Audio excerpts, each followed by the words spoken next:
Hello and welcome back. This is unusual, isn't it? Connor doesn't stream on Mondays, but we have plans for the rest of the week and we have a guest, and this is the day that works best for our guest. And today on the show, we have a small creator by the name of Dr. Dino. It is my understanding that he is a legitimately in training paleontologist. He can clear everything up for you in a second when you properly introduce him, but he reached out to me, wanted to talk about the biology of the Monster Hunter monsters, the ideas behind them, how we feel about them, specifically talking about monsters that have a very high prehistoric lean to their inspirations and to their designs, talking about where the inspiration comes from, what we think about the creative liberties about such and such. We have a tier list to kind of talk about the kind of like judging the realism of the monsters, but that's really going to be kind of like a physical guide to kind of let us kind of guide the talking points rather than a hard thing we are going to be kind of locked to, rather. So without further ado, now that we have everybody starting to pour in, yes, Blast Shooter, let's not scare him in 5 minutes, that'll be that's preferable. We're gonna swap over, we're gonna bring the tier list up, and our guest can introduce himself and what he does. So take it away. Alrighty. Hello, everybody. As Connor said, I am Dr. Dino, or Doc for short. And for the record, I am not an actual doctor, though I may be one someday. I am an early career paleontologist. I have a bachelor's degree in geology with a specific focus on paleontology. And right now, I am looking for fossils out in the deserts of Wyoming. It's pretty hot every day. It's tiring work, but I wouldn't trade it for the world. That said, dinosaurs aren't my only interest. I am also a very proud Moga Village hunter. I've been playing the series since Try, and I've played every Western game that's come out since. Might be a bit of a delay for Wilds because my computer is getting old, but I can't wait for it.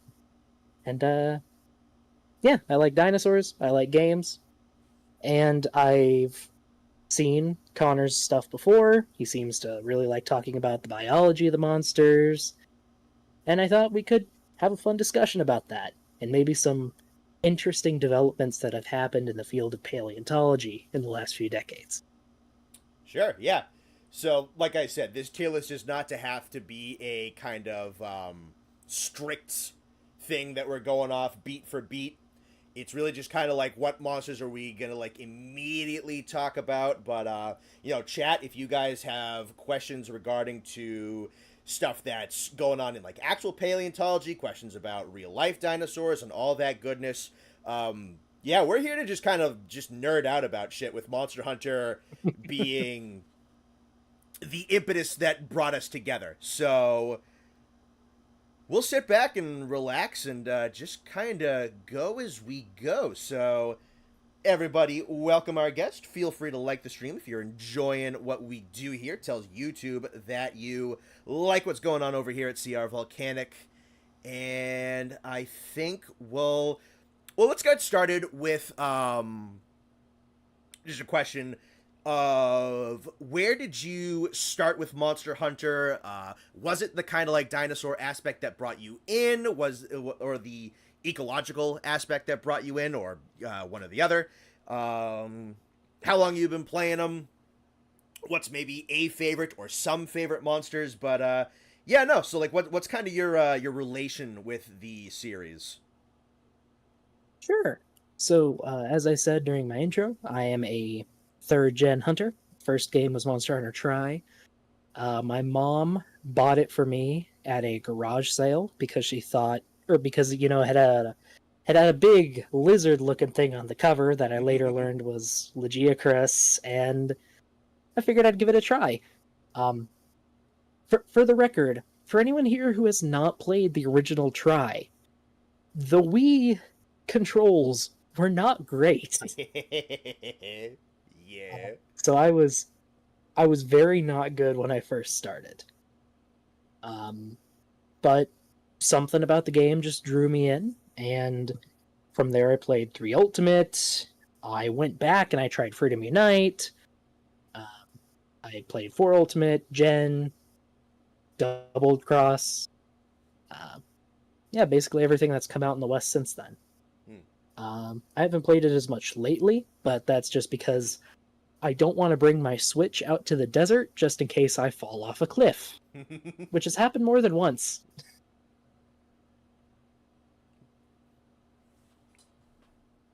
And let's see. Quick little question for you. Do you have something up on your screen to look at chat, or if they're asking you questions, do you need me to read it off to you? I do have the chat open. Okay. In a window, but as the chat gets scrolling faster and faster, it might be harder to see individual questions. Yeah. I will say, as a little thing to maybe help you out, folks, if you send in a super chat, it does get highlighted for us. So it will make it easier for us to see your question. You don't have to send them in, but I'm sure Connor would appreciate it, and it makes sure we don't miss them. Yeah. Thankfully, I'm not the hugest streamer in the world, so chat usually goes by at a pace that I can normally catch up with it pretty easily, so should not be a huge issue. So we'll both have our eyes on things then. That works for me. That's usually how I do it with the guys anyway, is all of us will have it up on a separate screen so we can keep track and make sure that someone is making sure that the kids are okay. Yeah, I get you. Oh, and actually, speaking of the chat, I see they're arguing about what the biggest dinosaur was. So that's a tough question to answer because a lot of the biggest dinosaurs we have are really fragmentary. The best way we can get an estimate is actually from the femur, the biggest bone in your leg. Basically, all your body weight goes through there, so the cross section of the femur is a really good analog for how much weight your body can hold, therefore how heavy you are. I think Argentinosaurus still holds the record for weight or mass. When it comes to height and length, that's a lot harder to answer, unfortunately.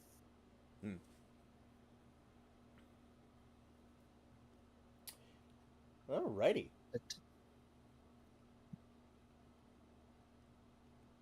So I think we kind of cut off at one point, but to wrap it back around, any specifically favorite monster or monsters? Sure. Right now my favorite monster is probably Anjanath, actually. Okay. I really like its design, and we'll get into it later, but I love the references it has to real paleontology. Cool. Alrighty.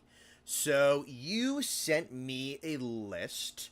We're more or less going to adhere to the list. I'd plopped a couple of Frontier and a little online at the back end with a couple of Brute Wyverns in there. But mostly we're just going to go generation by generation. If there's anything particularly blatant that is left off here, feel free to let me know. We can cycle back. Like I said a couple times, we don't have to the hard lock to this list. But I think we're just kind of gonna start. So number 1. Zoom out. No, zoom out, not in. What are you doing? Technology is great. Great. Alrighty. So the herbivore to end all herbivores is the Aptonoth. Yes. So Aptonoth is interesting because, we think of it as just the most basic herbivore, or one of the most basic herbivores in the game, but it actually has some really interesting inspirations. In particular, I think it's mostly a fusion of 2 different dinosaurs. One being Stegosaurus, which I'm sure everybody knows about. I would hope the so. other called... I would hope so. And the other one called Parasaurolophus, which is less well known, but still, still pretty famous. It's a big duck-billed dinosaur with a crest pointing backwards. That's Um, probably like the that's like a low B to maybe like C level popularity dinosaur. I feel like anyone who like knows dinosaurs, I think has probably seen Parasaurolophus. Yeah, even if they don't know it by name. Yeah. Um, but honestly, pretty good choices. And together, I think they actually come pretty well together.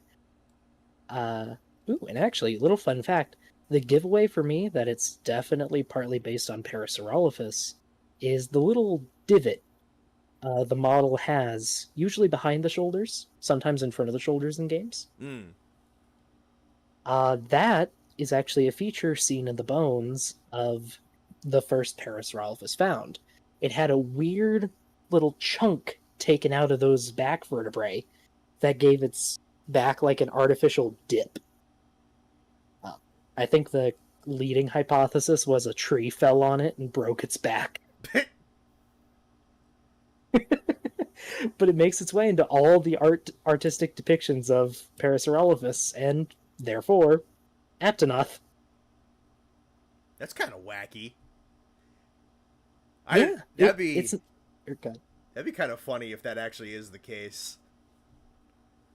It's the most likely option. Either that or something stepped on it, No. which is also possible.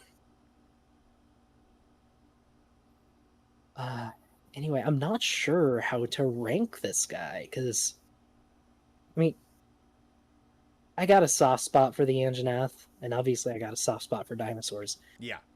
I think it'd make a good solid kind of B tier. So maybe So like maybe give and take realism on this list, okay. because it's a good little dinosaur, but there's nothing that especially stands out about it. Sure. All right, let's take a look at their more aggressive desert cousin, that being the Apsaros. Oh yeah, these oh boy. For anyone who's never played any of the older games like Freedom Unite, Bastards. these things are relentless. 1000%. They will bastards. find you and they will kill you. Oh yeah, no, it doesn't matter if there's a Diablos on the map with you, and they'll just come. Mhm. They'll just come beat the snot out of you. Yep. And their inspiration is, well, it's a lot more straightforward than the Aptonoth. This is just an ankylosaur with a turtle shell. So I'm sure everyone already knows, but ankylosaurs are the giant armored dinosaurs with tail clubs. Some of them have tail clubs. And Apsaros has those. It's honestly pretty basic. Like, this just looks like a dinosaur. Oh yeah. It, So I guess my question would be, the tail is obvious because we know that that kind of defensive measure was on some of those relatives. But as for, I would say the shell and the more kind of like beak-like facial structure, would there be any kind of precedent for stuff like that in real-world dinosaurs? so, in order, no and yes. Okay. So the back, I'm going to call it a carapace because it's a turtle shell. Sure. And they have a shell on their belly, don't they? Looking at this render right here, looks like it's mostly just soft scale underneath. It doesn't look like there's a part where it goes down to meet another shell. Okay, and maybe I'm just misremembering like a old tweak of an older model.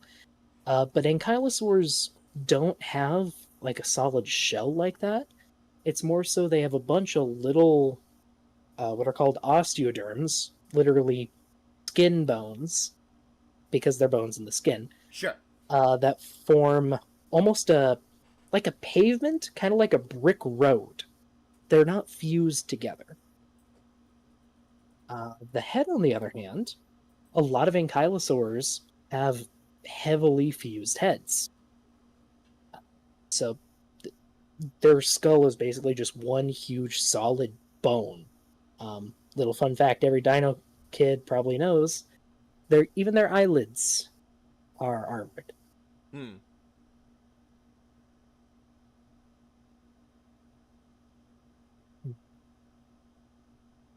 I'm not sure there's much else to really say about Apsaros. Yeah. Oh, actually, I do like in World their little like a defensive huddle they do. That was I something I really was going to like that mention, yeah. behavior.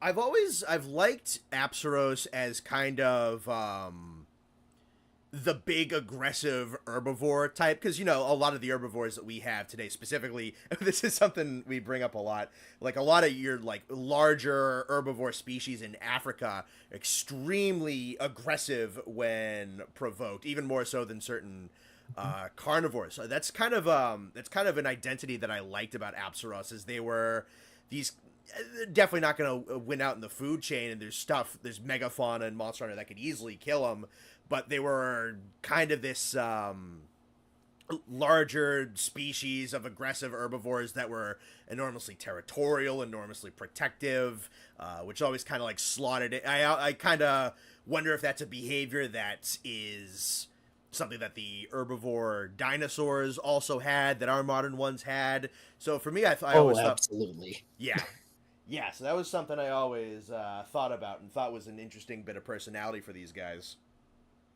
Hmm. Yeah, just like you said, a lot of big herbivores are really, really dangerous. Mm-hmm. Um, like moose or bison in Yellowstone are Yep. beautiful examples of that here in America. Um, and as for dinosaurs acting like that, I believe they absolutely would have. Sure. I can't say which one specifically, but it's I think it's often called preventative aggression when Hmm. an herbivore, attacks a predator without seeming any provocation. That's a really common, and I feel it would have happened in the past. And actually, a kind of funny story. Have you ever heard of the dinosaur game Saurian? Saurian. Heard of, little sketchy on details. Okay, it was a dinosaur game project. I'm not sure if it fell through or something, but they wanted to have a single player experience with AI controlling all of the other dinosaurs around you. Mm-hmm. And the AI they made for the Triceratops in that game just murdered everything because everything else in the area was either a competitor for food, Mm-hmm. a competitor for water, or it was a predator of it or its babies. So it just murdered everything. That's that's kind of awesome, actually. And I could totally see them doing it too. Alrighty. So where do we think Apsaros might go? I was ready to put it in pure fantasy just out of spite, but I don't know. I maybe small creative liberties, low in the tier, but Sure. it's an ankylosaur, Hmm. and I do like the aggression, even if it is the bane of my existence in egg quests. Oh yeah, a lot of those old desert quests. Mm-hmm. Just running across the old desert with the Cephalos running one way and the Apsaros coming another, and then there's a Genprey. Mm-hmm. Classic. Uh, All yeah. right, let's bump it up. So I didn't do all of the. So looking at like the Raptors, I didn't do like all of them because I thought it might get a little repetitive. If we want to talk about Gendrome, we certainly can. But I have Velocidrome, and then eventually we'll talk Iodrome because he's like a pretty major departure. But let's talk about Velocidrome first. Kind of the quintessential Raptor boss monster, which kind of sets a precedent for several monsters that this franchise has. Yeah, it is. First off, I have to just say, it is so weird seeing a raptor, quote unquote, portrayed without feathers these days. Oh yeah, well, this would Um, be 2004, so this is probably like This is Uh-huh. still when like Jurassic Park was what dinosaurs were for most people, probably. Exactly. And you can absolutely tell, like, especially if, like, even if you go back to their more recent appearances, like a Velociprey and Rise, they still have that really awkward, like, hopping motions, and they're. I do kind of like they still have some of the jankiness. Mm-hmm. Um, but just looking at them as a design, disconnecting them from actual raptors, um, it is interesting that they have what looks like 6 usable fingers and maybe one like little vestigial nub on their hands. So maybe the ancestor would have 7 fingers? And that's always struck me as really weird. That is a lot, yeah. Now that you point it out. Yeah. So for anyone who doesn't know, your standard tetrapod or land animal with 4 limbs has 5 fingers or toes or less because they've lost them through evolution. Some of the earliest tetrapods have 7 or 8, but I don't know if there's anything younger than the Carboniferous era that has more than 5 fingers or toes. Hmm. And it almost makes me wonder if they are actually descended from more proper wyverns, because some of them have the like bony fingers going into the wing.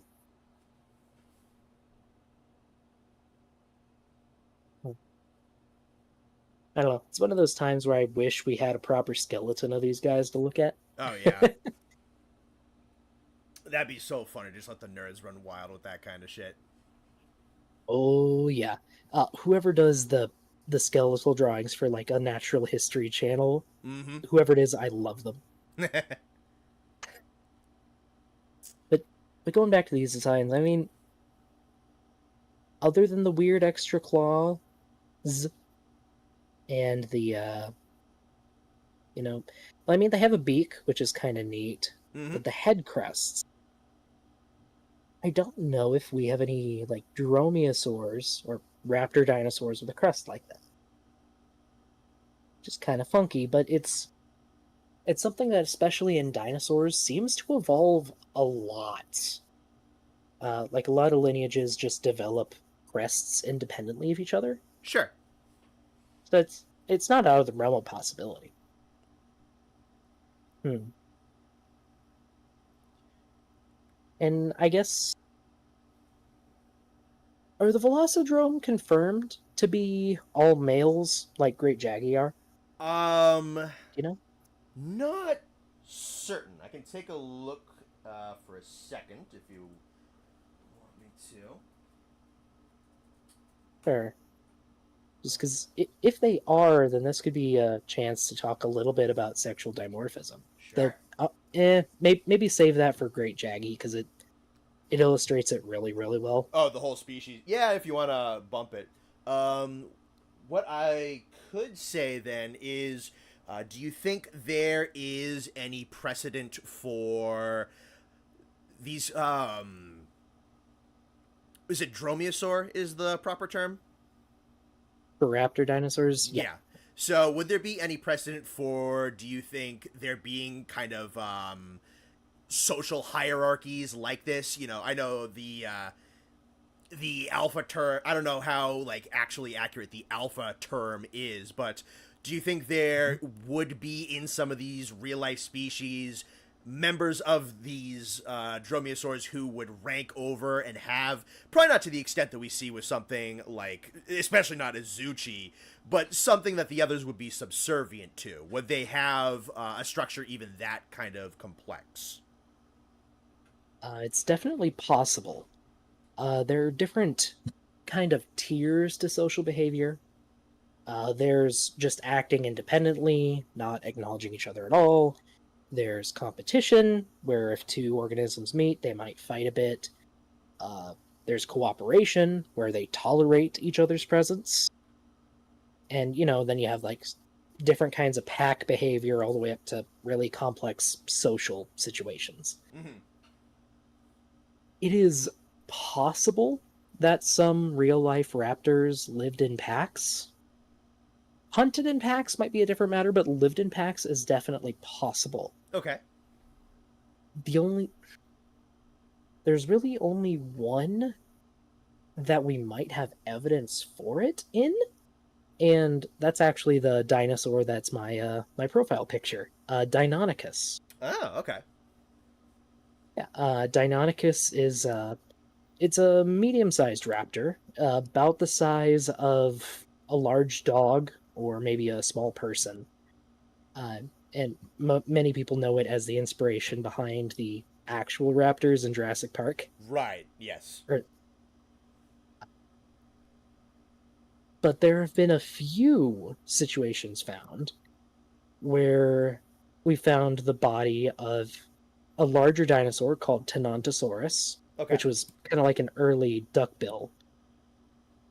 Um, and we've also found several dead Deinonychus surrounding it Hmm.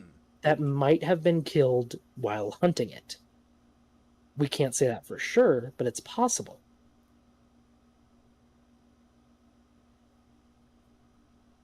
The other thing is that's interesting to me. So I don't know when like the when abouts did the kind of more realization of feathers being a major part in predatory dinosaurs come about scientifically? Do you have like a Well, rough group of years? very tentatively started in the 70s, gaining more acceptance through the 80s, and then it became a certainty in the 90s, I want Okay. to say. And actually, the whole transition was sparked by Deinonychus again, Oh, cool.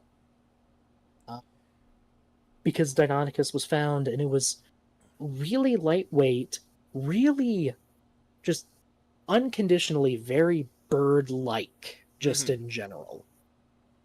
And it made the discoverers, John Ostrom and Robert Bacher, start asking a lot of questions and start comparing with other dinosaurs and other birds.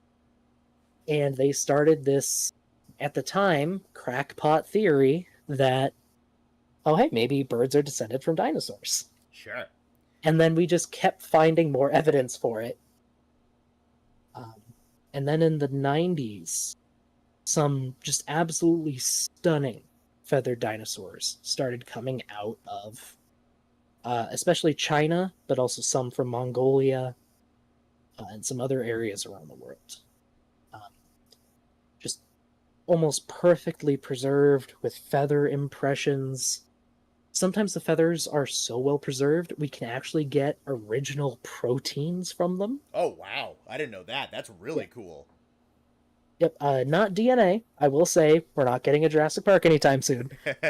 Um, Still though. but sometimes we can get keratin from them, which, it's the protein that makes up your fingernails and hair and scales and feathers and dinosaurs. Okay. And we also get like little organelles, like little bits of cells preserved that tell us what color they were, even. So we know what color some dinosaurs were now, thanks to those discoveries. Interesting. I Mm-hmm. I did just get a question from my buddy Austin. Any thoughts on Dino Nuggets or the Dinosaur Kraft Mac and Cheese? Dino nuggets are better than normal nuggets. Uh, I haven't had the dinosaur mac and cheese actually. Kraft Mac I'm and Cheese is only okay. it's all right. It's all right. My I don't know. I'm from Iowa originally, and we don't get a lot of variety in some of the products. Fair enough.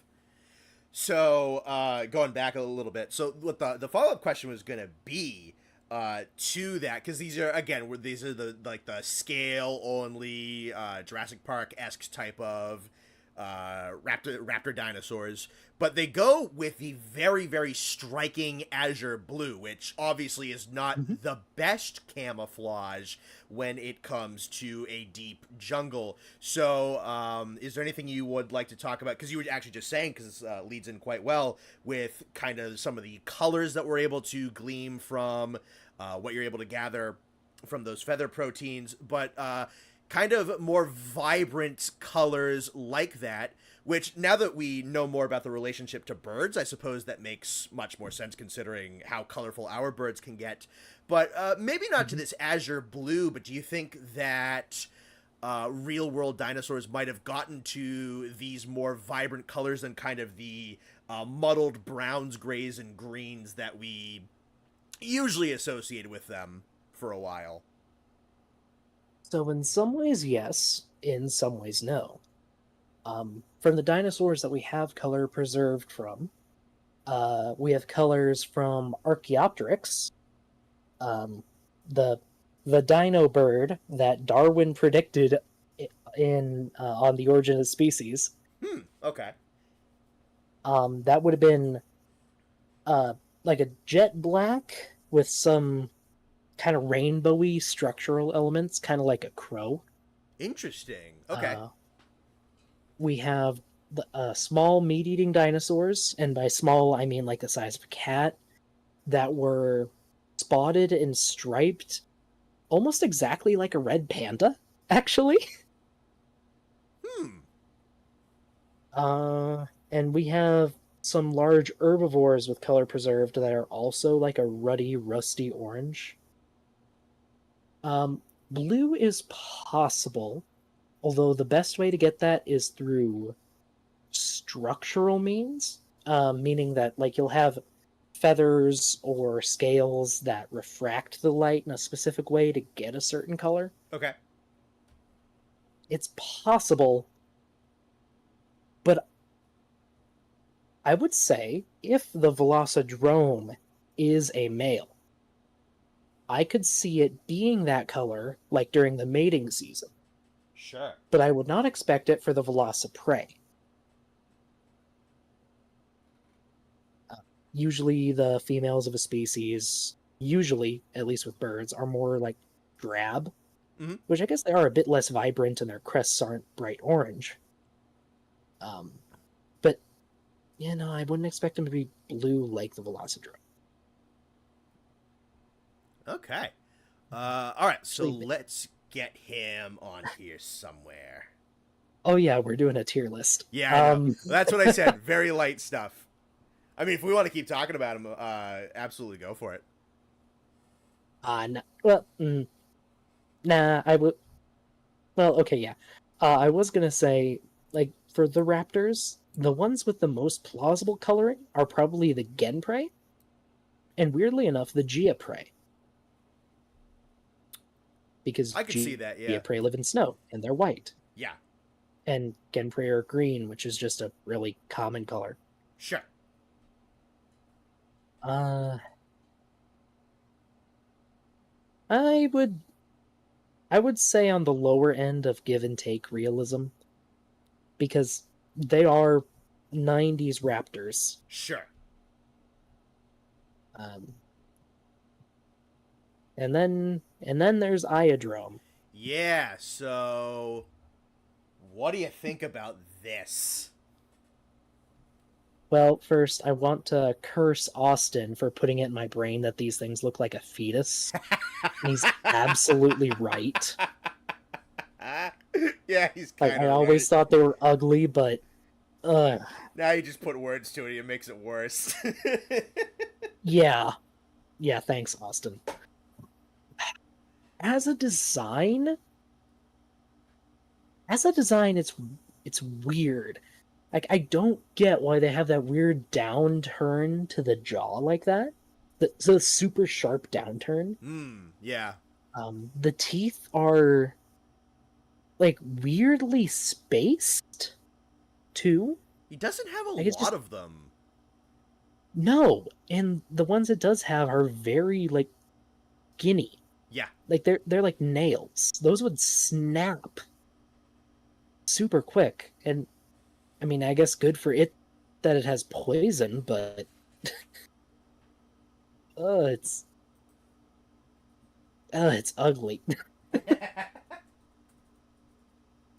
Like it's a fun spin on the raptor idea, but the only thing I like about this thing is the big old crest Sure. because it's huge and it's dumb and it's brightly colored, and that is exactly what we would expect for a display structure. I looked it up out of curiosity just on my laptop here. The spacing's definitely a little bit different, but I looked up the teeth for a salamander because these guys are. I see them compared to like newts and salamanders a lot because of the very moist skin, the more humid environments. Hmm. Looking at this little picture right here, similar-ish in like the needle teeth. Okay, I can kind of see that. But the difference between these things and a salamander is going to be chomping on like a bug or a worm, Sure. whereas these things are supposedly taking down large vertebrate prey. Mm-hmm. And yeah, no, those teeth would just snap immediately. It's bleh. I agree with Knight Light Soldier in the chat. Roggies are superior. I wholeheartedly agree. Yeah, I don't know how many people you would get that would disagree with that, honestly. And we have Roggy up in a little bit too. Gotta love the cowboy dino. Oh yeah. You know, I think this might be our first F tier. All right, so just like pure fantasy. Yes, because there's no way this thing would kill anything other than through poison, which, fun fact, poison is extremely costly to produce, Okay. which is why it's almost always seen in cold-blooded animals because they can have like one meal and not have to eat again for a month. Interesting. If you're warm-blooded and hopping around like these guys do, like there's no real point to making a poison, especially when you hulk it up like a basketball, like the Iodrome does. I Like guess that makes sense now that, that you pointed out, but I never thought of that. like a glob of toxin that size would probably take like 50,000 calories. Just just a guess off the top of my dome, but it's stupid. They're stupid. Alrighty. Okay. So this will be kind of compounding things. Let's talk bloses. So, Oh yeah. Diablos and Monoblos. Okay. Uh, freaking love them. Uh, Yeah, they're just sick. love them both.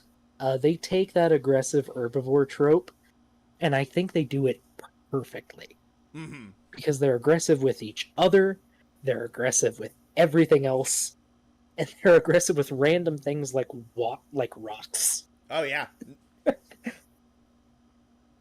Uh, I love the bit where like the females go into heat and they get even more aggressive and more dangerous. Mm-hmm.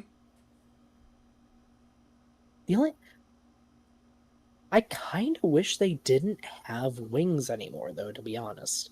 Like, I wish the wings were fully vestigial, and like their arms were back to being just arms with maybe like a little fin on the back. Mm-hmm. But that's like the only gripe I have with the design. They're they're great, and they're pretty obviously inspired by ceratopsians, so the horned dinosaurs. Yep. Monoblos is pretty easily Styracosaurus, and Diablos probably based. Well, when it was first made, there weren't a lot of two-horned ceratopsians known, but we actually have quite a few now. But it's probably mostly based on Triceratops, which Probably. actually I have a friend who works on Triceratops a lot. Oh, cool. Yeah. Is it I'm trying to think off the top of my head. Was it Torosaurus is one of the two horned ones, or is that a completely different thing? Torosaurus is contentious. Um, there is a push to kind of synonymize it with Triceratops. Hmm. I'm not 100% sure where I stand on that. I don't research them, but Yeah, I'm looking. the evidence seems pretty compelling for it just being Triceratops. Um, for two horns, there's one called Nasutoceratops, um, which, if you follow any Jurassic World stuff, you probably saw featured in a little short called Battle at Big Rock. It's got two big horns, two big curved horns actually, that kind of look like these, and a big old nose, which is how it got its name. Ah, yeah. No, I'm looking at a picture of right here. Nasuto Cerati. Yeah, he's a cool looking guy. I like the curved horns. Mhm. Yeah, yeah, it's pretty cool. A lot of people call it like the longhorn ceratopsian, Hmm. which I think really fits. All right. As for the bloses, like just it's not the thing that I think would evolve naturally, but I like them so much I do not really care. Fair enough. So couple of questions since we're Sure. talking about it. So Frill and the Horn definitely the precedent for that. Let's see if we can get a slightly better picture of Diablos' face real quick. Because I definitely And there we- wanted to ask you what you thought about his kind of like fang structure. And just kind of like, Could you zoom in on the face a little more? sure. Okay. Honestly, I kind of like it. The little tusks, they're probably for digging around or like food manipulation. Mm-hmm. Whereas the other fangs, I think they're forming what I would call like a pseudo beak. It's like a fake beak, Yeah. which I could totally see happening. They're kind of projected forward like horses' teeth are in a way. Um, like horse or camel teeth, where they just like pick up food. Mm-hmm. And I'm thinking back to I think Freedom Unite had a cinematic that showed Diablos eating a cactus, and it Yeah. just like pinched it with the teeth and just chomp chomp chomp back into its mouth. Because of course these things eat cacti. Yep. Um, I like the pseudo beak. I think it's a pretty cool idea. Cool. Yeah, and then Monoblos goes more straight up with a more conventional beak. Yeah. And the other thing specifically about him is the blood flush up in the crest. Is there anything Oh, you I can? love that. Yeah. What can you tell me about that with real animals? Sure. So, a lot of ceratopsian frills are very vascularized, meaning they have a lot of blood vessels. Okay. Um, Now, there's two things that can mean. One is they could be supplying a keratin shield. So again, keratin like your fingernails. They have them. They have keratin on their horns to make them longer and sharper. Could also be on the frill, and they could be like bright colors as a really easy display structure with that doesn't add much weight. But it can also just feed blood to the crest area, and it could make them flush red if that was near the surface. Interesting. There, there, I have to say there are animals that do that. Actually, really easy one for you: humans. When humans get in a fight, their face starts turning red.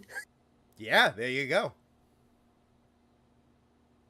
And I think we can say pretty confidently from like Bloodbath, these things' body temperature has to be super high. Oh, They enormously. have to have a way to vent it. So, yeah, I love it. It's an amazing detail that I could totally see happening with real ceratopsians. Awesome. Let me zoom out a little, and we'll go. And there's one more detail about Diablos I love. Sure. Someone in the chat brought up the Monster Hunter movie. Mm-hmm. While that is a disaster, was a disaster. One of the details I remember hearing during the production was they showed footage of the Diablos to actual Monster Hunter creative team, Yeah. uh, and they made them change the toe claws because they were originally really sharp hooks. But they said, no, it's an herbivore, it shouldn't have those. And they made it have blunted claws. And I love that they have that much attention to detail. It's one of the things that's kept me with the series for so long. Sure. No, I'm pretty sure the director of that movie looked at this and said, "Sand dragon," and that was kind of like the end of what he thought about Diablos. But then he asked himself how his wife could kill it. Yep. So little bit, not so much design wise, but if I remember correctly, learning about Diablo's ecology is that not only are they hyper extremely protective of cactus populations, but they also have a behavior where they'll actually kind of cultivate them and care for them and kind of make it so that their food source is growing in a way that it can be like the healthiest it can be. What do you think about that in terms of an animalistic behavior of actually kind of like tending to vegetated food? Well, I'm not sure how deliberate you would call it, but I'd say that certainly happens. Mm-hmm. You can think of the grazing animals in Africa. Sure, they eat a lot of grass, but they also poop a lot. It fertilizes the soil, helps the grass grow better next year. So unintentionally, it happens all the time. Herbivores also usually spread a lot of seeds through what they eat. Sure. That actually appears to be one of the main reasons just fruits evolved in general, because animals eat the fruit and then they poop out the seeds. Hmm. I've never heard of Diablos cultivating the cacti, but I could believe it. This was But I could also something. believe I could also believe it being a misunderstanding Mm, on the observer's part, because the study of biology seems to be fairly new in the Monster Hunter world. sure. Um, I guess it would depend on how intelligent they are, but Yeah. they are extremely territorial. I could believe they root around, and that could be interpreted as them caring for the cacti. And it could have some beneficial effects. I think the claim, or I think he has an idle animation where he actually goes over and is kind of like tilling around with the cacti in world. I picked up this point specifically from a video that Oceanas did talking about the Diablos with Mm-hmm. that ecology series that he's running currently. Okay. So yeah, I haven't watched Ocean Is in a while. fair enough. Alrighty. Like I said, I could believe it. It's possible. Sure. All right, let's see where they go. Not that. Hmm. Honestly, I'd put them in could be an animal. Okay. Because if you rolled the dice on evolution and had things start out just a little bit differently, all their behaviors make sense to me. Maybe not them specifically only eating cacti. They probably eat other things. Sure.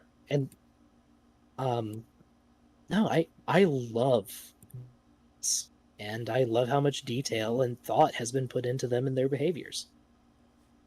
They're pretty great, They honestly. feel the most alive out of most. Well, connection. I get connection hiccups every once in a while, but right before Okay, I do too. yeah, right before I got cut off, I think how like good in quality like Diablos is a big testament to like how old the Blosses are.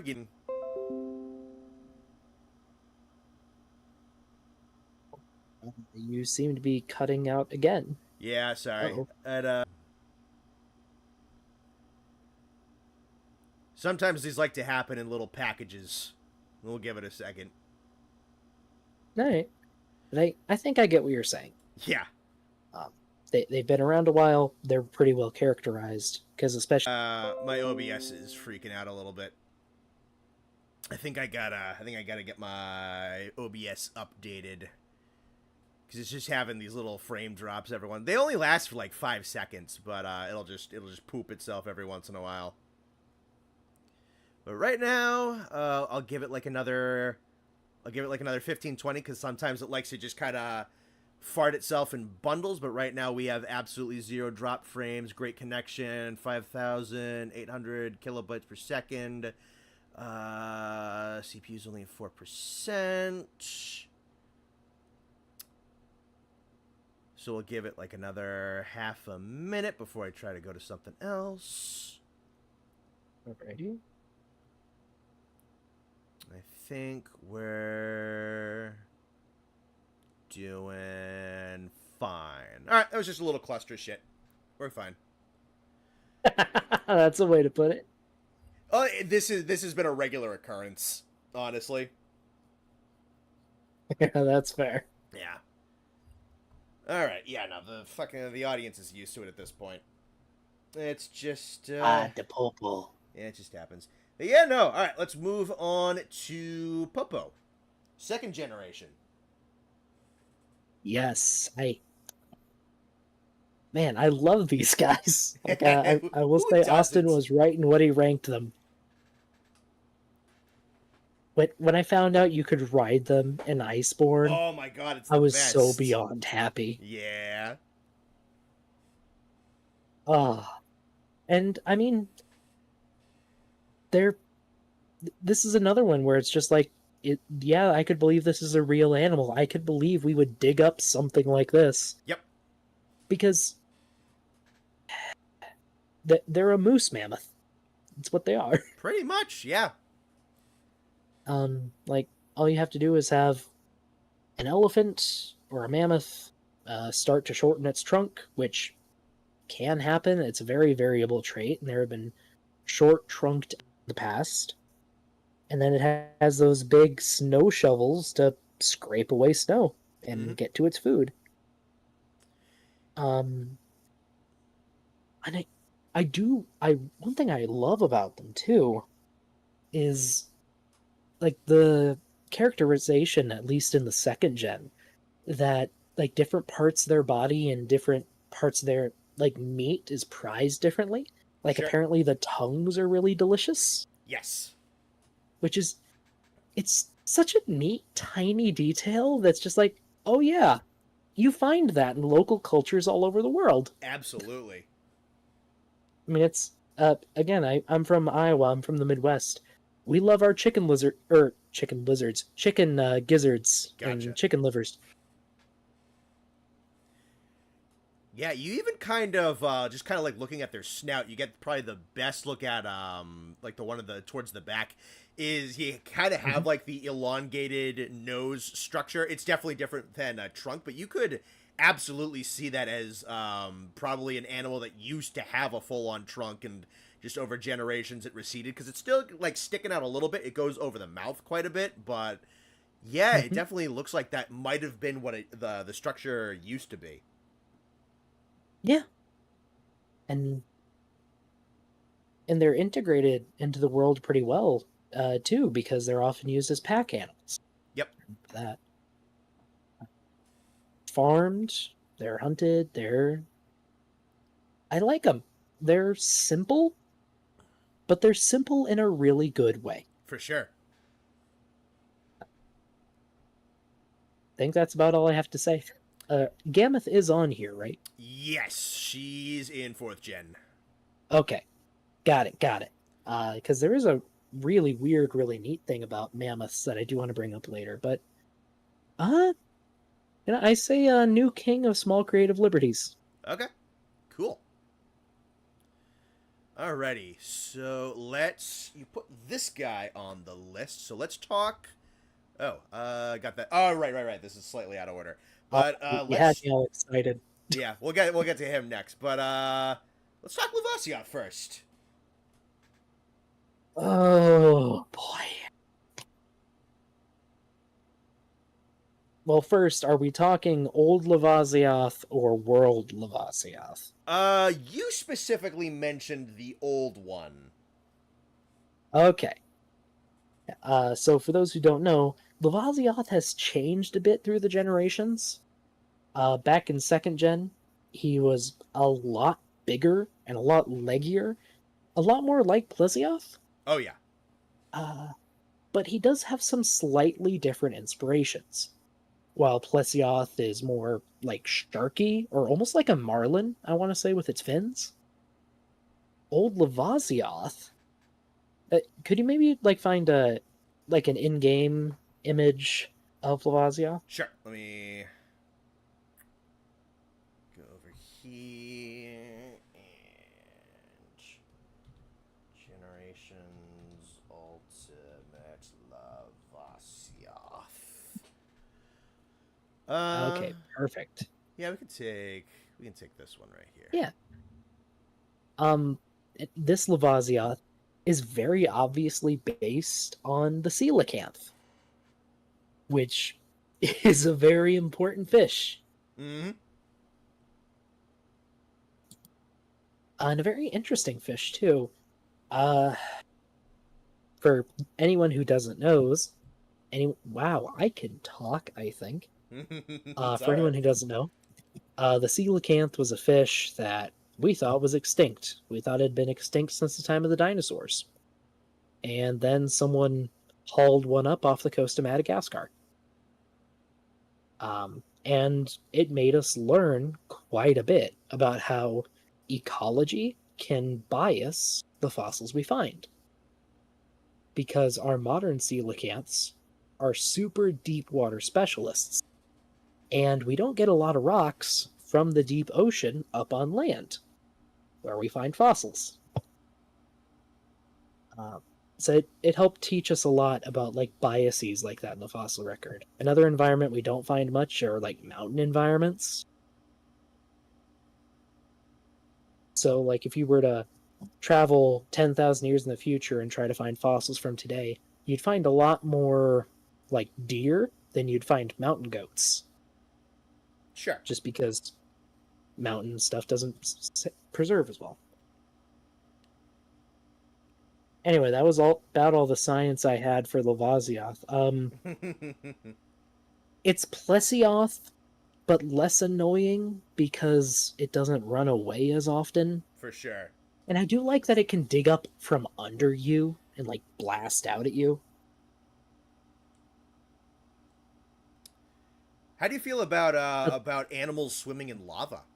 How about that? How No.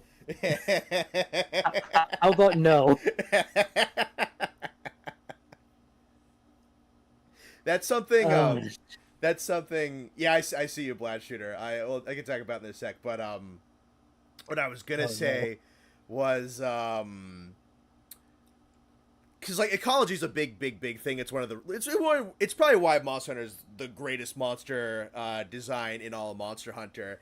And you get I get deal this especially now because I'm doing that fan poll thing I'm working with. You get people talking about like something like a Magnamalo or a Volstrax, which are very kind of like overtly cool factory type of animals that really kind of hard deviate from certain things. It does make me chuckle a little bit because I think back to like Gen 1 original Monster Hunter. You have Gravios. I'm like, do you have any fucking idea what lava is? That's almost more preposterous. Or just, hello, lava fish. Yeah. Yeah, no, it's So for anyone who doesn't know, you have this thing in your body called water. And water boils at about 100 degrees Celsius, or 212 degrees Fahrenheit. The coldest lava, is at least 600 degrees Fahrenheit, or about 300 degrees Celsius? 3 to 400? You touch hot rock, you steam, and it's a not great way to go. I couldn't imagine it would be.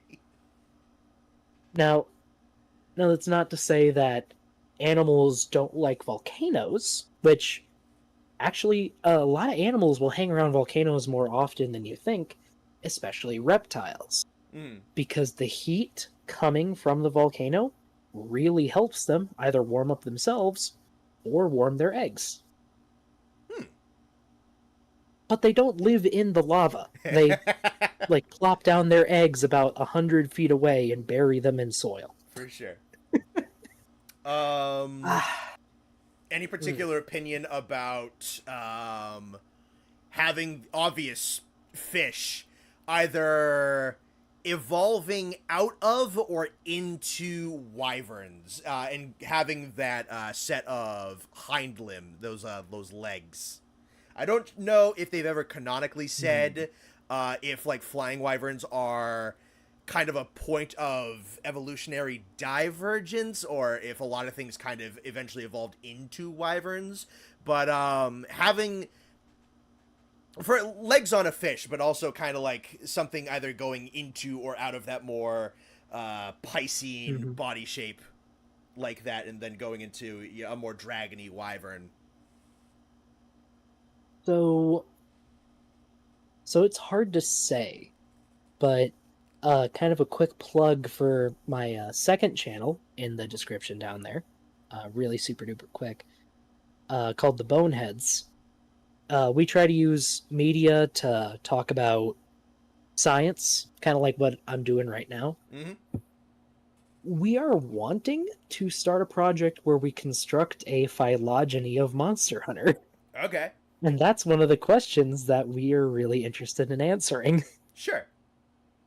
For my part, my guess, because it's really hard to say this without actually seeing the bones, because your bones tell a lot. Yep. My guess would be that the Piscean wyverns are flying wyverns that evolved to be better swimmers. Sure. I think Plesioth is probably the most basal of all of them, like the closest to their ancestor, which was probably a shoreline flying wyvern, kind of like how Kurapeko is. Okay. Like hunting for fish, going for the occasional swim. The better you are at swimming, the more fish you can catch, and you get a feedback loop. I'm not sure how you can get there or from there to lava. You can't. Or sand. But I guess it happened. In this world. Apparently in this world, because things can swim through sand. Oh yeah, that's something we didn't bring up with Diablos, but at least Diablos digs. It doesn't swim. Yeah, no, it ain't Cephadrome. That's, yeah. That shit swims. Oh yeah.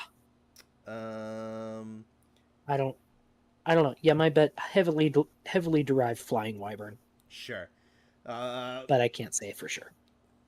My guy Raditz in the chat is saying it is canon that flying wyverns and Piscean wyverns are more closely related with fanged wyverns like Great Jagras. I'm looking at it in the World Book right now. I have that book. I should pore over it at some point and look at that kind of stuff. It might be something interesting. And then Nate just said they just vibrate super fast to swim through the sand. That might actually be how Jean Moran does it, now that I think about it. It does those huge bellows. I don't know. Oh, okay. So, with what Raditz is saying, when I'm saying Plesioth seems to be more basal among the Piscean wyverns, I mean specifically within that group. Basal is a relative term. The opposite of it is derived, where derived is the most different from a common ancestor, and basal is most similar to a common ancestor. Ah, okay. I guess I just It, didn't know it, what that word it, meant. or it'd be hard to pick a most basal flying wyvern. Probably something like a kutku, if I had to guess. Hmm. Um, I don't know. Honestly, it's like I said, it's a project we're wanting to do, but we're just starting out. Sure. Um, but yeah, All right. we Let's. might have our second F tier. Sure. All right. So what's more realistic, the lava coelacanth or the salamander poison velociraptor? The salamander raptor. Fair enough. All right. Now let's talk about him. Let me close that. Okay, controversial take, but best boy of second gen. I think that's a good take. I love Tiggy. Love Tiggy. And it is not Tigrex. I don't care who Oh, says it. thank God. It's Tigrex. It's Tigrex. Oh, but I love this thing. I love it. It's another really aggressive animal, but it makes sense considering its environment. Because Tigrex, for some reason, loves to live in mountains where it's super cold. And if you see something, you have to kill it or you starve. Sure. Shout out to Unnatural History Tigrex. It's great. I love that they roar super loud to communicate with across mountaintops, Yep. or maybe to trigger avalanches. Um, I love that, like, they're really well muscled, they're really strong, so they can climb really easily, but they still save the wings. Mm-hmm. And my personal headcanon for that is that the Tigrex will climb to a mountain peak, and then since they're up like 2 miles high in the air, they'll just jump off and glide Hmm. and save a ton of energy gliding for miles. And that could maybe help explain why Tigrex is so nomadic. But that's just a headcanon. It's not official. There might be some precedent for that because that seems to be what he does in one or two of the cinematics in second generation Monster Hunter. I'm thinking very specifically the intro of Freedom 2, where he just really just kind of comes like zooming in out of nowhere. Not flying, just like crashing down at a downwards angle with the wings extended. Mm-hmm. And then with some Oh, of the. doesn't he do that to Gammoth in the Generations opening? Yes, I think he does that there as well.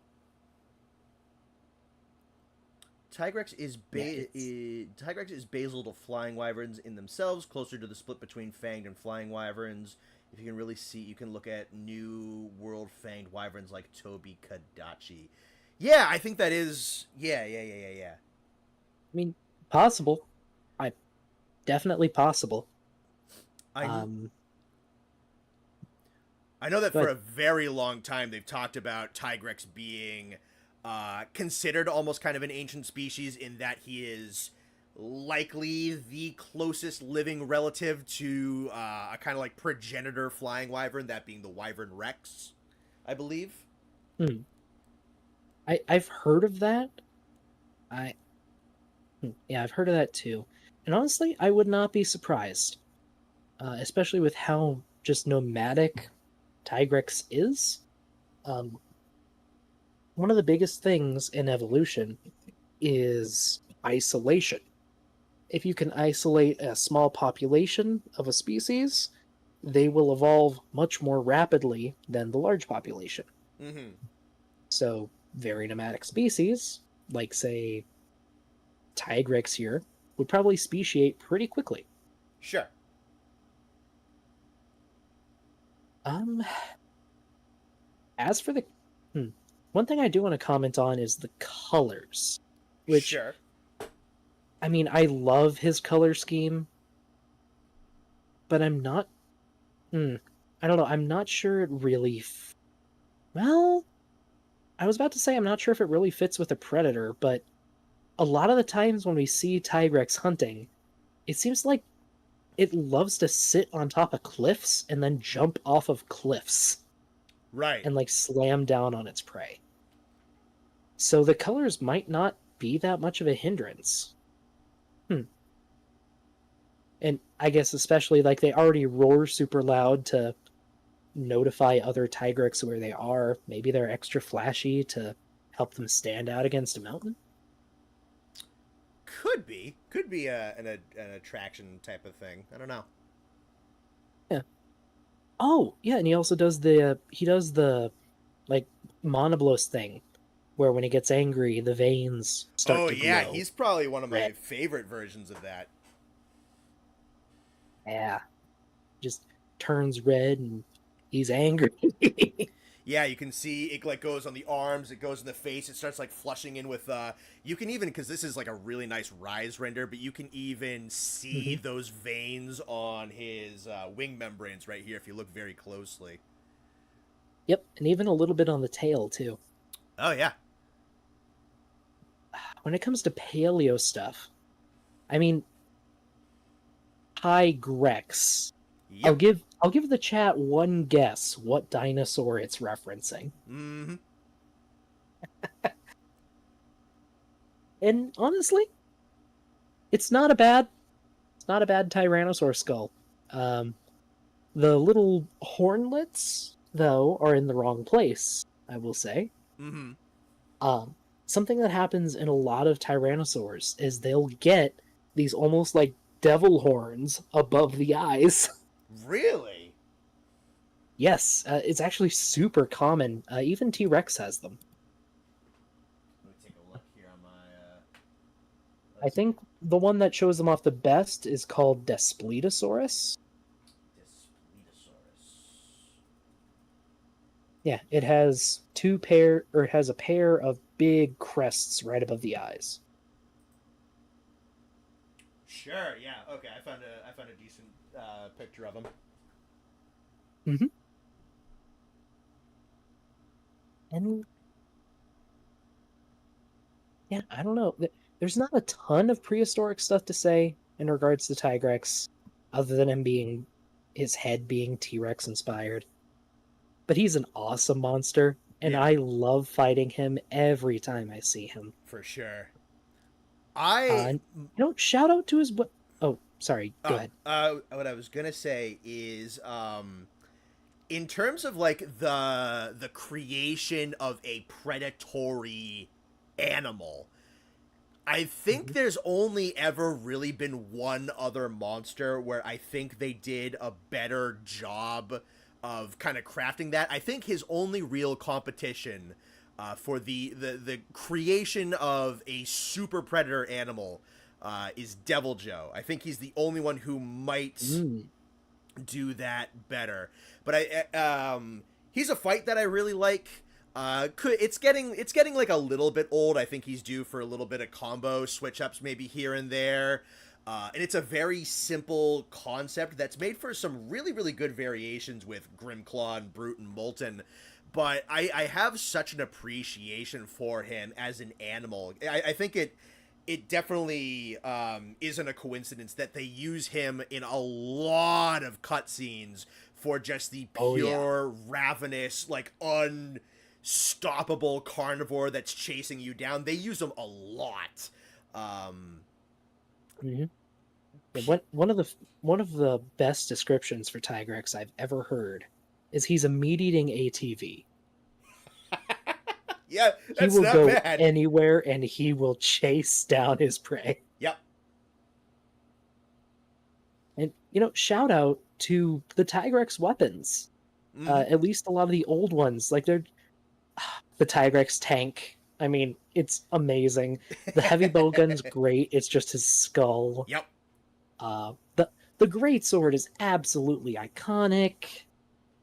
It I don't know if he has a bad weapon. And that's not something we've brought up yet, but whoever designed at least all of his older weapons did an amazing job. Yeah, no, the hammer's good, the sword and shield's good, the hunting horn's great, lance, yeah, no. And then you get to his high rank armor is pretty good. I think his master rank armor with like the closed off helmet and they take his wing membranes and turn that into a cape. That's tough. I haven't seen his tiger or his master rank armor. Let me. Um. Oh yeah. Oh, that's pretty. I like that. Yeah, I'm seeing this pointed out. Shout out well over 100 people in the chat. Very happy to see everybody. Oh, hey, that's awesome. Yeah, make sure that if you're enjoying yourself, feel free to like the stream. Love having you. Yeah. Yeah. And if you have any dinosaur questions, feel free to send a super chat. I saw a couple people pointing out that the flaps on the back aren't necessarily horns; they are his ears. Oh, on the back of his head? Yes. I believe it. Yeah. If they are his ears, they're really long. I guess he actually. No, I can believe that he'd have really well-developed ears. Like, hearing is probably the best way to hunt in his environment, and he has to listen out for other Tigrexes. Sure. I believe it. I read it a long, long time ago. But to the volume I think would be needed for a Tigrex roar to actually do what it does to the human body would mean that the roar of a Tigrex, I think, completely eclipses the sound of a jet engine or something like that.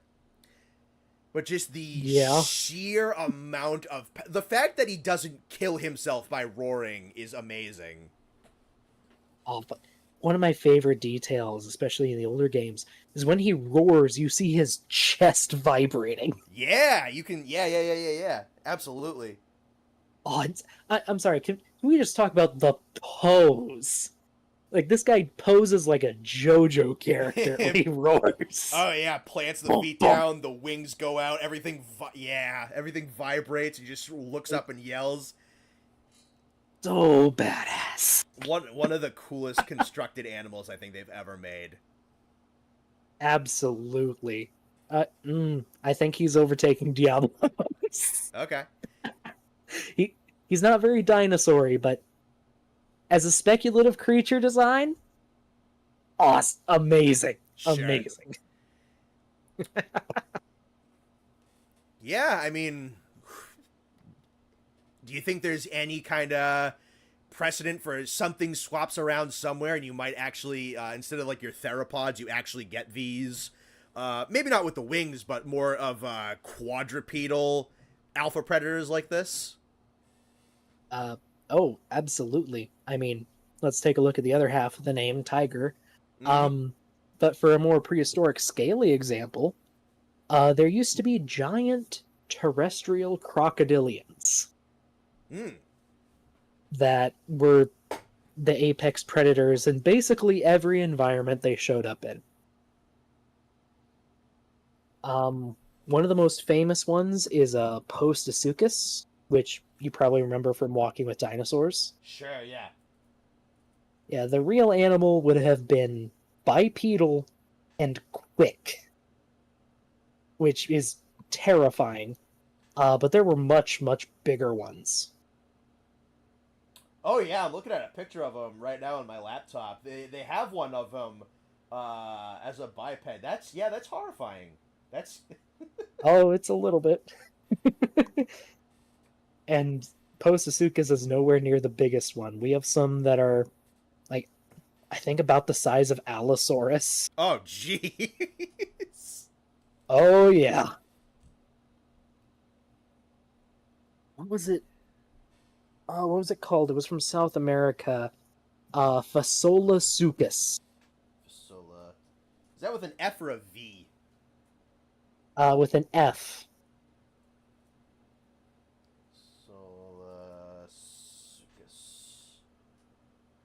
Oh, I don't like that. I just the first picture was the first picture was like let me pull this up for chat for a second. Sure. I'm about to send you a picture in our chat. Hang on. It's amazing. Paleontology. The first picture that pops up is just like It taking off the head of a sauropod. this thing right here. Yeah, that's the first thing that popped up. Like, oh yeah, that's okay. That's horrible. Check the link I just sent you. It's even better. Sure. Yeah, these were real people. They grew up to like 30 feet long. That's horrifying. Oh, absolutely. Oh, Actually, shout out to the Fasolasuchus in Ark Survival Evolved that they just added. It's really good too. and 3. Yeah, this probably happened a few times. Oh my god.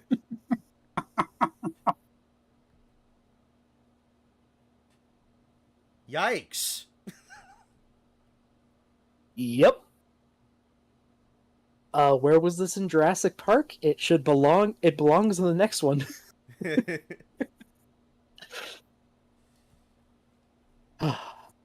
Yeah, the past is horrifying, people. Alright,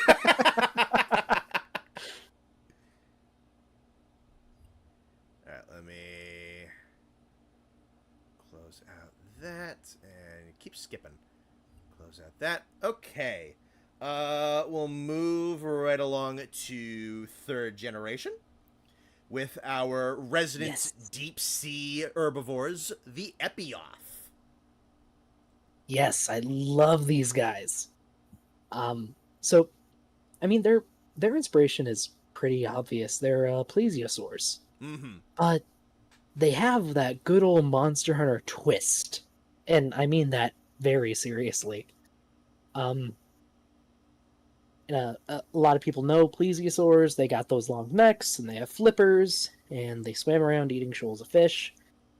Do we know what Epioth eat, specifically? They're categorized as herbivores, so definitely plant eater. I'll peek their ecology on the wiki real quick if you want to just kind of keep talking while I read. Sure. My guess would be they probably eat stuff like kelp or other water plants. Their mouths are too small to be filter feeders for sure. Just the design. It's a combination of a plesiosaur, a seal, and an ichthyosaur. Yeah, what I found says weeds, water grasses, and algae. Okay, so I was pretty accurate. Yeah, they definitely look built for it.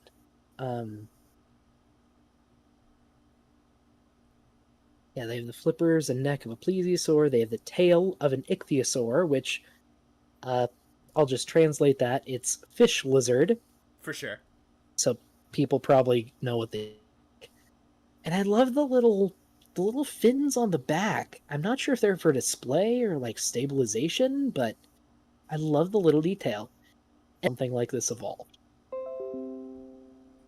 And kind of like Popo, this is another creature where we have a reference for different body parts being used for different things.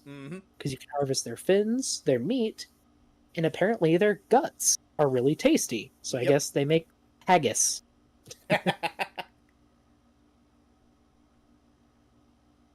Yeah, I think they're some of their structures go into much what else to say other than I love these things. On the noises they make are really good too. They make these shrill cries. Oh yeah, and shout out to the Legiacris cutscene. That with the EPS that quest scared me out of playing the game for about a week. I believe it. I did not want to get back in the ocean. He wouldn't stop following me. Oh yeah, it might be my favorite of those quests, those specific quests. Oh with the Tiger one being very close behind. Yeah, I think the Laggy one's the best one. Especially because you are You're slow and you're chunky, and he is not. He is not You slow and chunky. you've barely learned how to swim. Yep. It's pretty great. Alrighty. Amazing. Looks like I Yeah, I'm not gonna put them in S tier, but I think they belong just behind the Popo. okay. Because I don't know, man. They're great. They're fantastic. Yeah, they're just nice to have. Yeah, they're a really, really great monster to help fill out the ecology. Alrighty, what do we got? Altaroth is one that you asked me to pick out for this. Yes. The giant bugs. Yep. Which indirectly kind of confirms something that a lot of people suspect about the Monster Hunter universe, that being, or the Monster Hunter planet, that it has more oxygen. Sure. So a lot of people probably know that in Earth's history, there were really, really huge bugs. And the main reason bugs could get so big was because oxygen levels were higher. Now, the reason why... Now, these are actually really closely tied together. Because the way bugs breathe is different from how you or I breathe. We breathe using lungs. We draw air in, breathe air out. These guys basically breathe through little holes in their skin. So the bigger they are, the more of those holes they can have, and the more of the oxygen they can pull in. Interesting. Okay. So your oxygen level correlates to about how big your bugs can get. And while our largest bugs today are maybe a couple feet long, and that's with like some huge millipedes. Back during the Carboniferous, the largest millipede was about 10 feet long. We had dragonflies the size of hawks. Oh God, dragonflies are kind of cool though. That's a little less frightening.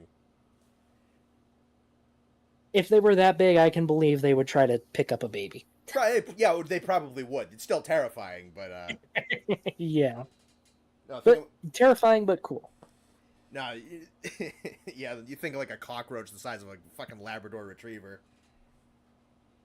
Oh, yeah. These guys are simple, and like the Epioth, I feel like Try in 3 Ultimate had a big focus on filling out the small monster roster For sure. to make the environments feel more alive. Because in the previous games, everything just attacked you on sight. Yeah. Except for Popo and Aptonoth. It wasn't until 3rd gen that you got a lot of these little monsters that just wandered around minding their own business. Mm-hmm. And, I like that you can get, like, fermented mushrooms if you let them eat mushrooms. They can gather special honey or herbs. Yeah, they're simple, but they're cute. I got another one from Nate that I love. Fun fact, those hawk-sized dragonflies are how they got their name, dragonflies, because not only were they larger, but they also breathed fire. There are insects that can spit out boiling hot water, so maybe.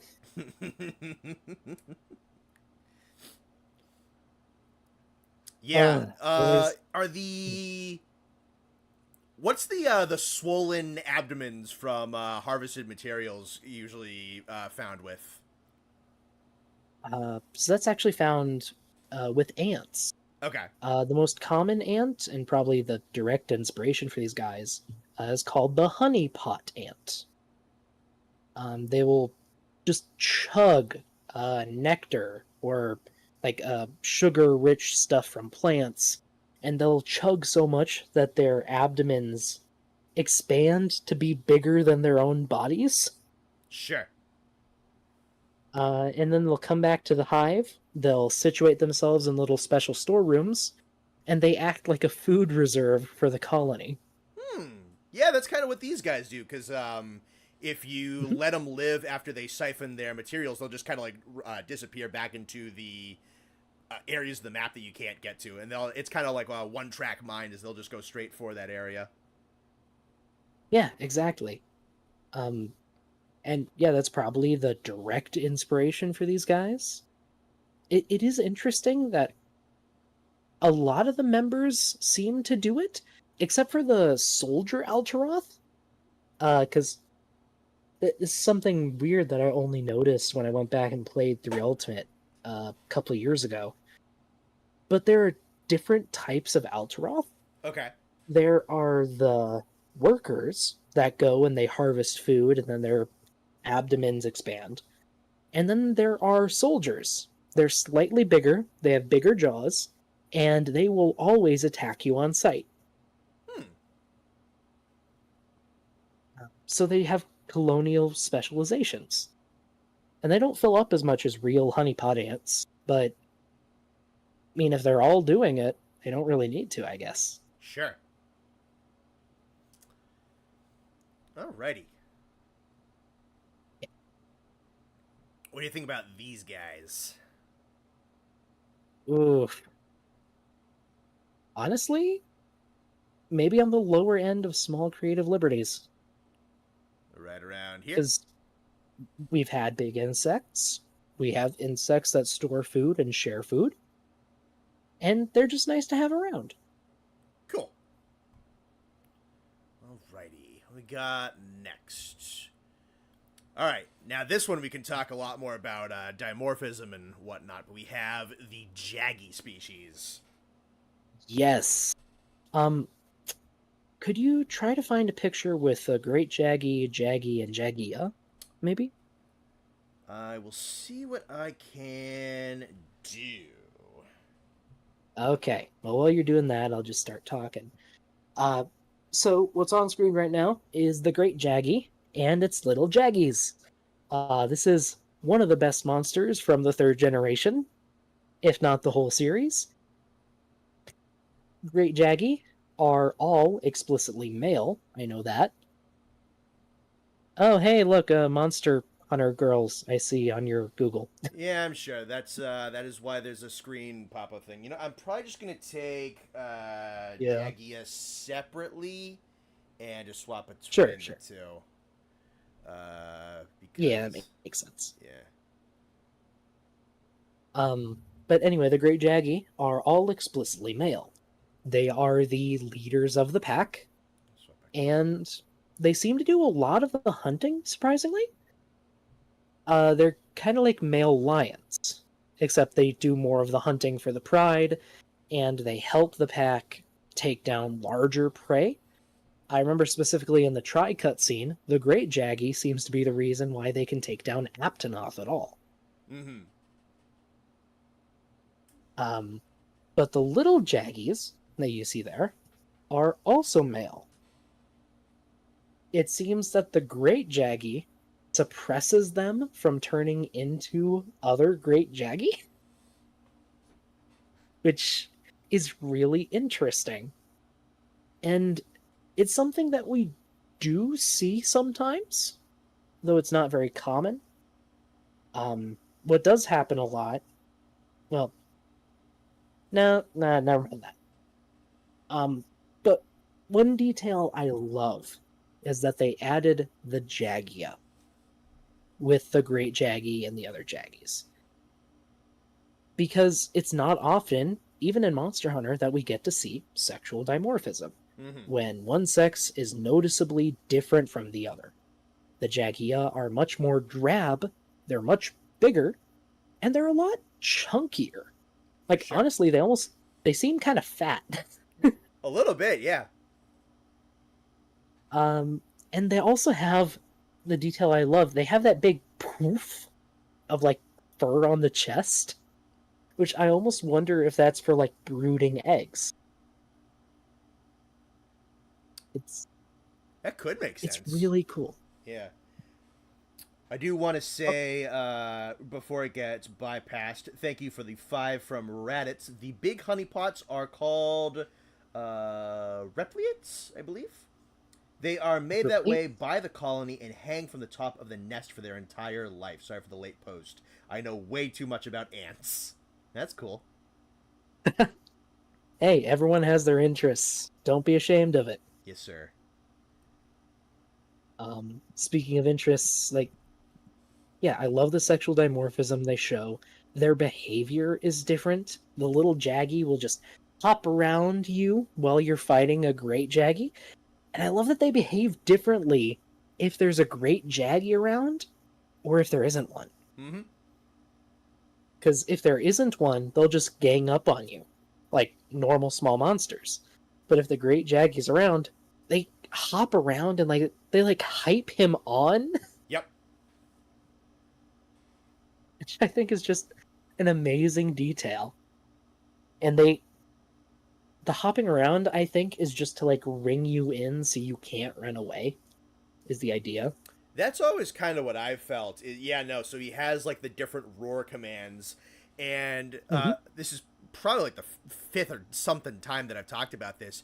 But I really love him as a pack monster because of the just like unfettered chaos that springs up around him, and he'll especially in the nest that he has in the deserted island where the whole pack will get there. Sometimes you might get up to like a dozen raptors, and it's not like they're barraging you with attacks, but they're all over the place, and they're leaping and they're screaming, and it gives this illusion at the very least that you are completely surrounded, completely overwhelmed.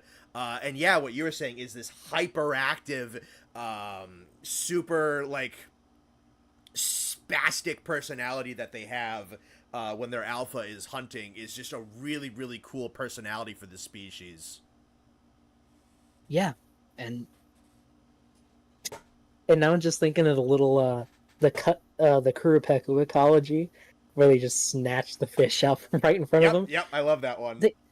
They gave the Jaggies so much personality. They're just little troublemakers. Yes, And they show up in absolutely. so many of those cutscenes too. Like they make the Baroth go ballistic too. They're really good at annoying other animals. And that seems to be part of their hunting strategy. Mhm. Because in the try intro, that's what they do. They hop around on the Aptonoth and confuse them. And then when they're all confuzzled and they're not paying attention, the Great Jaggy comes in from the right and takes one down. Yep. And, and they get their own theme too. I forgot about that. Great Jaggy gets his own theme. And it's legitimately It's pretty good. it's a super fun, just little bop. Yeah. Yep. Um, Going away from in-game stuff a little, well, kind of going away from in-game stuff a bit to real-world references. The little frills, pretty obviously a reference to the Jurassic Park Dilophosaurus. Mm-hmm. I am happy that this guy doesn't spit venom because that trope is way overused. Yeah. Uh, but I love that the male, well, both the Jaggies and the Great Jaggy, they have extra bright, vibrant colors. I love the shock of hair along the Great Jaggy's tail, Mm-hmm. because a structure like that is a. You see stuff like that in so many animals, both mammals and reptiles. It's a really common, easy display structure that helps make them look bigger. Sure. He's got the spikes on his tail. He has the big claws for combat. I have very few complaints with this guy. He's arguably, I'd say, the best raptor, the best intro raptor at least. I think he's up there at the very least. Is the Mm-hmm. frill is the frill like pure movie invention? Is there anything behind that, or is it really just something that they made up on the Jurassic Park? For the Jurassic Park Dilophosaurus, that is entirely made up. Okay. Uh, but to be fair, that was sort of the point that Michael Crichton was trying to make with the book, that you couldn't predict everything, and there's always going to be a little element of chaos thrown in there. Okay. Sure. Um, are there many? Love the Jaggy. Yeah. Are there many examples you could think of sexual dimorphism in dinosaurs, dromaeosaurs or otherwise? So that's a tough question. The unfortunate thing for the fossil record is that it is very incomplete, and the older the rock you look in, the more incomplete it is. There are at least some early dinosaurs. One of the most famous ones is Coelophysis, which, again, you would have seen in Walking with Dinosaurs. It was the little yippy dinosaur in the Yeah, first episode. they're in JP2 as well. Yeah, they're in the new Jurassic World game. Mm-hmm. Coelophysis is noted to have different body types. Specifically, there is what's called a robust morph and a gracile morph. So robust is pretty straightforward. Gracile just means, skinny, lighter. I'm not sure if we've determined if that's actual sexual dimorphism or if there are multiple species, Okay. but it's possible. It's just really hard to tell, unfortunately. For sure. Oh, actually, there are some fossil birds where we do know it. I just remembered. Confuciusornis, named after the Chinese philosopher. They have tail feathers preserved, and the males and females have different tail feathers. Okay. Oh, it's I believe Compsognathus in JP2, not Coelophysis. All right, thank you. Oh, yeah, in JP2. But Coelophysis is in Jurassic World Evolution 2. All right, cool. Yeah, okay. Yeah, Confuciusornis, a bird from China in the Jurassic, I think. The males have long feathers on their tails, the females do not. Cool. And of course, in modern birds, almost every species is dimorphic to some degree. Sure.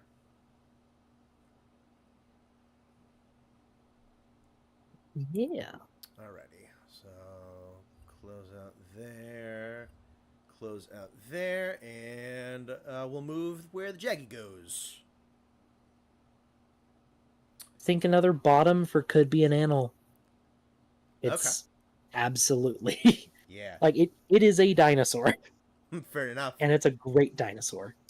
Oh, we have another super chat. Not sure exactly the type, but thank you very much. That looks Australian. Australian. Okay, cool. From Mr. Snappy, not a dinosaur. Pteranodon might have sexual dimorphism. I think there's a large crest and a small crest morph. Oh, yes, that is true. Pteranodon does have that. The large crested morphs are also 2 to 3 times the size of the small crested ones. And the small crested ones have larger openings in their pelvis for where eggs would go through. So it's probably one of the more solid cases for sexual dimorphism in the fossil record. Cool. Yeah. All right, so let's move on to the iodrome replacement, that being the Great Roggy. The much better iodrome. Oh, yeah. And, maybe it's just a personal thing. I always thought that Roggy should have, little Roggies that were more like Jaggies than Jaggia. And that Baggy should have little Baggies that are more like Jaggia. I don't know. It's just always a thing that popped into my head, but yeah, I'm not sure there's much to say beyond what was already said for Great Jaggy. I love the little stingray tail he's got. Yeah. I love the big puff-up sack on his throat. And I do like that he sprays out the poison as a mist rather than like a ball. Sure. I don't think we have any evidence for any venom in dinosaurs, but it could probably happen. Oh, and it's pretty obvious that he's probably semi-aquatic. He's got big paddle-like hands. He's got wide feet. That actually, detail I love is that it has it has really wide toes Mm-hmm. for like walking on mud. And the tail probably helps with swimming too. So it's pretty well adapted for the flooded forest, almost like it was tailor-made for it. Yeah, that would be interesting if they were ever to go back to Roggy, and it wouldn't be like an underwater fight, but just like something it could like swim around in more kind of shallow waters. Hmm. I could see it for area transitions. I don't think it would fight in the water. Yeah, no, that's more along what I was saying. It's just something to kind of spruce it up a little bit. Yeah. Honestly, I'd put him in the same rank as, well, maybe a rank below Great Jaggy. Okay. Small creative liberties with the poison. Sure. Otherwise, he's basically the same. Okay. Yeah, right there. Cool. Ragi's a good boy, and shout out to the amazing armor. Another one with amazing armor set and weapons. Oh yeah, with like the dual pistol dual blades are amazing. I don't even play dual blades, but I always make those. The cowboy armor set. Mm-hmm. Fabulous. Great. Yeah.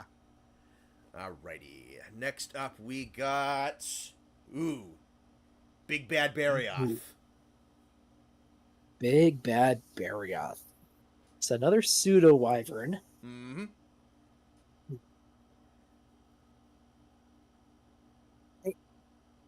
I don't remember if it was one of your videos with Austin that you brought it up, but I remember, no, it was on Natural History Channel saying that this guy's run and Nargacuga's run should be swapped.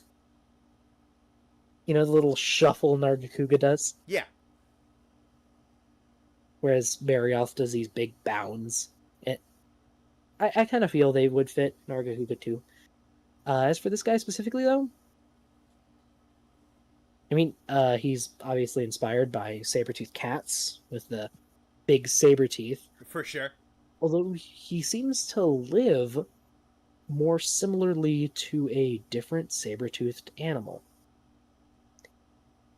In South America, there was a mammal called Thylacosmilus, which had big saber teeth, like saber-toothed cats, Mm-hmm. but it seems to have been a really weird predator. As in, it might have been like an organ specialist, Okay. which I recall being proposed for Barioth at least. I don't know where or if that's stated anywhere in canon. Someone might know. Someone might know, but they could pop that up Someone might know. if they do know.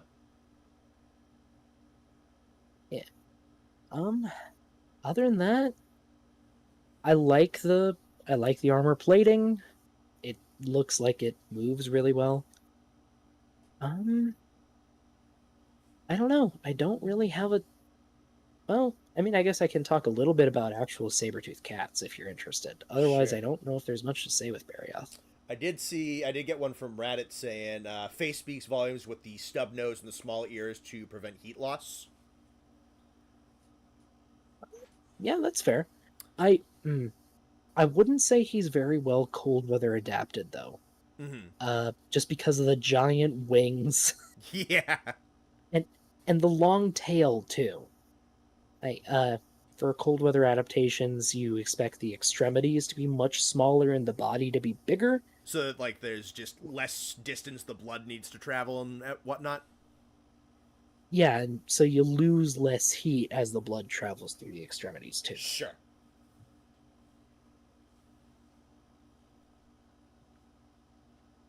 I mean, from what I recall, it does seem to hunt kind of similarly to how we think saber-toothed cats hunted. Mm-hmm. Which, unlike a lot of modern cats, saber-toothed cats, or at least Smilodon, the most famous one in particular, they're built like wrestlers. Hmm.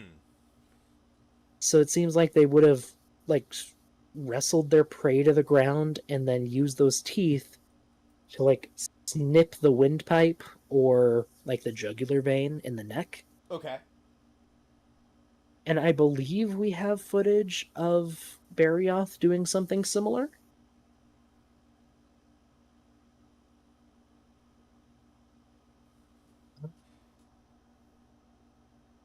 Okay, and Raditz is bringing up gigantothermy, which is just you being bigger helps you hold on to heat better. That is fair, but I don't know, those wings are a lot of surface area, and we know he flies. He flies a lot in the fight Yep. itself. Yeah, so... Ancient cats power bombing their prey. Exactly. Imagine getting clotheslined by a saber-toothed tiger. Seems to be how they hunted. Yeah, he's pretty rad. Mm. I've always liked, even if it doesn't make sense on certain maps, but the like the dynamics with his wing breaks, where you can kind of cut his claws so that he can't get a grip on the ice, has always been really sick. Oh yeah, that's a really really cool detail. Yeah, that and the, you know, like the tufts of fur that he's got. That, yeah, like what Raditz was mentioning with like the really scrunched face, because even the eyes are like very very narrow little slits of eyes that he has. Probably blocks out a lot of incoming snow that he can still kind of see, but he's not getting pelted in the eyeballs with snow all the time. Yeah, unfortunately, I'd probably say his face is the only really cold weather adapted part of him. Sure. Like the rest, if you gave him a little shave, the rest would fit it on basically any other map. Sure. No, he's not going high on the plausible scale. And don't get me wrong, I like Barioth. I do like Barioth. He's a really cool monster, but at least in plausibility, heavy suspension of disbelief, Sure. if not pure fantasy. Mm-hmm. Like he's on that line. Alrighty. Let's talk about Baroth. Ooh, and now we go to the opposite extreme. Barioth he's one of my favorite brute wyverns. He has such amazing personality. Oh, absolutely. and the design is just so rad. Alright, so what are we noticing about him off the jump? Well, he's definitely got a big armored head. He looks pretty well adapted for digging, especially with those forearms. And the feet look like he's good for walking on muddy substrate. Mm-hmm. Like, granted, I know what they were going for with the design, but they nailed it. Sure. There's... The one thing I will say is there's not... I mean, obviously, there's not a lot of creatures like him in the fossil record. And that's mostly because he's built really weird. Sure. His head is super robust. His neck and back are really strong to hold up that head. Yep. He's built like a plow because he attacks like a plow. And imagine theropods really weren't built like that. No, I mean, you got some with big heads, like obviously tyrannosaurs. Yeah. But not like this.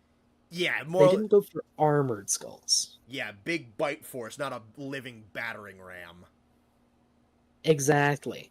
And, I mean, we do know why he's built like a battering ram, because he's an insectivore, and he goes for, Altaroth mounts. Mm-hmm. And apparently he breaks into them with his head. But if he were a real animal, like, he's already got hands that are perfectly equipped to do that, too. Sure. It might have to do very specifically with monster hunters' ant colonies because they're gigantic. Unless, like, digging at it would still be more precise. But I think he's just straight up destroys a lot of these colonies and then just has a feeding frenzy with whatever gets unearthed. Yeah, that seems to be what he does. But I don't know. And also just like the shape of his head, I feel like it might obstruct him eating. That, I kind of thought about that at one point. Yeah, it just gets kind of caught on something when he's trying to get his head down. Yeah. Yeah, I mean, one way I think you could make it work in a real animal is if that's a huge display structure. Mm. And a huge display structure, and if it was made almost entirely of keratin, you might be able to get away with it. But we know it's not because his nostrils are on the top of his head. Sure. So there has to be bone there. I don't know. I love Baroth. He's one of my favorite brute wyverns. But I don't know, as a real creature, he's thinking about it, he's also not really high on the plausibility. Mm. Like we have big insectivores in our world. Like we have anteaters, Yep. and like sloth bears. And what do? They get big, strong claws, and they dig. Yeah. They don't watch, even with termite mounds.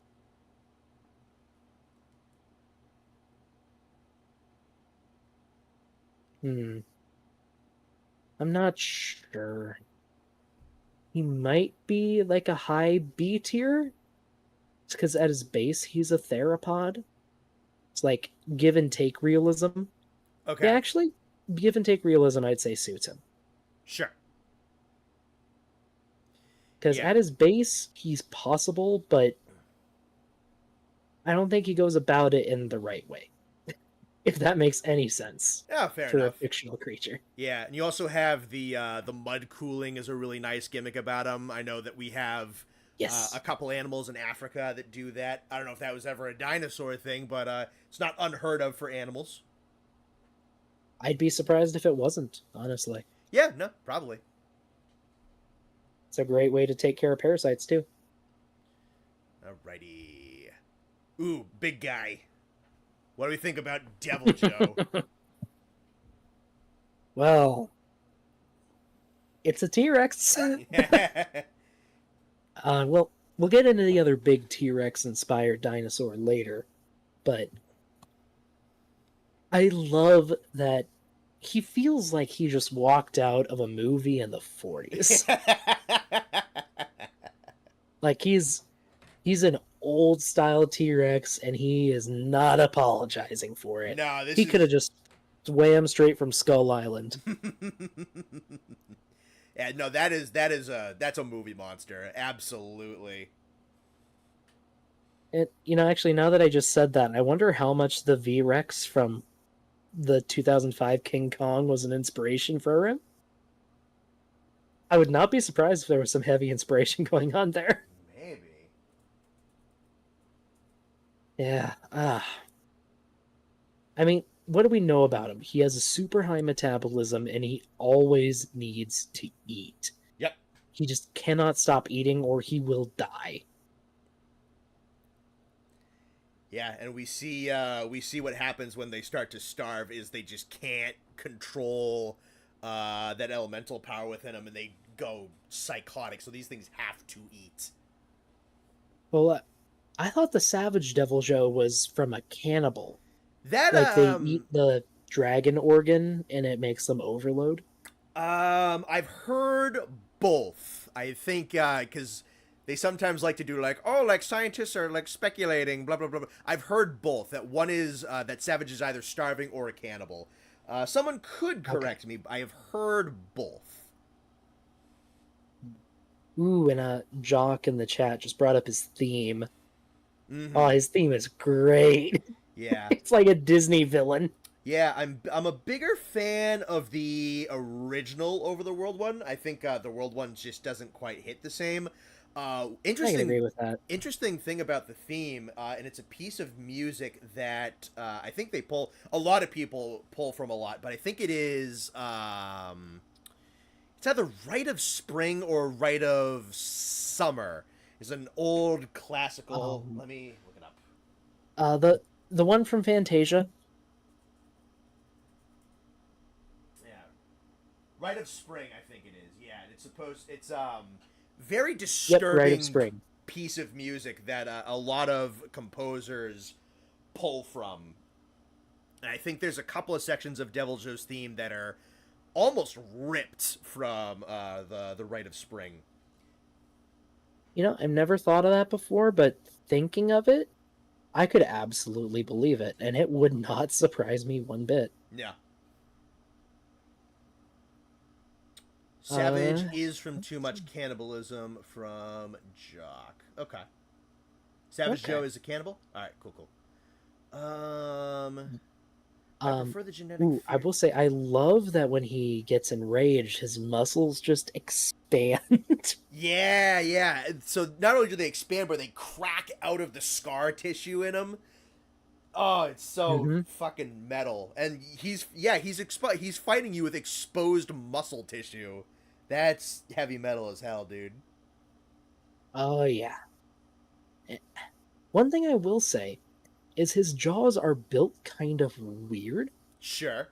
Um, they're they're not built for like a strong bite, like what you see with a T-Rex. Mm-hmm. Um, Honestly, his jaws look more like they're built just as a clamp, which kind of fits what he does in World. Yeah, kind of. Yeah, he looks like he's built to just bite, hold on, and start throwing things around, which is a valid way to kill your prey. Yeah. It would be. And I mean, it would explain why his like body is so overbuilt, why he has that giant counterbalance of a tail. Mm-hmm. Um, I feel like his legs are maybe a little too undermuscled, but they're not awful. Sure. Uh, Actually, if I recall, in fourth gen, I think, especially in War Ultimate, they beefed up his legs quite a bit, and then World went back on it, Hmm. which I don't really understand.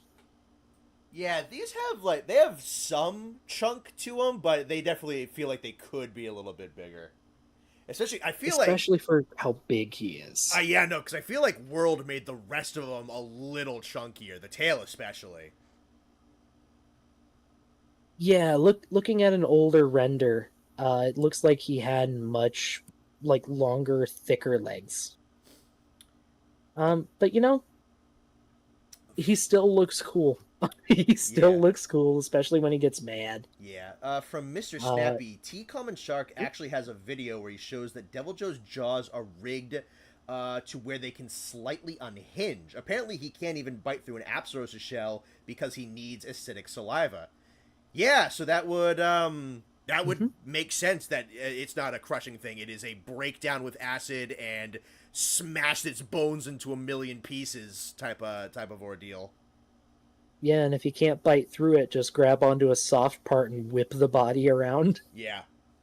No, watching this Um, watching this thing eat would probably be just blood everywhere. oh, absolutely. It looks like it's built to do a kind of feeding that some vultures do.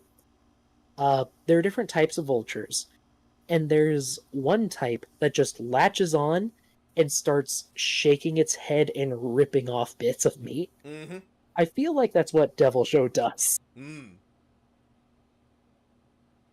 What do you Um, think about? oh, and oh, good. I was gonna say, what do you think? I see Raditz talking about it right here. But what do you think about the teeth outside, so much outside of the jaw that's like overtaking the snout and like going under the chin almost? Honestly, I'm not sure they're actually teeth. A lot of monsters have this. I don't know how to really call it, but extra oral teeth. Mm-hmm. So teeth in air quotes outside of their mouth. Lagiacrus has it. Zenogre has it. Rathalos kinda has it a bit. Where they just have these extra fake fangs. Mm-hmm. I almost wonder if it's just like a display structure kind of thing, Hmm. Raditz here or is maybe to help protect the face from struggling prey, possibly. could be. One preposition I'm seeing right here. With the teeth, having to always eat you could burn through teeth like mad. Having a teeth whorl, replacing teeth could be an advantage. There's a type of prehistoric shark that had that kind of like teeth whorl to it, didn't it? Yes, Helicoprion. Mm. My thing for that is that the way teeth are made, they would be coming from inside the jaws and going outward. They Yeah. wouldn't be going from the outside in. Hmm. And the teeth in air quotes on the outside are too big Yeah. to fit in his mouth. Oh yeah, especially a couple of those, like right on the apex of the chin, right there, get huge. Mm-hmm. So my bet would be that they're. My bet would be that they might not even be teeth, but more just like especially thickened, maybe sharpened scales to help protect the face Hmm. while holding on to prey. That's my guess. I can't say for sure. From Blade 24 Liger, they are teeth. Their jaws work like shark's jaw, but the teeth keep rotating outwards. So they rotate outwards and get larger, would be the case. The confirmed teeth due to them being found in some of Joe's tracks. So that's interesting then. So they start out as teeth, they rotate out, and by maybe it's actually both correct. Maybe he has a process where they get larger and kind of turn into armor. Maybe. I mean, possible, but teeth don't really grow like that. Yeah, because maybe Once your teeth grow, they're kind of set. They can't keep growing. That's why you get a tooth decay, Yeah, like cavities. I don't know. Weird. I don't know. Either way, he's a cool dinosaur. I think we got another S tier, maybe not at the top, but he's definitely a dinosaur. He's maybe if he was a little less exaggerated, I could totally see him being a real animal. Sure. Yeah, I'd say right above Jaggy. Sure. Okay. What do I got next? We got Uragon. Another monster I love, but it's really not very plausible. No, I don't. This is So I guess since we didn't do Gravios, is Uragon our only Oravore on the chart for today? Might be. Yeah. I don't think there is an animal that can exclusively eat rocks. No, I think Hmm. I think I don't know if they eat meat also, but I think the like Teostra and Lunastra are monsters that eat rocks a bit. I think Gogmazios has a diet kind of like that. I don't know if they exclusively eat it, but I don't think he is the only ore eating monster. Okay. Well, I eat rocks and I'm fine. I will say, how does Uragon eat? That's a fantastic question. I don't know. If he had actual arms, I could believe it, but he doesn't. He's got little T-Rex arms. Yeah, the jaw, it's both his chin and his horns would like get in the way. Yeah, does he like pile up the ore with his hands and then just like open his jaws and slam his face into the ground and eat the top of the pile? Maybe. God eats sulfur, yes. Oh, yes, he does. Oh, man. Smash and slurp. Like, here's the thing. I like Uragon's design. I think he looks cool. Yeah. But there's no way anything like this could live. Mm-hmm. Oh, and just to talk about the stuff he does with his face, the slamming. He'd give himself Any brain creature. damage. Well, more than that, he would be breaking his teeth with every slam. He'd break the heck out of his jaw joint. Like, there's a reason most animals don't hit things with their jaws. It's a bad idea. Now, speak for yourself. I haven't broken my jaw yet, but I know people who have. Woodpecker, bro? I guess that's a little different. But woodpeckers are stabbing, they're not smashing their chin. Also, it looks like woodpeckers' beaks, their upper beak is longer than their lower beak. Unless I'm wrong. Which I could be, but keep in mind, a woodpecker also weighs maybe 2 ounces. Mm-hmm. This thing's probably a couple tons. This thing probably weighs like 30 tons. He's a big boy. He's a very big boy. Yeah, and the curling up into a circle like that and rolling around. I mean, there's animals that curl up, but not quite like that. And I don't think they can steer quite like he can either. Yeah. I mean, there are some armadillos that can roll, but they don't roll on pegs.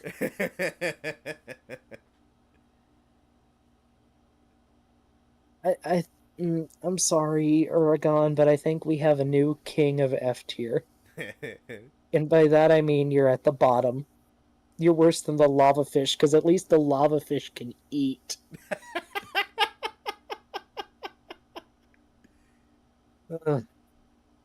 Yeah, I know some people. I am not in the Oregon hater camp. I think he's okay. I think he's like a quintessential 6 out of 10 monster. But no, he is a goofy boy.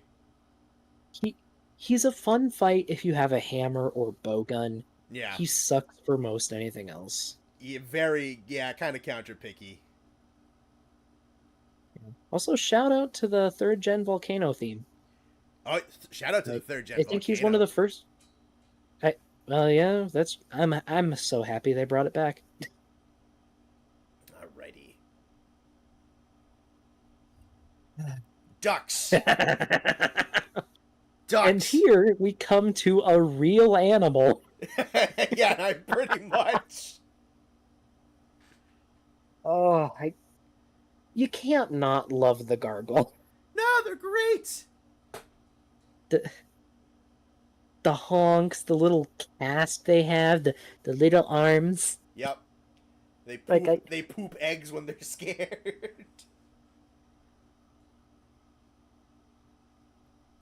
King of S tier. Like, it's just they are duck. They are perfect. Yep.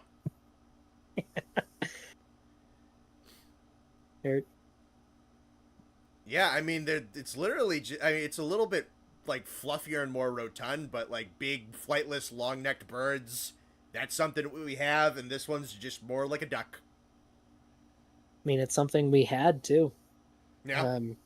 Honestly, like their biggest inspiration besides duck is probably a cassowary.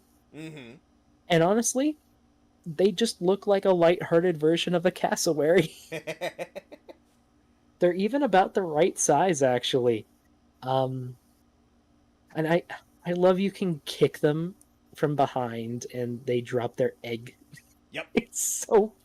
They're perfect. They're so amazing. silly. Yeah, fit in great with Zinogre's ecology, and that whole kind of like triangle that they have going on is really cool with the thunderbugs and that relationship, and how just like these goofy ass ducks that poop eggs are kind of like a little bit of power and population control for one of the strongest wyverns on the planet is a really, really cool thing that Portable Third introduced. I've always loved that dynamic. Wait, do they eat thunderbugs? They do, yes.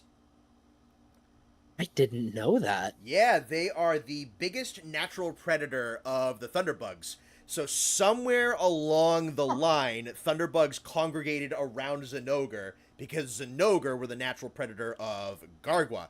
And obviously Gargwa aren't extinct, so they're still eating thunderbugs and kind of keeping some of the power of these colonies of the Zinogre in check, whilst the Zinogre keeps the Huh. Gargwa population in check. Okay. I mean, my guess would be just from looking at them that they're probably a generalist feeder. Mm-hmm. I almost wonder if it's more like they eat plants that thunderbugs roost in. Yeah. But I love them. I love them so much. They're Yeah. perfect. Alrighty. You may not like it, but this is what peak performance looks like. Duck. Alrighty. Duramboros. Speaking of peaks, Aha! Twin Peaks specifically. Okay, where to start? There's a lot to work with. There's a lot to work with. I mean, gotta love the huge hammer tail, another inspiration from ankylosaurs. Mm-hmm. It's got camel humps on its back that, if I recall, are specifically referred to as just being huge fat stores. Yes, that is how they function. Yep. And it's got the big ol' horns that are, honestly, they look like they're perfect for smashing down trees, fighting rivals, or display. Mm-hmm. My biggest flaw is that his his legs are way too small to hold up that much weight. Mm-hmm. And that's before we get into the spinning and jumping. Yeah, I think kind of like objectively, I do think it makes total sense if they were to make him an herbivore in terms of kind of like a meta level, kind of like what it means for a video game animal category. I do really appreciate Duramboros for how he broadened up the brute wyverns and like what you could do to really kind of differentiate a category that's almost absolutely. exclusively theropods. Wait, is he the first bipedal herbivore? Baroth? Not counting Gargwa? First... Gargwa, or Baroth's an insectivore. Oh, herbivore you're talking about. Yeah. No, the Bloses would be before him. Oh, yeah, you're right. I forgot the Bloses. Yeah, I think he's the first herbivore brute wyvern, because you have carnivore Deviljho, insectivore Baroth, I get Orivore Uragon. That's what I call it. I have no idea what the proper term would be. Yeah, no, I do think he is the first herbivorous brute wyvern. Yeah.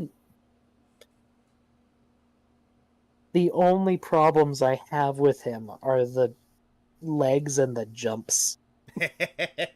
Those are the only issues. I love my big helicopter boy. Mm-hmm. Like he's probably my second favorite brute wyvern. Baroth's the third. We haven't gotten to the first yet. For sure. Geovore. There's no proper term. I think Geovore sounds neat. Yeah, Geovore, I like the sound of it. It has a better ring than Orivore. That's for fucking sure. Yeah, Orivore sounds nice. Oh yeah, and Duramboros does eat trees, so he knocks the trees down and he eats them. Yep. And considering how big he is and those jaws, he could probably eat all of the tree. Probably, yeah. Oh man, Physicists hate him. He can't fit in S tier, but he's high up there. I love him.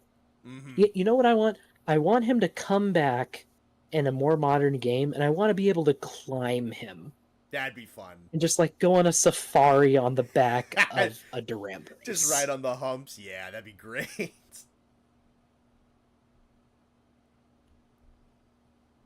All right. Oh yeah, and then there's the giant rust Duramboros. Yep. That's just an actual. I'd That's say just a big pint mountain. Again, I love him, but I'm gonna have to say give and take realism below Baroth. Sure. I love him, but mm, poor boy. Yeah. All right. Next is Volvodon. Ah, licky lick. You know, I like him. He's an insectivore done right, is probably how I would put it. Sure. Because he's he is an armadillo. He's a bear armadillo, and those fit together pretty well. I'm I'm not sure if he'd be able to curl up into as tight of a ball as he actually does in game, but I love that he rolls around. I love his little hops, like That he that, can do? Yeah. like that 3 or 4 stage jumping freak out attack he does is amazing. And he's got those big old claws to dig up into Altroth mounds, plus the long tongue. Yeah. Do we Uh, have the any... paralytic saliva is pretty cool. Hmm. Oh, good. I was gonna say, do we have much in the ways? I'm sure we do, but in terms of like larger anteaters that look anything kind of like this? Larger ones, no. Um, n- Not really. No, I can't say we do. Yeah. I think I might have But meant that said, armadillo I could equivalent to it. totally believe there's something like this that could evolve. Sure. It's nowhere out of the realm of possibility. And I brought up the paralyzing venom. Yeah. That's something that some shrews have. Some um, some bug-eating shrews. So you know what? Interesting. That's possible too. Cool. Yeah. I think he goes in S. Cool. He is a real thing, is what I would say. Maybe just above the Bloses. Okay. Yeah. Alrighty. Another one that's probably not going to get very high on the realism list. Bracky. Okay, I changed what I said. Okay, he's fighting with Duramboros for second, but He's pretty see, great. I always forget he's a brute wyvern. Oh man, shout out to the world theme for Raging. Oh yeah. One of the best pieces of music I've heard in a long time. I love the symbiotic relationship he has with the slime mold. I think it's a really good trait. Weirdly enough, the exploding slime mold, if it was a little less fiery, is actually kind of plausible. Because there's a lot of molds and fungi that propagate by shooting out spores. Sure. And they can do it in response to impacts, actually, so his punch is priming it, I could believe.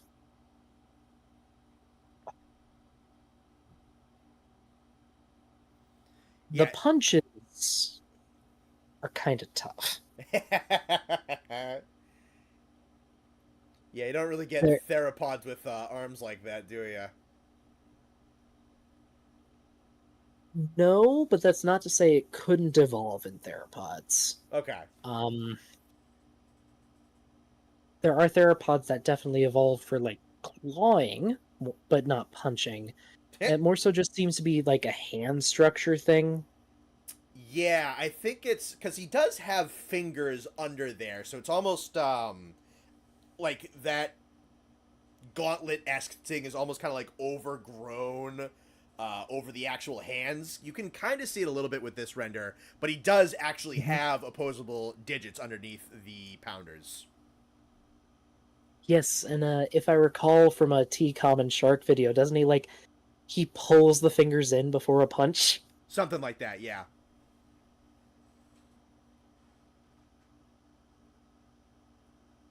I'm really torn.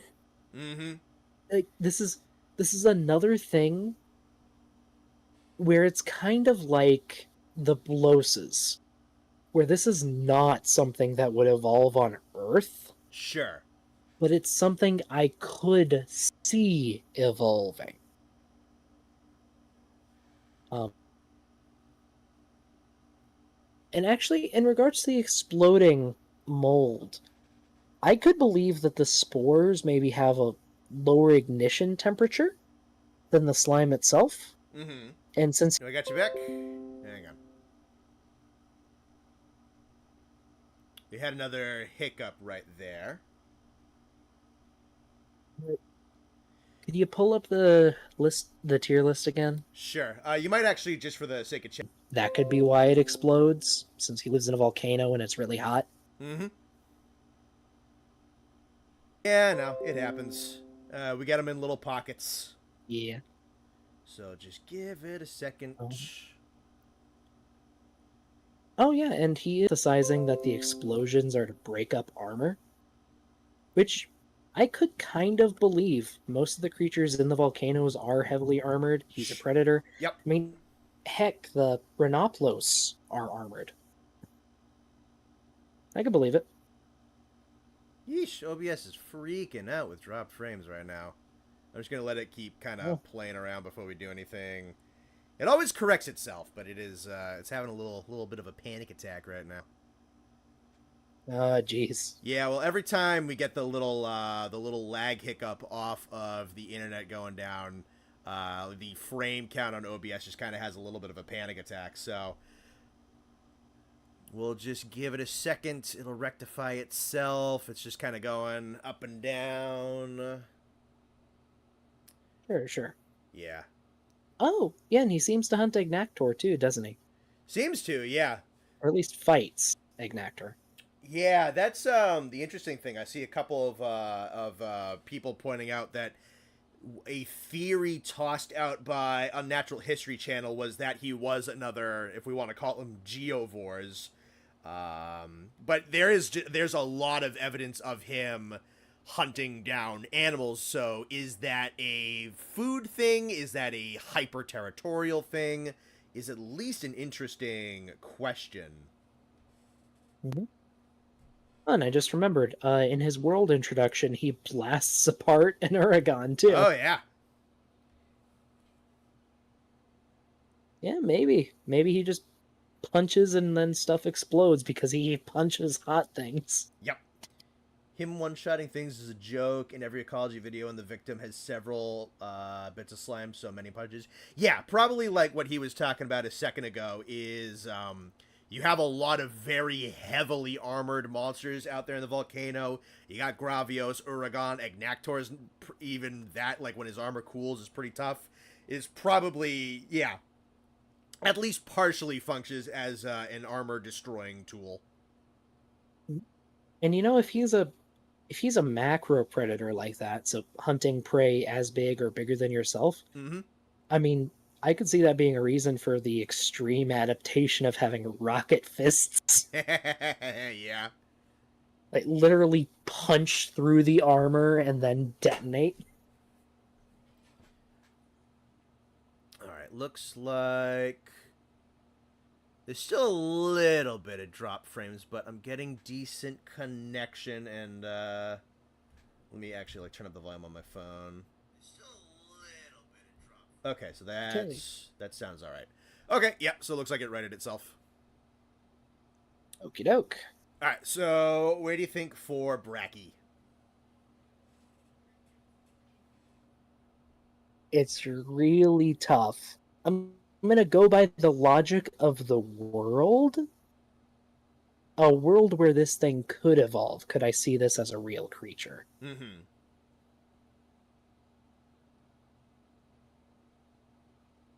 I'd put him at the top of small creative liberties.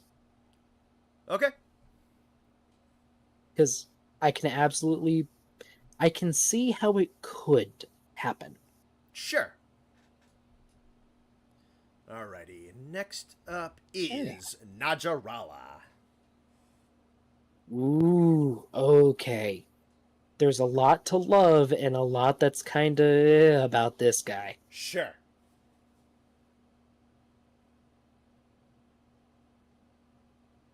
I'll say he hasn't appeared since Generations, has he? Kind No, of he's sad. been gone a while. I miss him. Yeah, him and Laggy and Egnactor have had that body issue with a lot of the uneven terrain the fifth generation has. Yeah. Hmm. You know, the only real issue I have with him is that he flings the plates out. Like, those would take so long to grow back. Like, just Probably. massive, probably keratin plates of that size, even if they're hollow, those would probably take years or maybe even decades in the case of the bigger ones. Sure. As a display structure, I think they're probably fine, Mm-hmm. except for the fact that he burrows. Yeah, those would just snap off, wouldn't they? Oh, yeah. I don't. I I'm could not going very to much. belabor on him as. Oh, go ahead. What I was gonna say is I could very much see it because there's a couple of monsters in third and fourth that quote unquote burrow. I think it's really just so they have you need paintballs for more monsters. I think it's kind of a game-ism because like Glavenus and Deviljho can burrow, which is stupid. I don't think like if Naja was in World or Rise, I don't think it would. I think that might be a little bit of a video game-ism. I would agree with you, except that he has burrowing attacks. He does it in the Oh, fight. true. You're right. Yeah. Yeah. Okay. If Yeah. it No. was Those. just an area transition, I'd agree.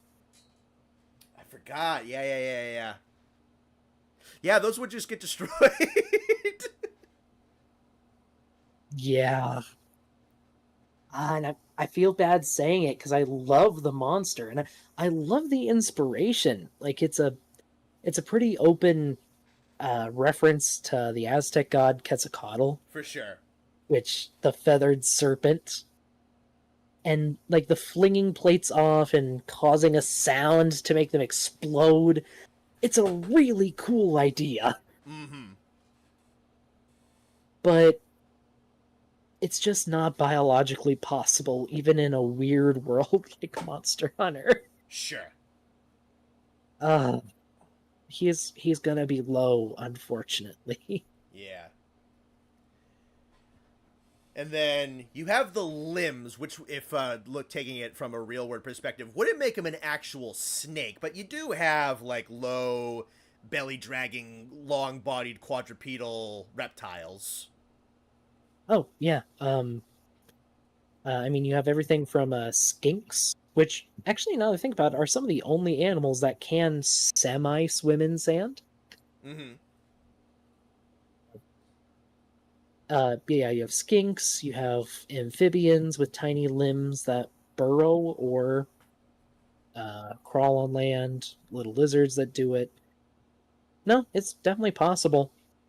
Not certain for a creature of this size, but possible. Sure.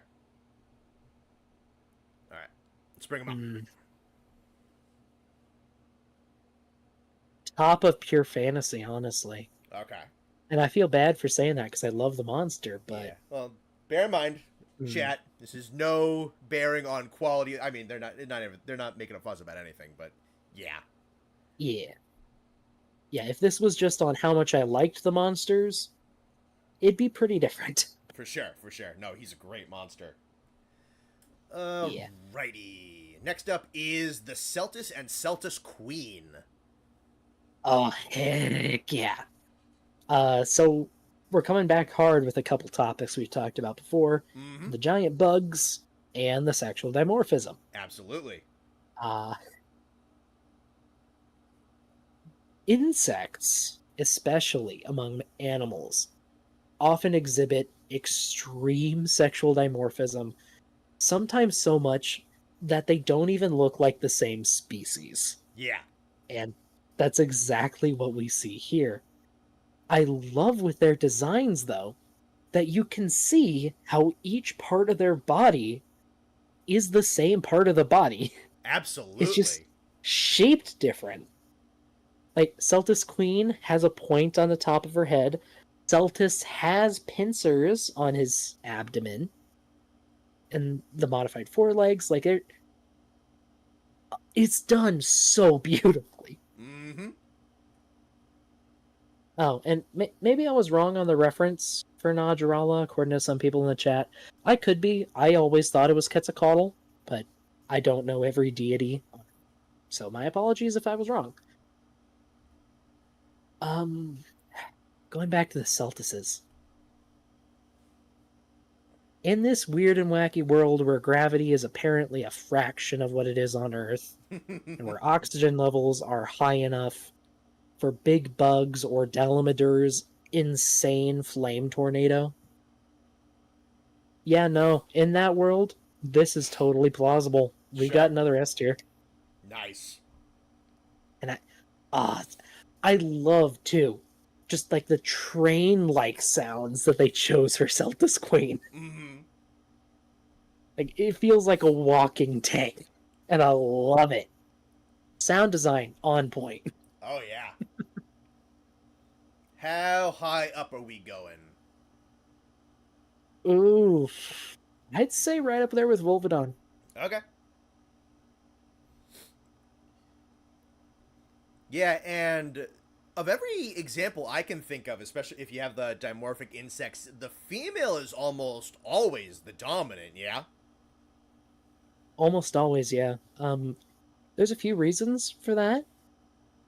My guess, or there's a few reasons for that. One of the more common ones seems to be the female is the one that has to carry the eggs. So if the male eats her, then no reproduction happens. Sure. But the female can eat the male afterwards, and there's no issue. Yep. Oh, and we have a super chat from Tin Can. Hi, buddy. Are tin cans dinosaurs if they're old enough? Yes. If a tin can is 15 years old, it gets to be a dinosaur. Only if it has a Sinclair Oil logo on it, though. Which, actually, do you know why Sinclair Oil has a dinosaur as their mascot? I do not. They funded an expedition by the American Museum of Natural History back in the early 1900s to the area where I'm currently working in Oh, wow. and found just dozens of dinosaurs. Crazy. Yeah, and ever since then, they've had a dinosaur as their logo. It was a really good PR move. It's a cute brontosaurus. Yeah. Is there? I would say, just to talk about like real world comparisons, is there anything in particular that the Celtices remind you of that they might have taken more heavily inspiration from? Ooh, that's tough. The Celtis Queen has an abdomen that's kind of like an exaggerated version of an insect called an earwig. Mm-hmm. They have those big pincers on the tail. Could also be a reference to a sea scorpion, but I can't say that for sure. With the male, I wouldn't be surprised if he's referencing something, but I don't know. I think he's more just a general big bug with a horn. Sure. Maybe some kind of beetle. There are horned beetles. Yeah, it could be a beetle. Desert Celtis, I think its horns are modeled after some beetle, but I could be wrong about that. Yeah, because he has the split. The horn. double horns. Yeah, so it's split, and they're also got like a curve to them. Yeah. Oh, and shout out to the Celtis armor set too. Best gun lance set.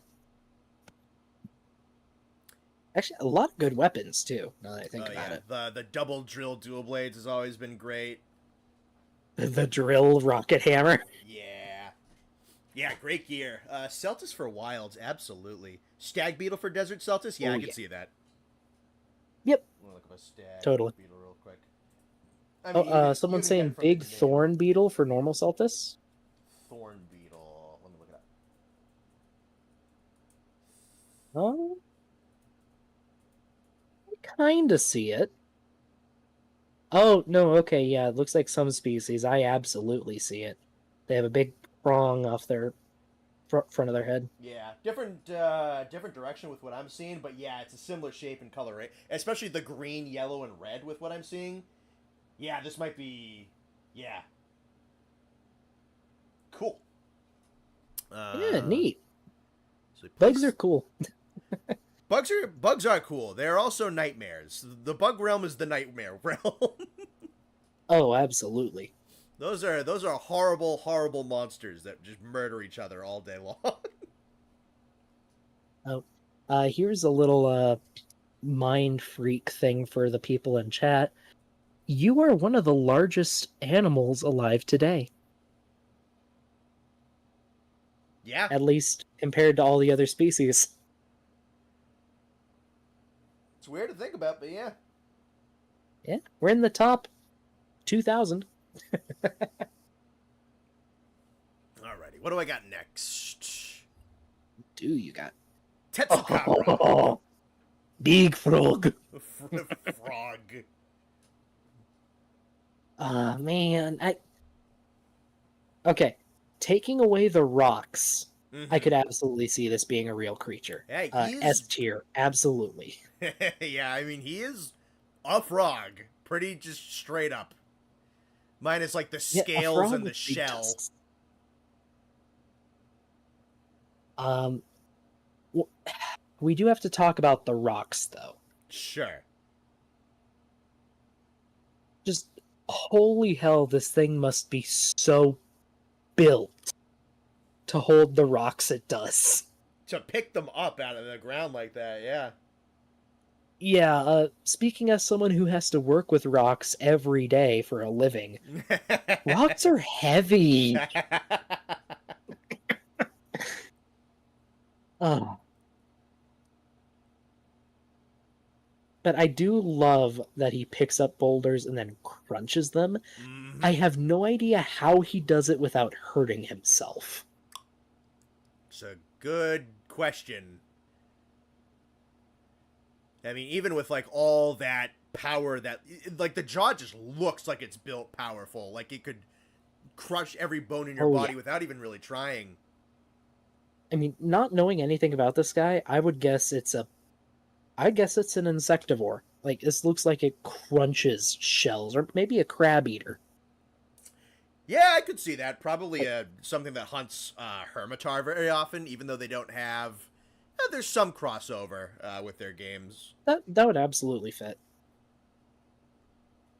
Um yeah, no. I love this guy, but I think the rocks are going to take him down a tier. Sure, because he would probably hurt himself. He would break his face. Yeah. I'd say small creative liberties. Uh, Honestly, above Bracky. okay. Because other than that, he is Frog.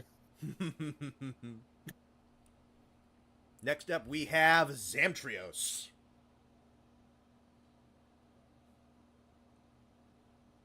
So I'm trying to be a little faster because I'm realizing we're nearing on 3 hours, but Yeah, I mean, my streams go a litll long, but if you're crunched for time, then do what you need to do. I don't know how long you were okay with going. I I also have don't want to bore the chat out of their minds. Sure. I have gone as long as 6 hours before, and we still have 83 people in here, so So have I.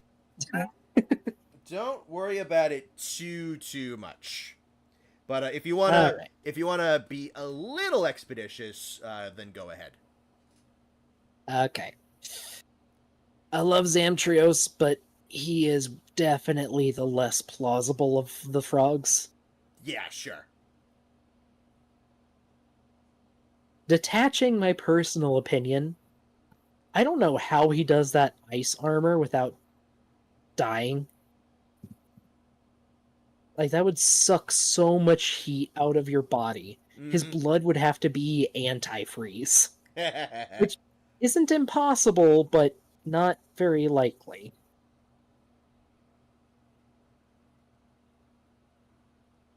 And plus, he swims through ice. He drills through ice. Oh, it's tough. And then there's the ball mode, too. Yeah, which is extremely hyperbolic over what some frogs can do. I mean, it's inspired by pufferfish, isn't it? Probably. I think Goebel is a little bit more pufferfish, but there's probably a little bit in there. I only know how pufferfish do it, and pufferfish they swallow water while living in water. Yeah. They don't swallow air while walking on land. Yeah. So yes, a frog can puff themselves up with like the sac in their throats, but this is obvious. What he does is obviously very hyperbolic. Yeah, they don't bounce on it. Yes, precisely. Man, I love him, but he is absolutely a fantasy creature in every aspect. For sure.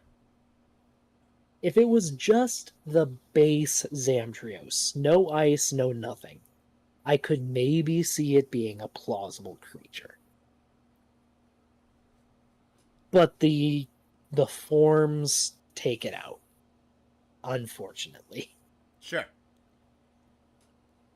Does it go above anything in pure fantasy? I'd say above lava fish. Okay. As weird as swimming through ice is, at least he wouldn't burst into steam. Fair enough. Alright, what do I got next? Laranoth, our resident Oh, sauropods. hey, it's a sauropod. Yeah, finally. I mean, you know what? It's a sauropod.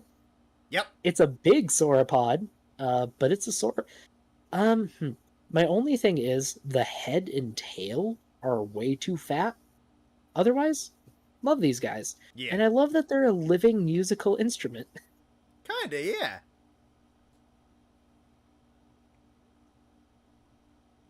There's not too much to say about them.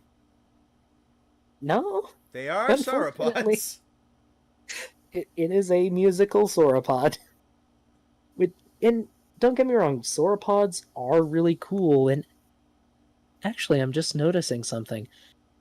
This is going to sound really weird, but any chance we could get a better view on the feet? Sure. I mean, I could just zoom and... No, don't tell me. Don't tell me they actually got the feet right on Laranoth, of all things. Does that look okay for you? That works. Okay, it's not perfect, but these are some of the most accurate sauropod feet I've seen in a very long time. Okay. And that probably sounds really, really weird. Hey, man. Is what it is. So there's a lot of dinosaurs out there. Sauropods are arguably some of the most iconic. And for good reason. They're massive, they're really, really cool. Sure. But there's something about their anatomy that almost every piece of media gets wrong. And that's their feet. Mm-hmm. Every piece of media makes their feet look like elephant feet. They are not elephant feet. They are absolute nightmare abominations. And I am not exaggerating with that. I'm going to send you a link. And it's just the front feet of some sauropods. Okay. They are an absolute horror show. Yeah, that Fine, looks if like you wanna- that looks like a human born with like a horrible mutation. Oh yeah, I'll pull it up for chat real quick. for the chat. Yeah, they are freakish monstrosities in every sense of the word. And the Laranoth, of all things, actually has some kinda accurate sauropod feet. Hmm. Uh, See, for a lot of sauropods, their feet are shaped like horseshoes or kidney beans. Hmm. And that's not an exaggeration. Their footprints look like kidney beans. I've seen them in person. Um, Yeah, these things just don't and the look Laranoths right. kinda have that. No, they don't. Especially the one on the The right end Laranoth. there. That just looks like 6 bones in a semicircle. Oh, that's just the metacarpals. They don't have fingers anymore by the Oh, time they get to that point. what the fuck? They're just walking on their knuckles and there are no fingers. Huh. I don't like that. Yeah, the thing in the top left corner is a hind foot, I think from I don't know, let's say an apatosaurus. Sure. Those get funky too, Yeah, it's and a. the Laranoth aren't bad. I never expected this, but the Laranoth have some of the best sauropod feet I've ever seen in media. Hey man, these guys do research. You know, they do. I I can't believe I doubted you, Monster Hunter creators.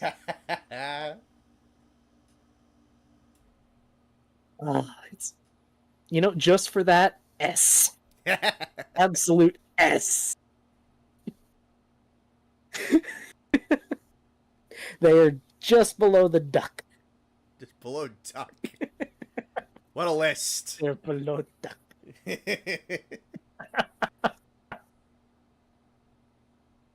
Oh, my face hurts. Oh. And for anyone who's curious why they're so weird, that's because they have to hold like 40 to 70 tons on that foot. Well, more like, I guess, only 20 to 30 tons on that foot while they're walking. So their feet have to do some crazy things so they don't just break their bones. Yeah. They just turn into columns. And then we have the sauropod-sized mammoth. Oh yeah, this big lady. I love all the bits of gameth ecology we get.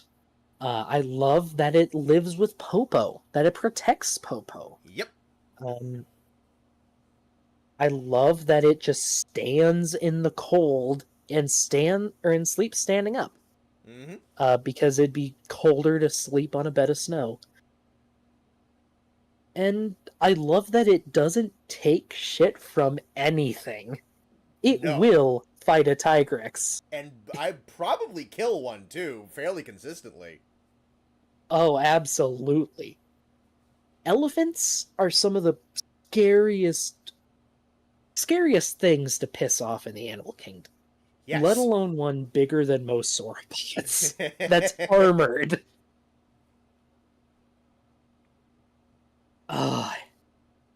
And we brought up the themes before. Mm-hmm. The Gamma theme is one of my favorite Monster Hunter themes ever. Sure. It feels like an army on the march through a blizzard. Yeah, if you haven't already, I would highly recommend, because some of them are still up.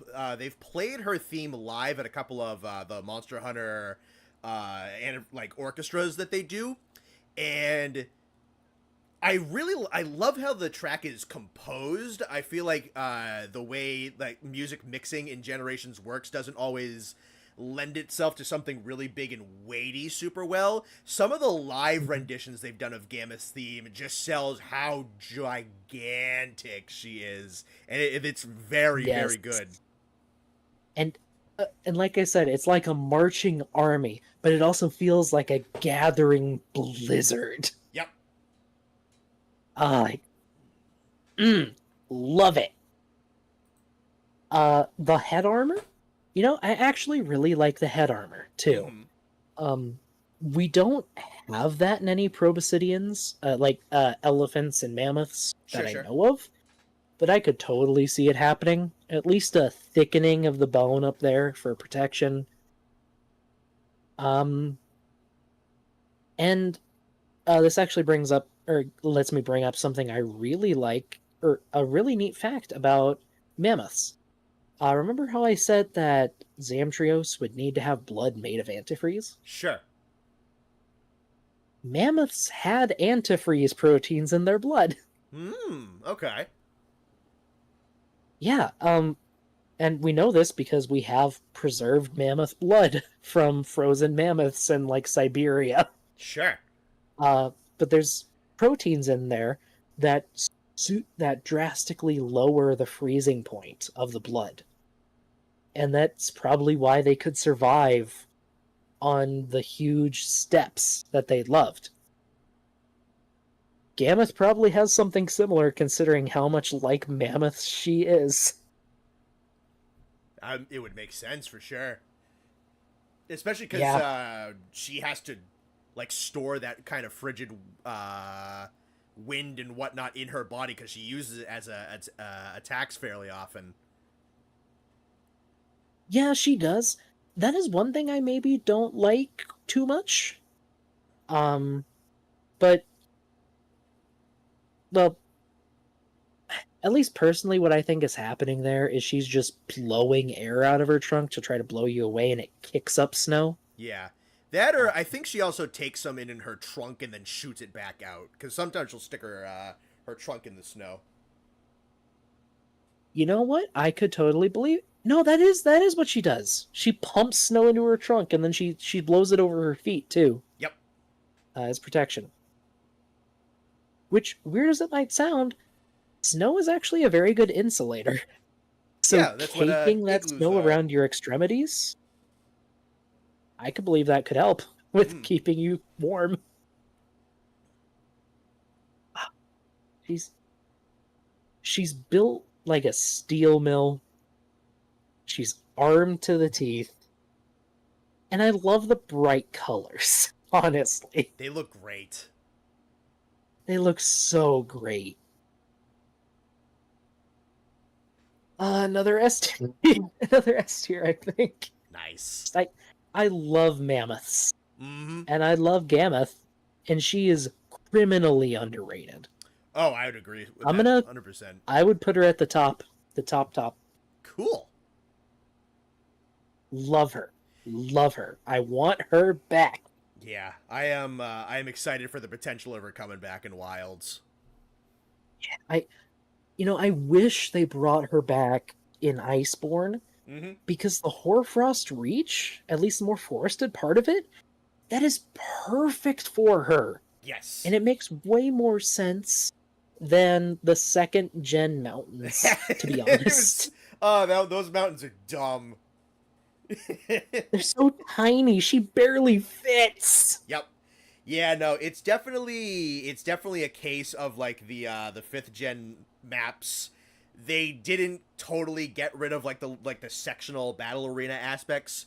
So like Rise Hmm. especially has little teeny tiny hallways instead of loading zones.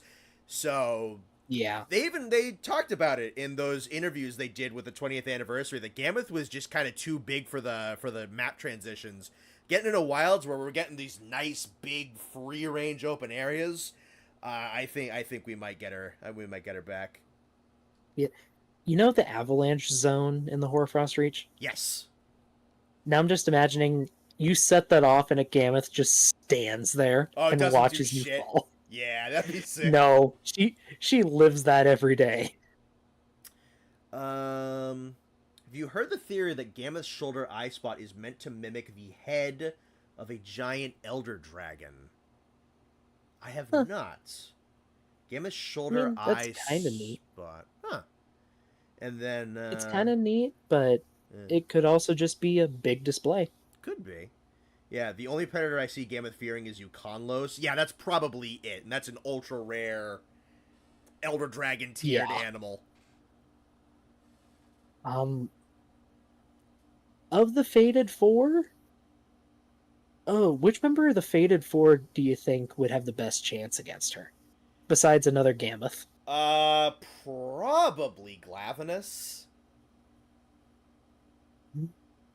Probably. My thing is, I'm not sure the tail could get through all that head armor, and then she could just crush him with her face.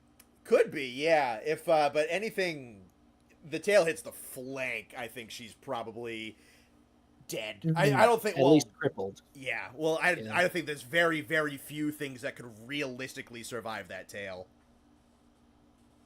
That's fair. It is the 1,000-degree knife. Yeah.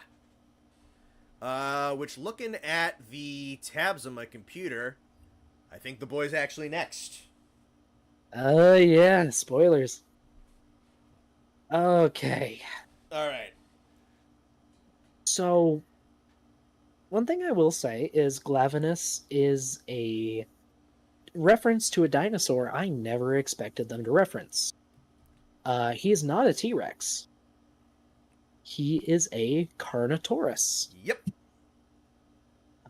which is a smaller dinosaur from the late Cretaceous that has 2 horns above its eyes. Glavenus does too. And I like that they chose well, it's still fairly well known, but a more obscure theropod than just another T-Rex. Sure. Now the problem is the fire. I like how they explain it in game, but it is a game thing. Is it basically just thermite? If I remember correctly, and chat can correct me because they're bigger geeks about some of this stuff than I am. The way I think it works is like he gets a whole bunch of just crap and garbage on his tail from striking it and attacking it and grinding with it. So what he does is when he runs the blade through his teeth, I think he ingests some of those particles, some of that rock and mud and crap and whatnot. That finds its way into an organ that he has, and it's almost kind of like a coal engine where it just heats up by ingesting all these particles of crap. I think. Okay. Someone can correct me if I'm wrong. I mean, I'm not going to say it's impossible, but there's a reason there's no real fire-breathing animals. Yes. Fire is dangerous. Fire bad. Yes. Fire very bad, especially inside of you. Especially when it makes your throat glow. Mm-hmm. Which I will say, I love that his throat is a weak point when it glows. Yeah, the risk reward for that's great. Load. But, you know, I feel like he might be prone to premature explosions, and that might just, destroy the species. Specifically his head blowing off, yes. Yes. That head blowing off. With the tail... I mean, having a tail for a weapon, I think, is a neat idea. Mm-hmm.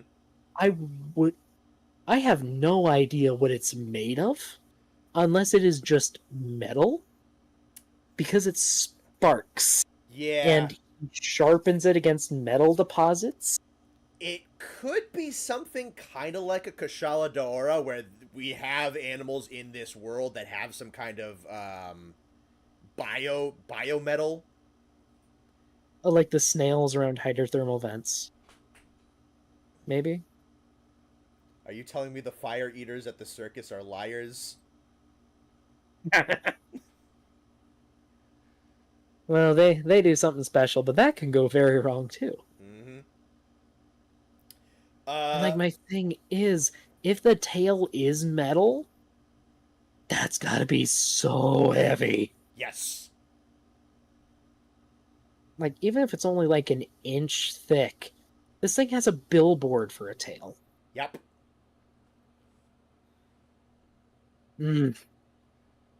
Unfortunately, I think I gotta say it's not that plausible. Yeah. Is there much... Like, especially with his proportions. Sure. Is there much precedent for theropods using a tail as a weapon?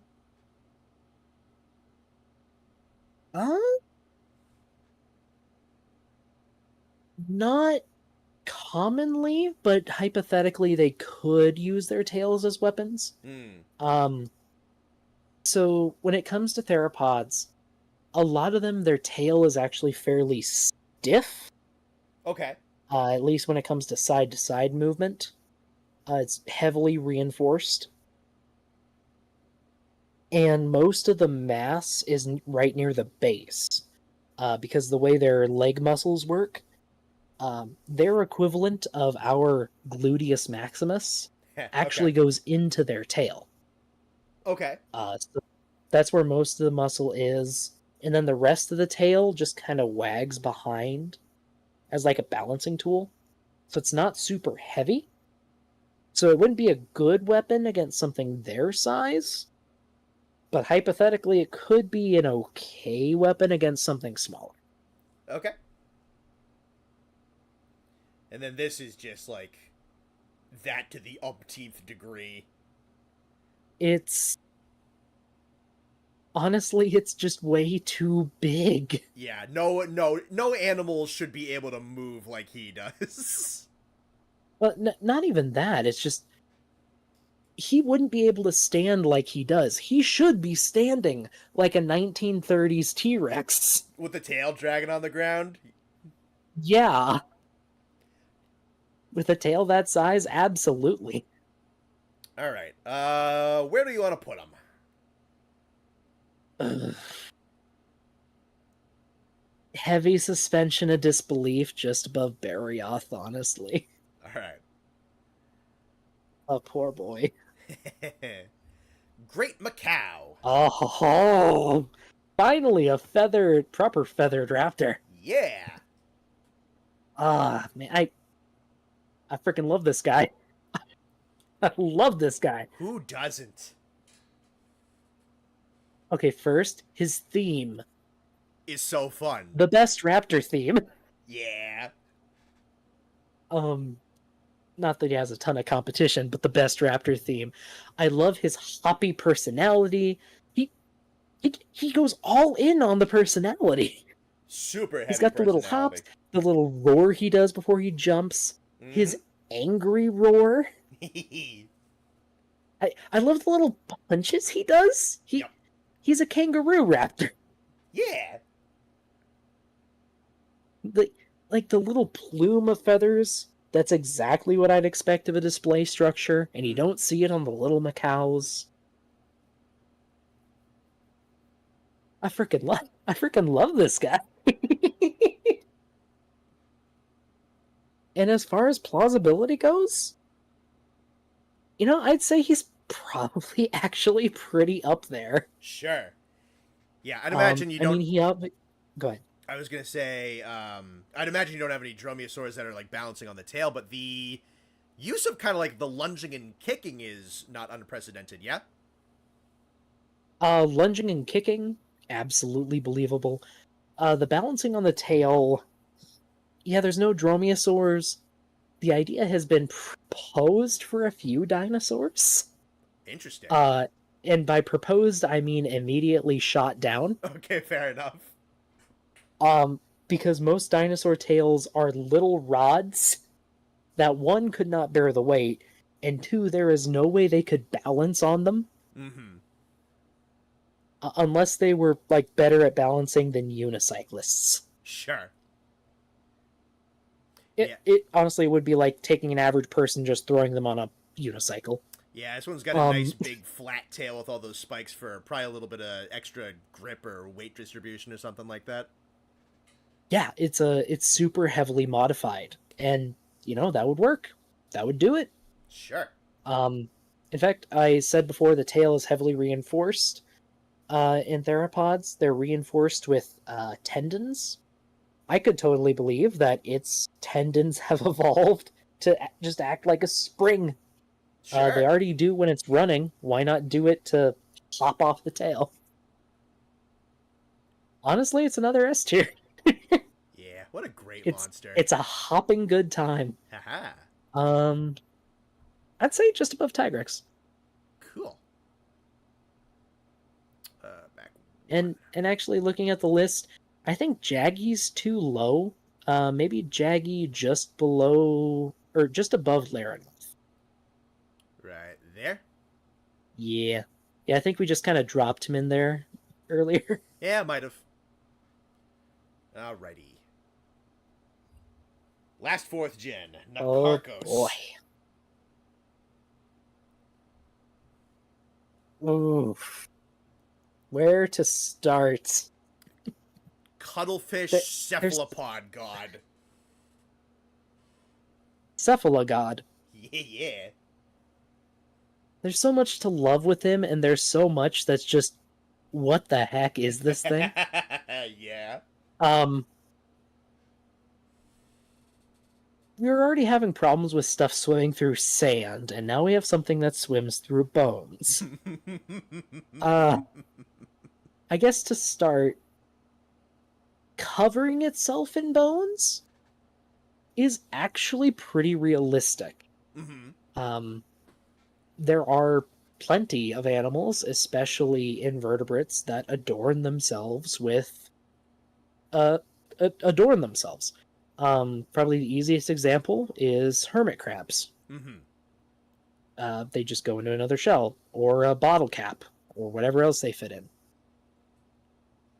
Um, some insects will cover themselves with their prey. I'm not sure why, but they do. I think they're called assassin bugs. It's just a sense of superiority. I mean, I guess like that part is believable. And honestly, it using different heads for different effects, I think that's pretty cool. Oh, yeah. It's a really neat idea, and I like it. I think it's well implemented. Yeah, and with something like a cephalopod, it definitely breaches into a little bit of fantasy, but the fact that it can like understand the tools of another animal and utilize them Mm-hmm. has I mean, octopi do that. true. Isn't there like a kind of like takes off of like jellyfish stingers? Um. Oh. I'm not sure if octopi do, but I know crabs do that. Hmm. With anemones. But there are examples of octopi in captivity. Um, they will like take a piece of trash, like a can or something, and they'll just throw it at each other over the top of the water. Sometimes they will squirt at lights to make them turn off because they short out the lights. That's awesome. Um, I need to find the story, but there's a story of one octopus that would escape its tank, I think to eat fish in an adjacent tank, and then crawl back all during the night. I might have heard about that. That sounds right. So no, that level of intelligence, I could absolutely believe. It's weird that it's above the water. Yeah, I saw someone point that. I think Pig Hunter Gaming, scroll back a little bit, was saying that like him being out of the water is a little odd. At least for as long as he's out of water. A lot of or at least a lot of octopi can be out of water for some time, but not very long. Yeah. And this guy will fight you for minutes at a time without taking a breath. And then there's the dragon beam. Which, should we even bring up the dragon beam? Well, most animals in real life can't do that, so it depends on if you want to include it or not.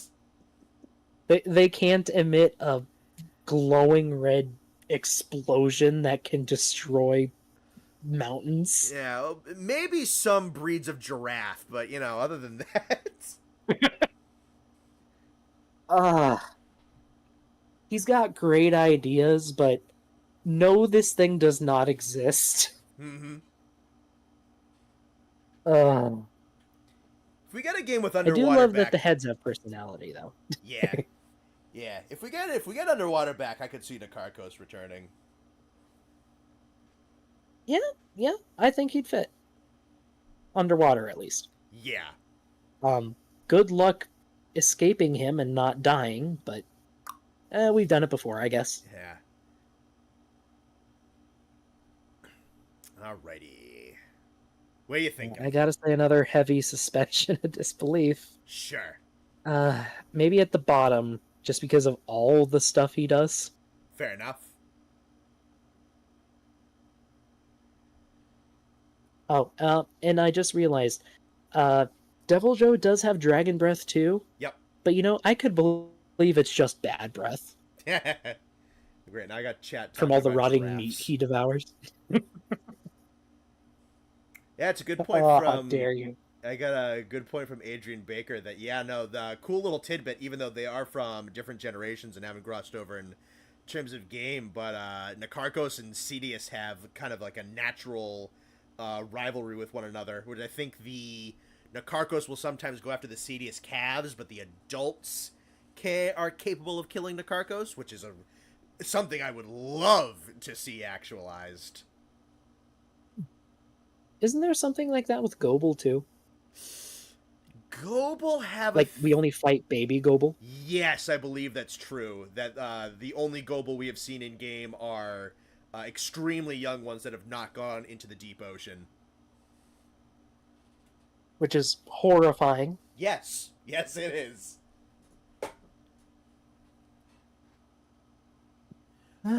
Well, shall we rank this guy?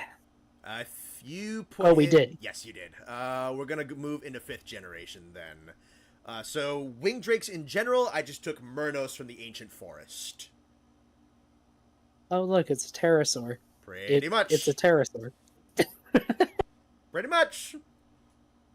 I mean, they have bat wings, which is kind of neat. Actually, that's something we could kind of talk about.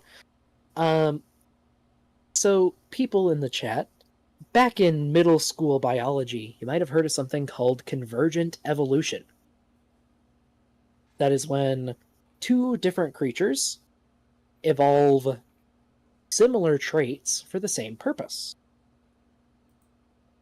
A great example of that is birds, bats, and pterosaurs. All three of these creatures fly, but they all do it in different ways. And that's part of how we tell that their common ancestor didn't fly. Pterosaurs have basically one really long finger that's attached by a membrane to their, I think, knee or ankle. Birds have really short arms but really big feathers. And bats have their hands backwards and their fingers support a wing membrane, kind of like a pterosaur. You said these were Merinos? Yes, these are the ancient forest species called Murnos. Okay. Yeah, Merinos are doing the bat thing, which is also what a lot of the other wyverns do, which is kind of interesting. Not 100% sure why, but I guess they do. I will say they absolutely would not be able to carry a full-grown person.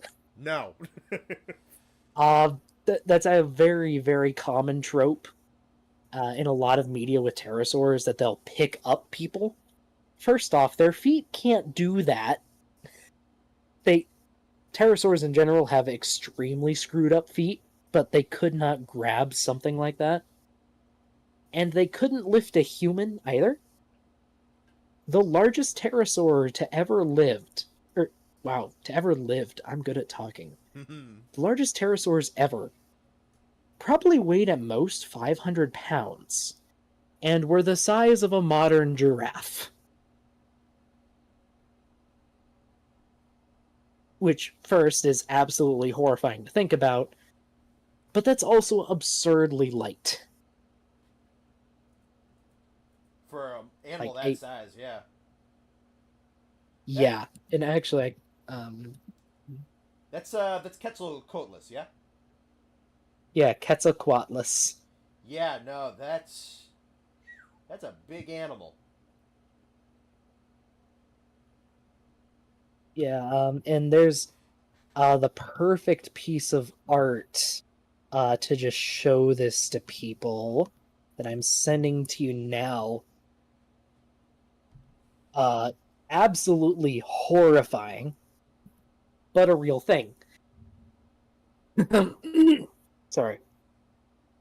A pterosaur the size of a Meranos here, let's just say, like a pteranodon, would probably weigh 50 pounds at the absolute most, probably weighing closer to 30 or 40. It could not pick up a 150-pound human with metal armor.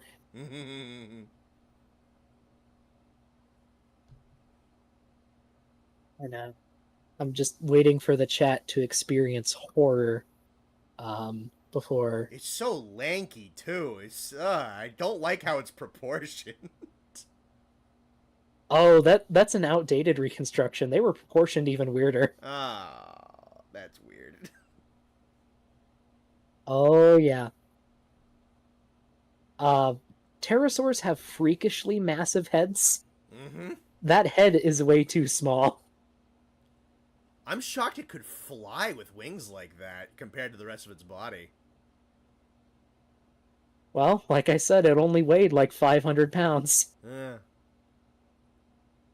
And when those wings extended, they'd be a good 40 feet wide. Yeah.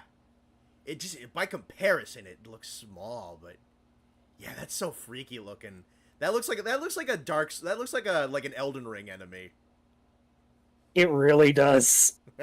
And if you ever go to the Field Museum in Chicago, they have a life-size model of one. And I just sent you a picture of a different model, but it's the same size, next to a human. It is the worst thing. Oh yeah, this is what I saw. It is the worst thing ever.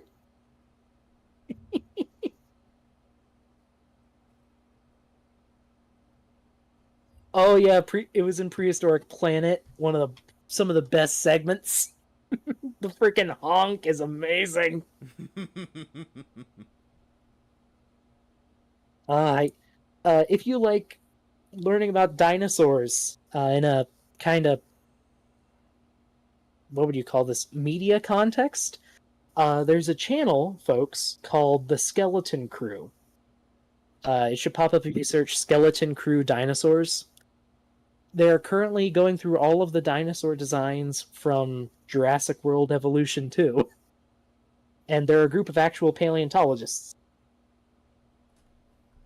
They're pretty fun. They're pretty cool. They bring up a lot of really neat research.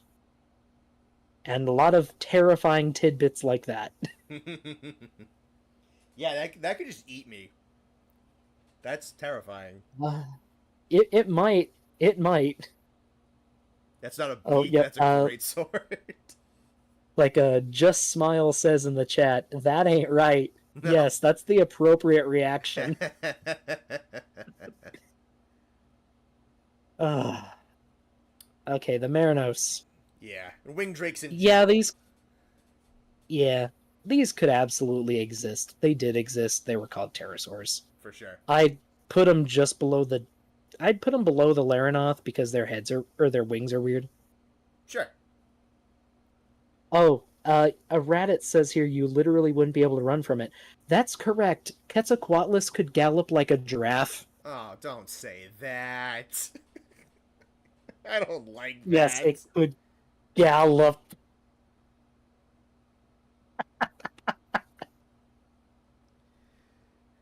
Prehistory is a nightmare. That's horrible. Yeah, no. Anybody who's ever been like, I want to go back in time to see the dinosaurs. No, you don't. No, you don't. No, you don't. No, you don't. Oh, there's fabulous horror art of Quetzalcoatlus out there. Just like daring between the trees.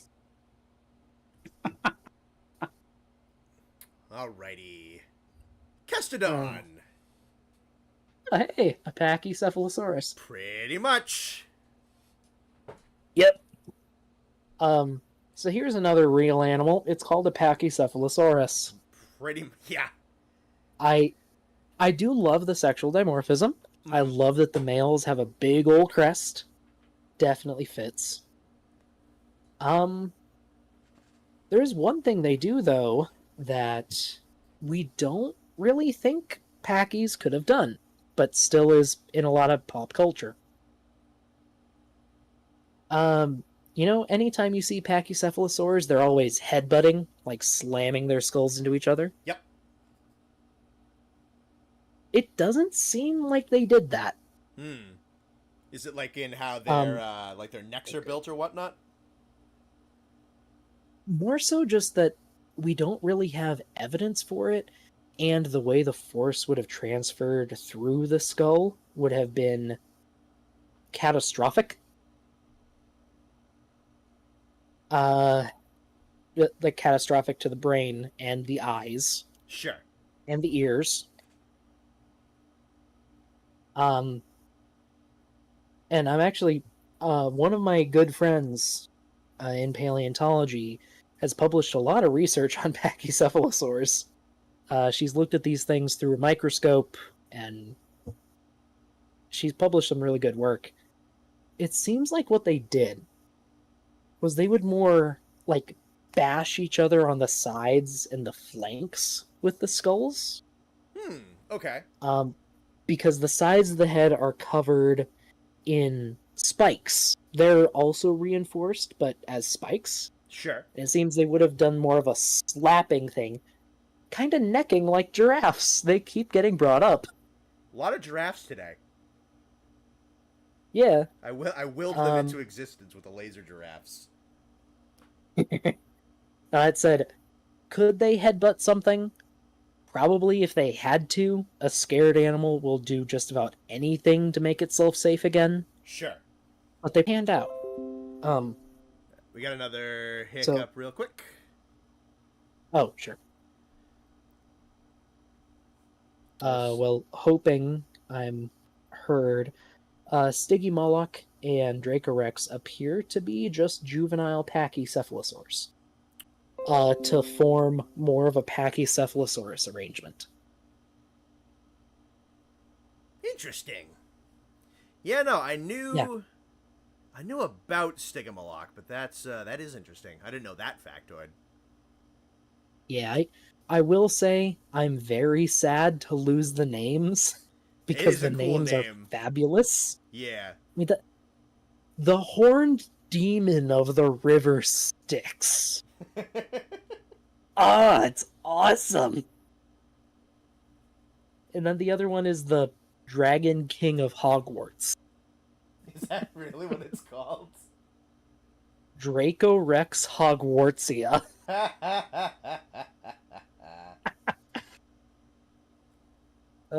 Hey, what can I say? Paleontologists are nerds. Yes, I know. You know about the it's been brought up a couple times, but like I think it was a Chinese scientist named a spider after a Gezu recently. I'm not surprised. I'm not surprised at all. Oh, there's a dinosaur named Thanos. Yeah, I'm sure. No, it's actually named Thanos, and it's named after who you think it's named after. And it's the tiniest, wimpiest little predator you've ever seen.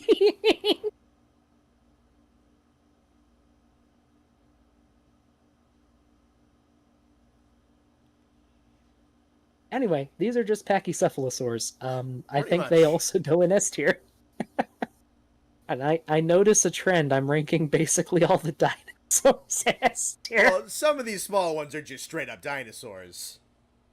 Yeah. Thank you for the $2.99, Mr. Snappy. While on this topic, what's your favorite dino name? That's a good question. Oof. I'm kind of stuck between two. There is Meraxes gigas, which is a giant Giganotosaurus-like dinosaur from South America. It's named after one of the dragons from Game of Thrones. And just the name Meraxes I think is an amazing name. Oh, for sure. My other option is Moros intrepidus. It is a Yeah, you are talking about it being small. no. Okay. Moros intrepidus, a small tyrannosaur from the Middle Cretaceous of North America. Its name translates to the Harbinger of Doom.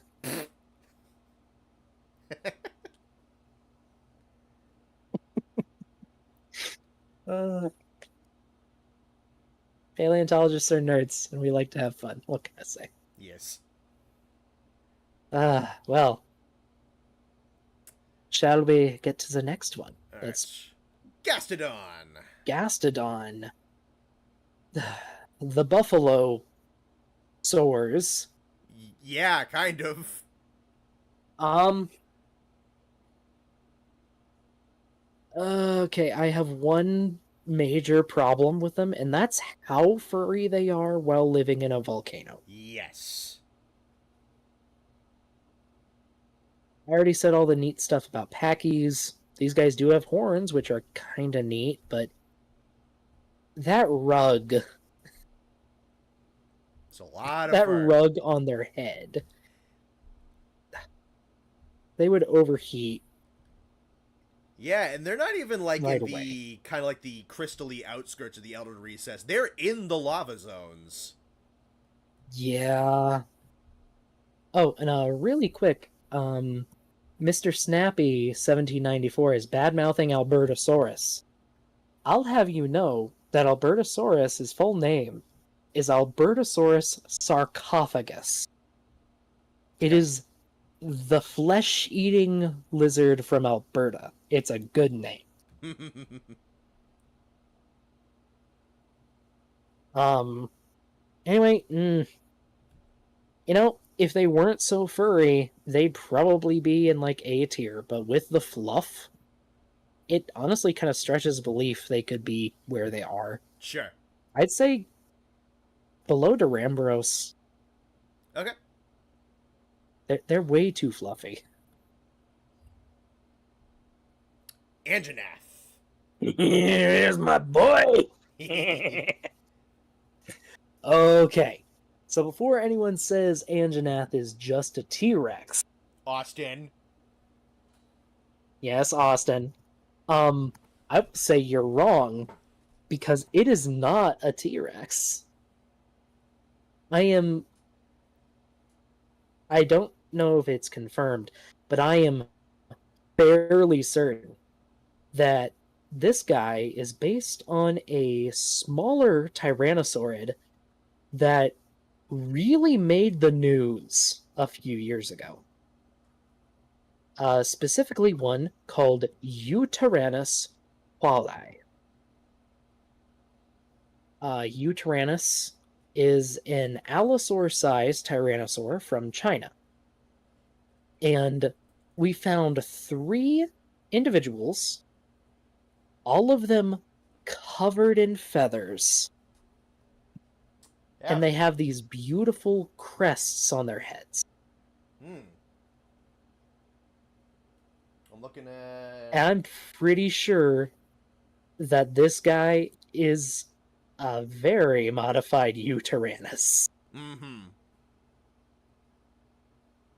Now, to be specific, in case anyone's curious, Eutyrannus is a tyrannosauroid.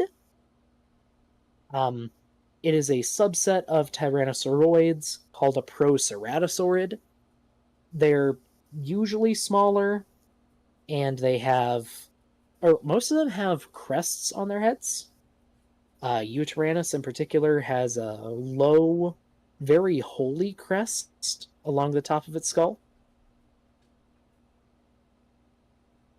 And they're just beautifully preserved. 2 of them were found with their tails touching in a lake deposit. So we know how fluffy they were. And just on top of that, Anjanath, he takes what Deviljho was, but he brings in a lot of modern ideas of what we understand about dinosaurs. He has feathers. He's fast. Does he eat? Yeah, he eats. But he's not a glutton. He's quick, he's mean, he's agile, and he's not afraid to throw down. He's great. Two from Austin. Funny words won't fool me, science man. That's a T-Rex. It is a Tyrannosauroid. But yeah, I love Anjanath. The crest is obviously elaborated on, Yes. and he's bigger than an actual T-Rex, so that's saying something. The wings are kind of odd, because his wings are on his back. The only wyverns that the only dragons that have wings on their back in this series are elder dragons. Yep. So is Anjanath descended from an elder dragon? If I remember, I think they're less wings than they are, although they have the shape of wings, than they are kind of like a heat control sail. I mean, maybe, but like they have the rays in them that wyverns have in their wings. Yeah. And just because they're currently used for thermoregulation doesn't mean they didn't used to be wings. Another concept in evolution people have probably heard before are, wow, brain, you were about to bring something up and it just blanked. Vestigial structures. Mm-hmm. And people think that vestigial means things are useless. Like, say an animal had arms and its arms shrink and they're useless now, that's vestigial. Vestigial just means that it's no longer used for the same purpose. So, like, the purpose can change. Mm-hmm. An elephant's trunk used to be used for sniffing for food, but now it's used like a hand and sniffing for food. Sure. This is another one of those situations where I need to see a skeleton to be sure. Yeah, because the other weird thing about these is, and with the crest as well, is they just kind of like disappear into his body. Probably with the sails, it goes like under the fur a little bit, but both of those structures just can kind of just like vanish. Yeah, they look like they vanish. The nose crest, I could believe, is just like, I could believe that's a structure that's just filled with blood and it expands. A lot of animals have structures like that, including statistically 50% of your audience. Mm-hmm. The wings... the wings could be raised by the same feature, and that could explain why they pop up when it's angry. I don't know. It could be a lot of things. It is weird that they vanish, though. I will agree with that. Yeah. Let's see, because chat likes to chime in every once in a while. Could be from the same origin as Glavenus, in that they started as a spike that was modified. Glavenus does have the back spikes. That's an interesting proposition. He does, but they're not fleshy. They look like they're just big scales. Yeah. You can spot him during dawn in the ancient forest, chilling with his pseudo wings to gather as much early sunlight as possible. That is true. That is an idle animation that he does. That is pretty interesting, yeah. This, let's see, from Raditz, this is more likely convergence rather than vestigial, seeing as literally all other brute wyverns don't have this structure. Anjanath is the only one. Possible. I don't know. I just know what they look like. Yeah. I think we know again, for a fact that it is I think we know for a fact that it is about thermoregulation, but what you're saying about like the structure of it is definitely odd. Yeah. They're structured like wyvern wings that could be convergence, but this is one of the things where looking at the skeleton would tell us, like, immediately. Sure. Because if those used to be wings, they would probably have really well developed sockets, they'd probably be reinforced. There's a lot of things. Yeah. Oh, and another thing I love about Glavenus, when he gets angry, or when he does his tail attacks, quills on his tail kind of fling up to stab you. I love that little detail. Yep, you can see the little barbs of them as they are currently. Mm-hmm. As for ranking, the only kind of implausible thing about him is the fire breath, Again, yeah. but he doesn't use it very much, does he? Yeah, it's only when he's incredibly angry, yeah. Yeah. I'd put him at the top of small creative liberties. Sure. But out just on a pure, like, loving monsters ranking, he is my favorite brute wyvern, and he's one of my favorite monsters. Sure. I love him. And Fulgur is great. And we haven't brought up stories yet, but I love his stories to kinship attack. Yeah. It's so good. Alright. Hulu. Kuluyaku.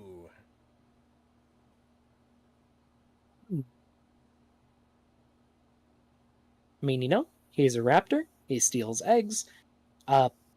He's probably a reference to the dinosaur Oviraptor, the egg thief. Which, I mean, it's a cool reference. Mm-hmm. The fun thing is, Oviraptor. The reason it was named Oviraptor was because the first one was found on a nest of eggs. Yeah.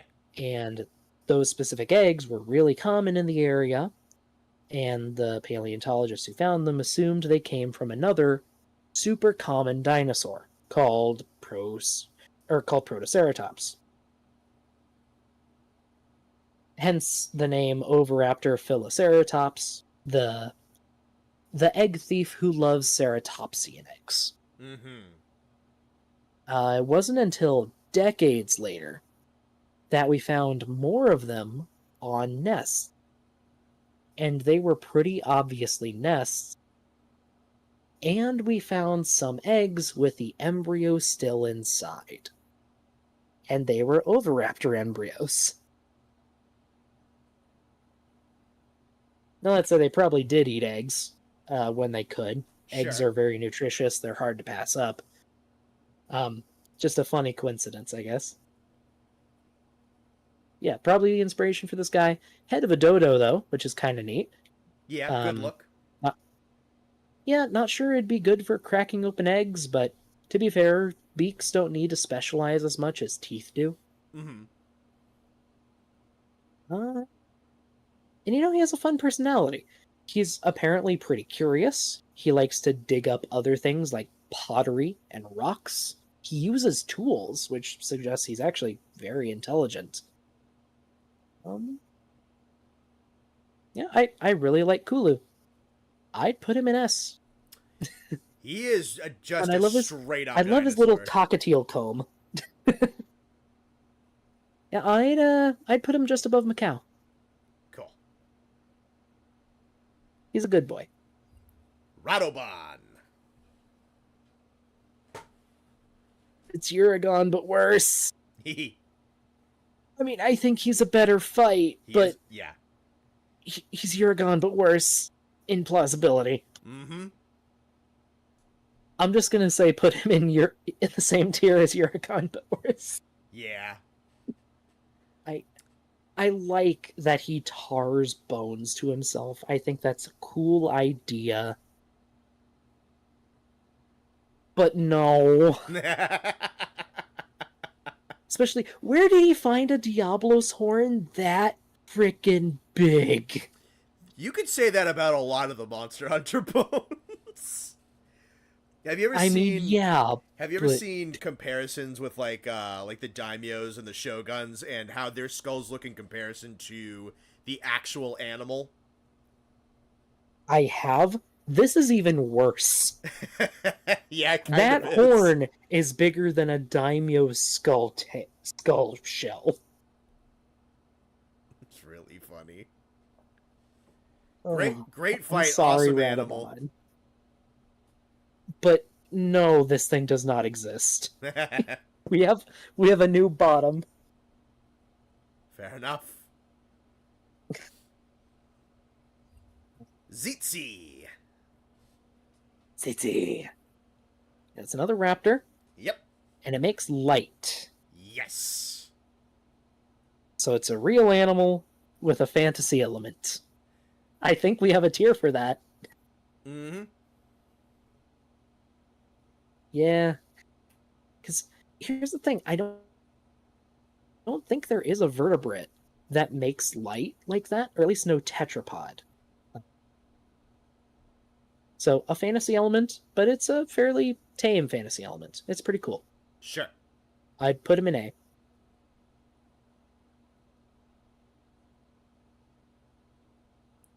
Maybe like a mid A. Sure. Under Popo. Under Popo. Yeah. Ooh, and a comment from Pig Hunter Gaming that Diablos are reptiles, so theoretically they could keep growing their whole lives. Yes, asterisk. I'm not going to say that's a misconception, because they do continue growing their entire lives, but a lot of reptiles plateau as they grow. Like, they reach a roughly maximum size, and they barely grow above that. They don't, like, continue growing exponentially.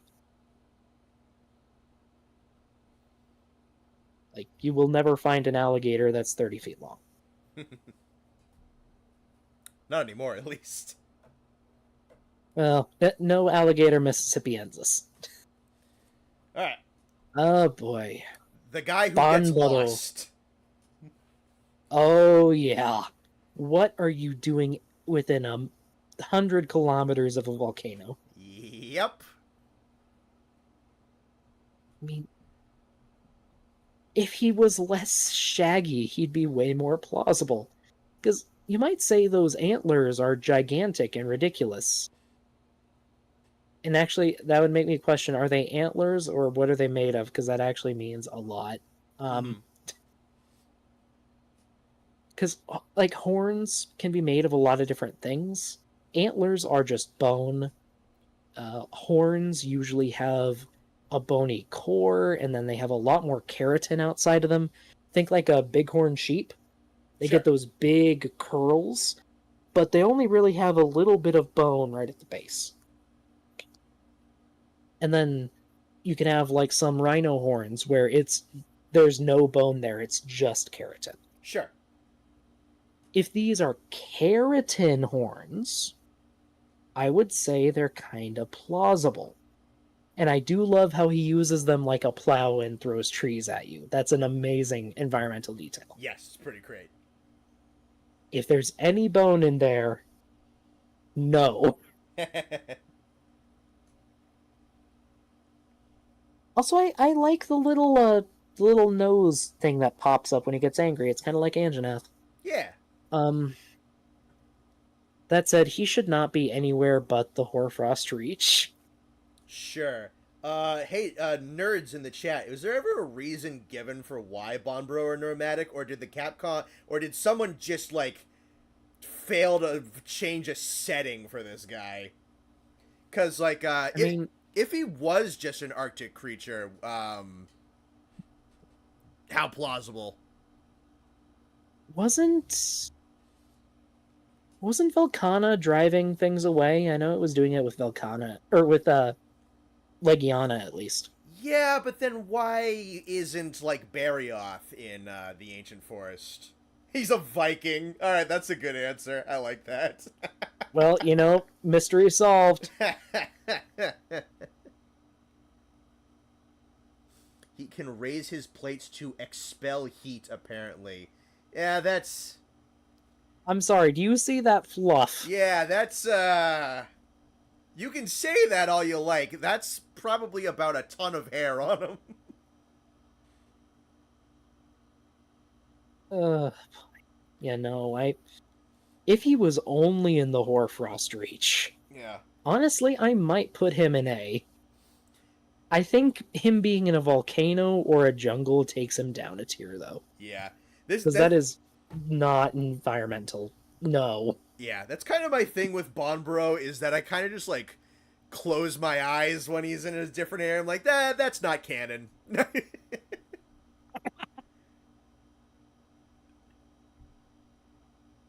Yeah, I'd say... I'd honestly put him with Baroth. Sure. Alrighty. Okay, looks like Izuchi? Yep. It's a raptor with a tail. Yep. I question why his claws are so long and thin. Hmm. They look weird. Little fragile. Yeah, they look really like they don't look like he could fight with them at all, but doesn't he have like claw swipe attacks? Yep, he does. Oh, really quick for Iron Kaiser Tech, moose known for bumbling around in volcanic areas like bison. Moose do live in Yellowstone, and bison do live in Yellowstone. The big thing I would say is Yellowstone is weird because you can walk 50 feet and you can go from a really hot spring to freezing cold. And bison also shed during the summer, and they lose a ton of that fur. Bonbro ain't shedding They don't shit. keep their shaggy fur year round. That would be kind of interesting, though, if the Bonbro had like regional variants where they were in like different forms of shedding. If they did that. That could be kind of neat. Yeah, that would make it. That would bring it up a tier. Honestly, that would be completely believable. Anyway, with Izuchi, I kind of like him, but I kind of agree that I like Jaggy more. Yeah. Much more It mammalian feels more look. animal-y. Yeah. Like, Jaggy causes chaos and then takes advantage of the situation. Izuchi calls and then executes a dance routine. That's what I was thinking. He's doing synchronized dance with his buddies.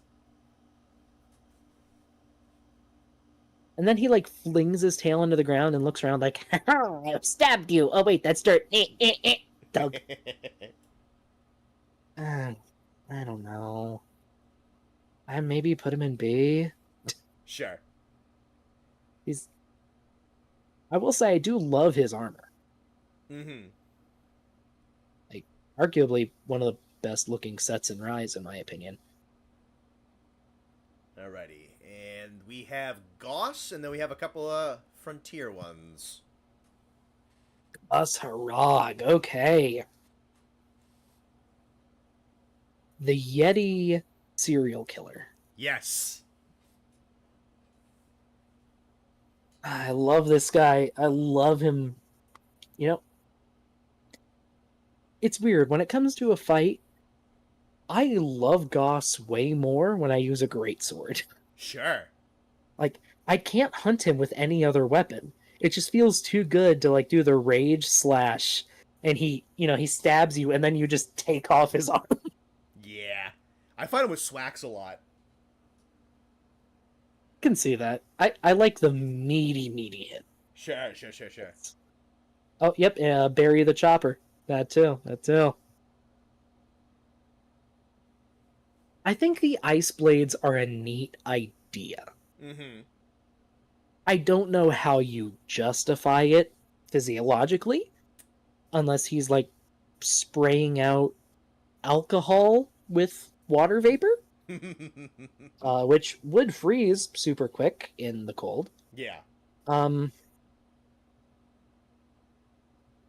like the club arm a bit more, actually, with that idea, but I think he's a really cool idea. He plays on some fun mythologies.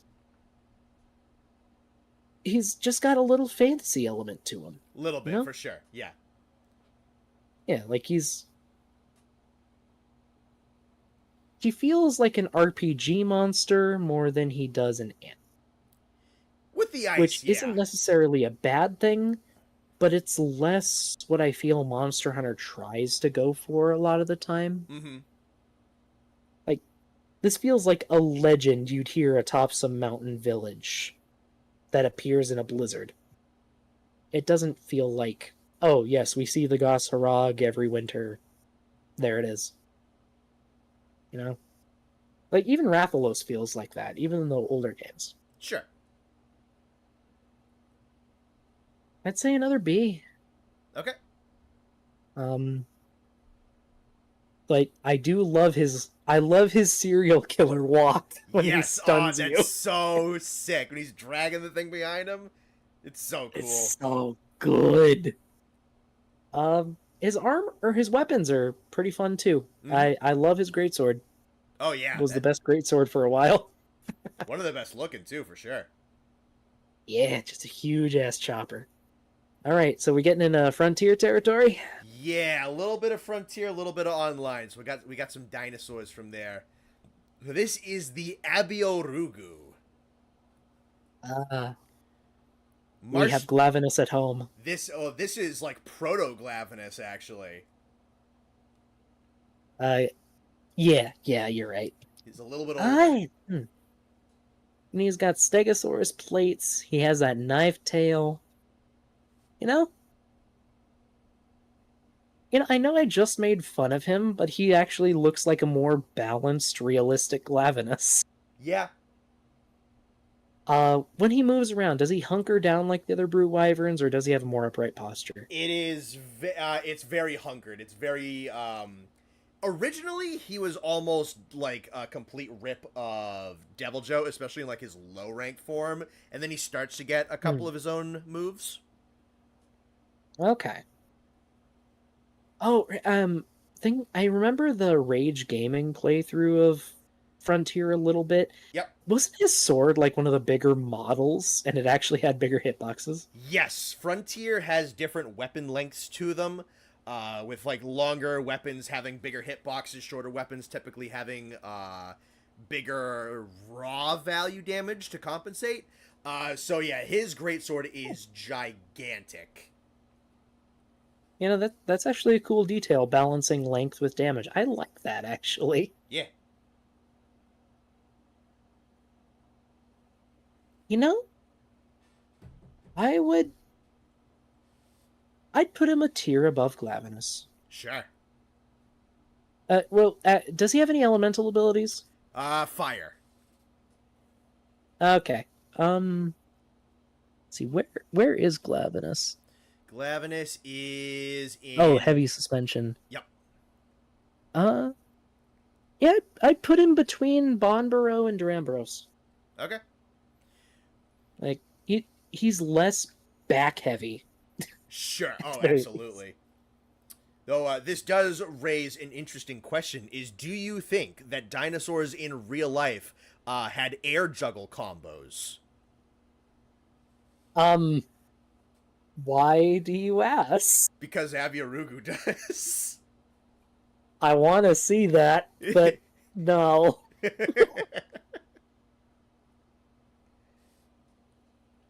Yeah, I think he's the first frontier monster. Maybe Spinosaurus did. All right, I haven't checked the patch notes yet.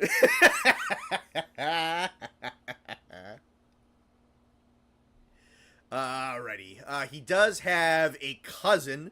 So this is an Arctic, possibly the original species in terms of like in-game scientist speculation.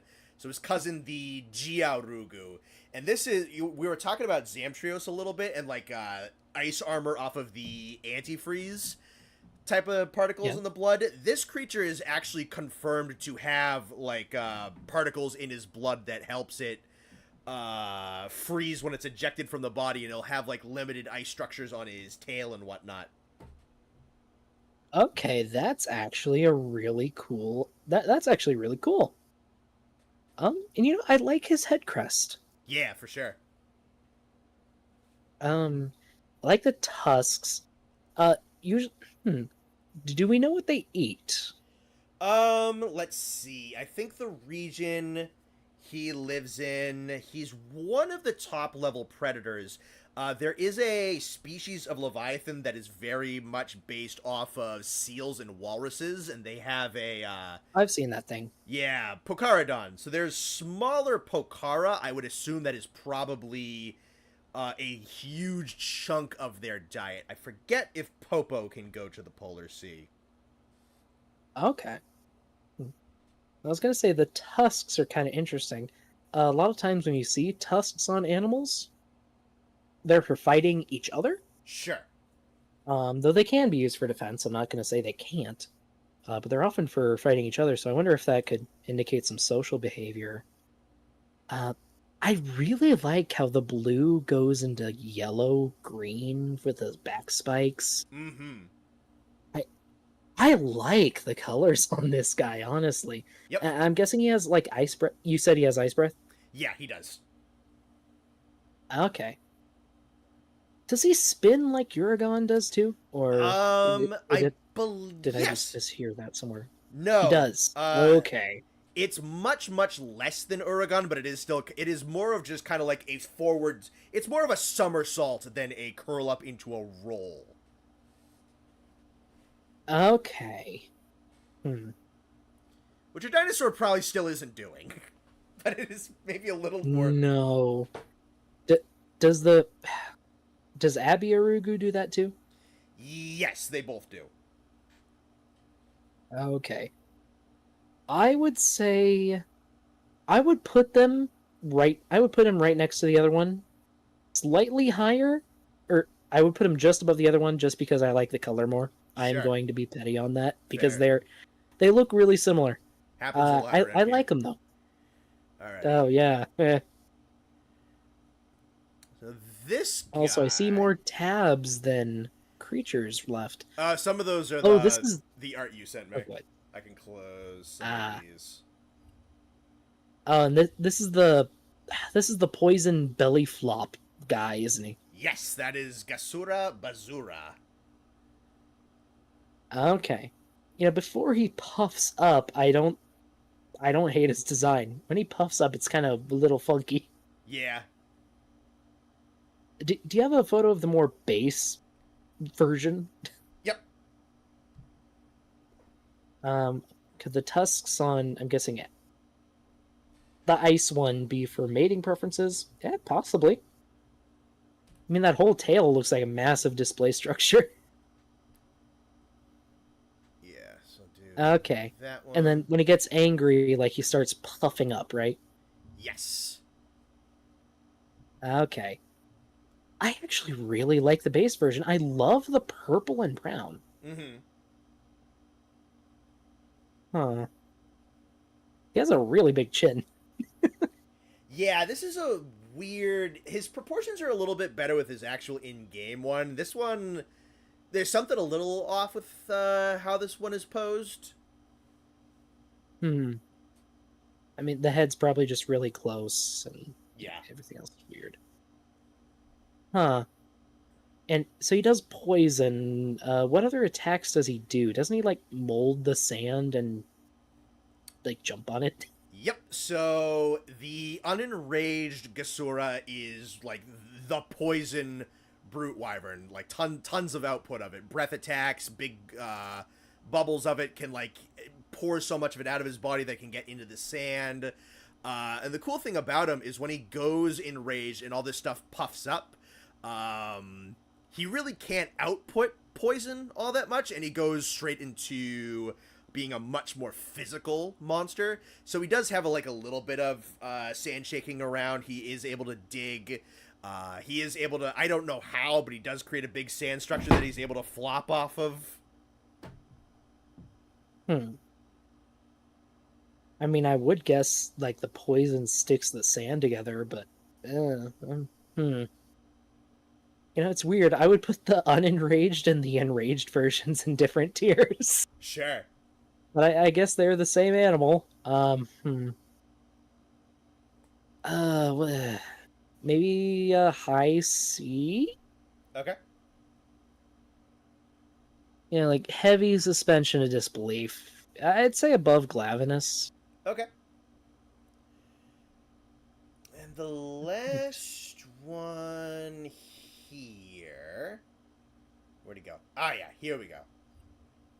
So Was that the disaster monster? yes, untranslated name, the Disaster Wyvern. His Chinese name is Koyaku. Okay. Spiky. Yes. But what's going on with his arms? Okay, so he's got the same model as Bracky, so he has like the larger arms and that kind of more kind of boxery posture. So what he will do is he'll take those like triangle shapes on his arms, he'll press them up against the matching shape on his head, and he'll kind of create like this pointed angular object that'll go rushing around with as a form of attack. So he turns himself into a bulldozer. Kinda, yeah. Also, are his arms clipping through each other in this render? Maybe. I think the fronts are clipping through each other. He's interesting. Look at those little legs.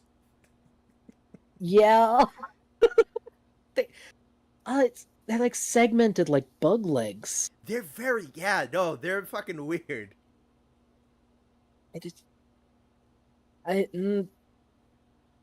What elemental abilities does he have? Very limited. He sometimes when he attacks, he like outputs a good amount of steam. So I think he's technically a water monster. I don't.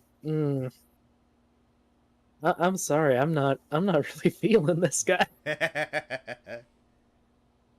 I think this is my first time seeing him in actually like a good render. His official one is really bad. I'm struggling hard not to rank him like Austin. or like Austin does in your tier lists. Mm-hmm. That's Gabo. I don't like the arms. The spikes are weird. The legs are way too small. The face is what is the face? Fantasy. It's fantasy.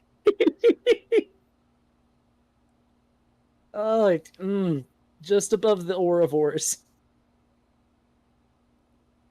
Alrighty. Oh dear. I got maybe like his official render could be worse. It is worse. You want me to pull it up? Hang on. I'll do it. It's really bad. Let's make sure. Yep. Disaster Wyvern.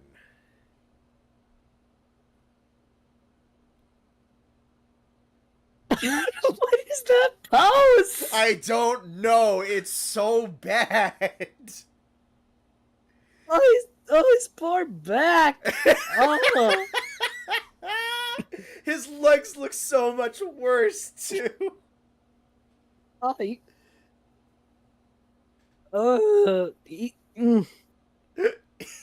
You know, I'm gonna say something awful. He looks like the gay guy from a '90s sitcom in a monster costume. like the awful stereotype.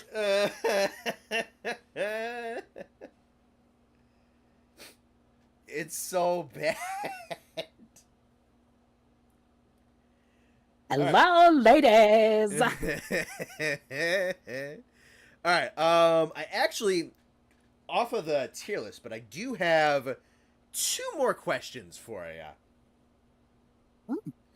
So, looking at things like ecologically, and maybe even just like your perception of it as, like a video game monster, but I know you really like ecology because it's your profession. But I'm wondering on Your take on probably the most controversial monster design probably ever made in Magna Malo. It's controversial for a good reason. Um, it's like Zenogre if you took everything bad out of, or if you took everything good out of him and fed him Krispy Kreme donuts. Um, I get what they were going for, but uh, no, wait. Okay, so let's go for the ecology. Sure. When the rampage isn't going on, what does he do? So we know that they are they have some form of social structure to them, because that's how Scorned is made, is they are outcasts. We know that their horn structure is very important in that social structure. They really don't elaborate on them too much outside of the rampage. I mean, obviously they're very powerful carnivores, and they normally appear with the rampage because these are another species of super predator that needs a lot of sustenance to fuel how it works. So the rampage is really something that is a big opportunity for a Magna, rather than something that it is required for it to function. Okay. Second question. Why does he have the legs and butt of a gymnast and the upper body of an obese man? It's a good question. I think. How does he rocket propel himself? Why can he cast spells with his tail? Why do his arms bleed death fire gas? Let's see. There's a lot. He's Yes. a lot. He's too much. He's like, okay, I think the flagship you could probably draw the most comparisons to is probably Zenogre, right? Yeah, same Because classification. Zenogre's also kind of over the top. He's a fanged wyvern. But Zenogre's ecology is integrated into the story in a semi-believable way. He has a symbiotic relationship with a basically thunderbugs, a common insect you're already familiar with. Yep. He interacts with smaller creatures as a normal predator-prey relationship. He's cocky. Obviously, everyone knows the head roll. But he feels like a confident, strutting predator, and he knows he's not in any danger until he's dying. Mm-hmm. Magna Malo.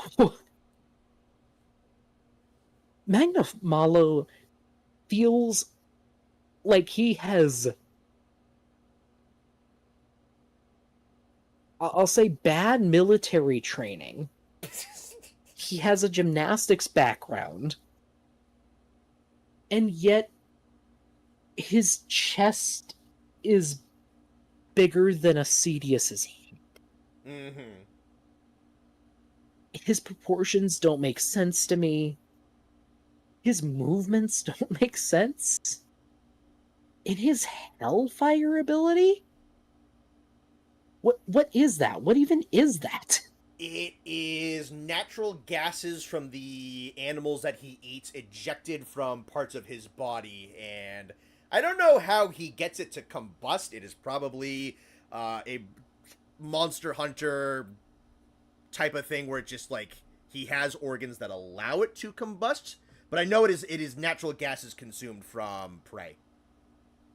Okay. But then why is it... One, why is it purple? Two, why does it scream and whistle? And two, why does it float in the air when you run away from it? It's good questions. It's very good questions. Fantasy. Absolutely fantasy. Yeah. On my personal tier list, he's not an F, but he's definitely a D. Yeah. Do you like? He's too much. He He's is a too lot. much. Yeah, the very heavy samurai stuff does kind of cross my design. I don't think it's a bad design in a vacuum, but as a Monster Hunter monster, it does kind of cross that event horizon. Hmm. What I do like about him is he is I've always liked that he's kind of like what the Tao was it Taoists, it might be the proper pronunciation. I don't know if it's more of a D or a T sound. What they thought of like what tigers were in their mythology, as tigers were represented as animals that were capable of fighting dragons. They were essentially the dragons of the ground. That's why you have Magna. I think the gimmick is that he's supposed to have like some level of mimicry from Tio and maybe Volstrax, why he's not afraid of Ibushi and Narwa, who are effectively Raijin and Fujin. So that's, Yeah, they're just gods.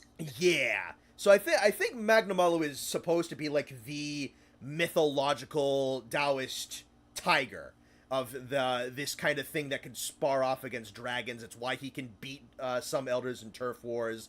I like that about him, and I also liked that, like the gaseous hellfire coming off his body. It does act very weird, but I liked kind of like the cultural thing from Kimura in that, like, oh, he's weaponizing the souls of the animals he eats. Well, no, it's just like gases being combusted. So I like the mythology and the cultural aspect of him. They made him a samurai tiger for sure with demon powers. So my response to that is, I get the mythology and I can appreciate it. I think it's a cool idea. Yeah, But it doesn't feel like the kind of thing that fits in Monster Hunter. I don't disagree with you. Like, I would be, if he was in a different game, like a more mythology based game, I'd be fine with him. But Right. he doesn't fit the Monster Hunter style, I guess. Yeah. Excellent Final Fantasy boss. Oh, I could totally see him in Final Fantasy. Yeah. Wait, that's it. He has behemoth proportions. He kind of does, yeah. All right. I have He's behemoth in a samurai costume. I do have one more question for you. Okay. So, do you think that there is any precedent, and I don't know how much you know about some other stuff, so maybe you know who I'm talking about, for an animal to have, not even precedent, because it doesn't fucking exist in real life, but Oh no. what parameter, I don't, what do you think about the chance of an animal developing more than one mouth? And like, why any way even north of feasible as I pull up this guy? Okay. So explaining a little bit of anatomy here. You, Connor, and viewers, you are a tube. Your body is a tube, and every part of you is a modification of the tube. The tube starts with your mouth, and it ends with your anus. They actually open up in the reverse order. That's how we know what kind of animal you are. Which, yes, does mean at one point in your life you were just an asshole. It's a joke told in every biology class. It is hard to modify the tube, besides lengthening it and specializing it, without... Are those in its arms? Yes. It's very hard to do that without harming your body. What is this? This is Morudo Munto, the black crown dragon. No. No.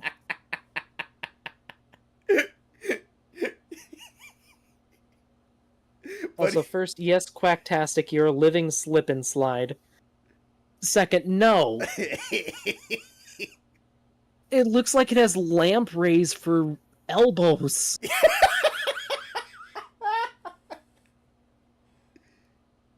What? No, forget what. Why? Is this that mobile game with yes, the weird yes, stuff? yes. Oh, of course it is. With the mudslinging Lagiacrus. Yeah, the one that like makes geysers. Yeah, that's the game. No.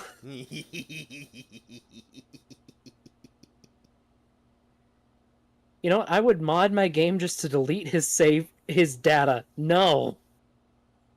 he's It so, is absolutely horrific. he's so cool. No. Gore and Shagaru are already cool enough. You don't need this. I like him. Goebel's cool. Not this. What does he look like in game? I got it. 4.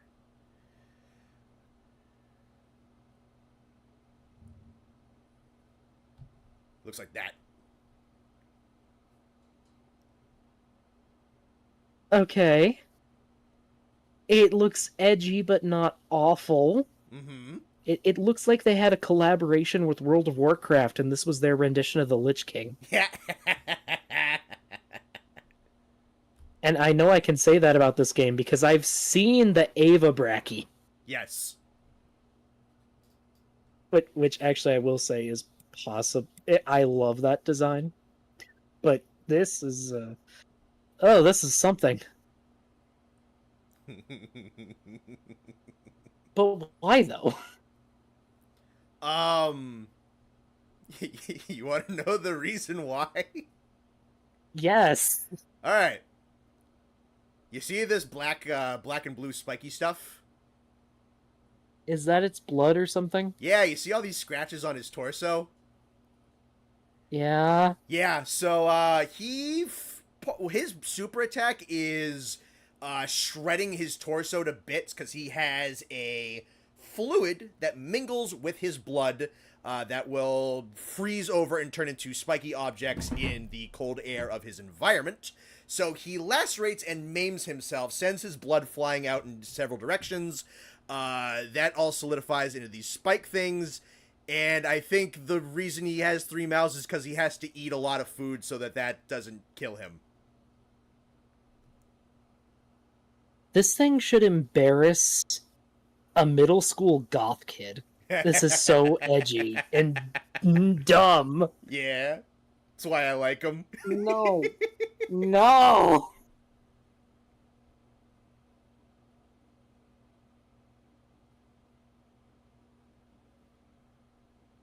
Oh, this is pain. This is actual pain.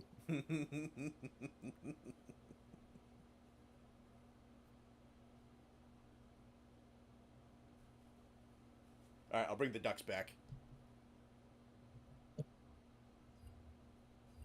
Is your apology ducks? Yes, my apologies, ducks. That is a semi-acceptable apology.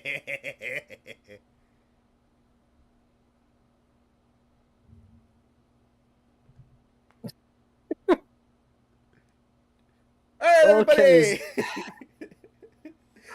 Let's see, does anyone in the chat have any more dinosaur questions that will probably still cause me pain?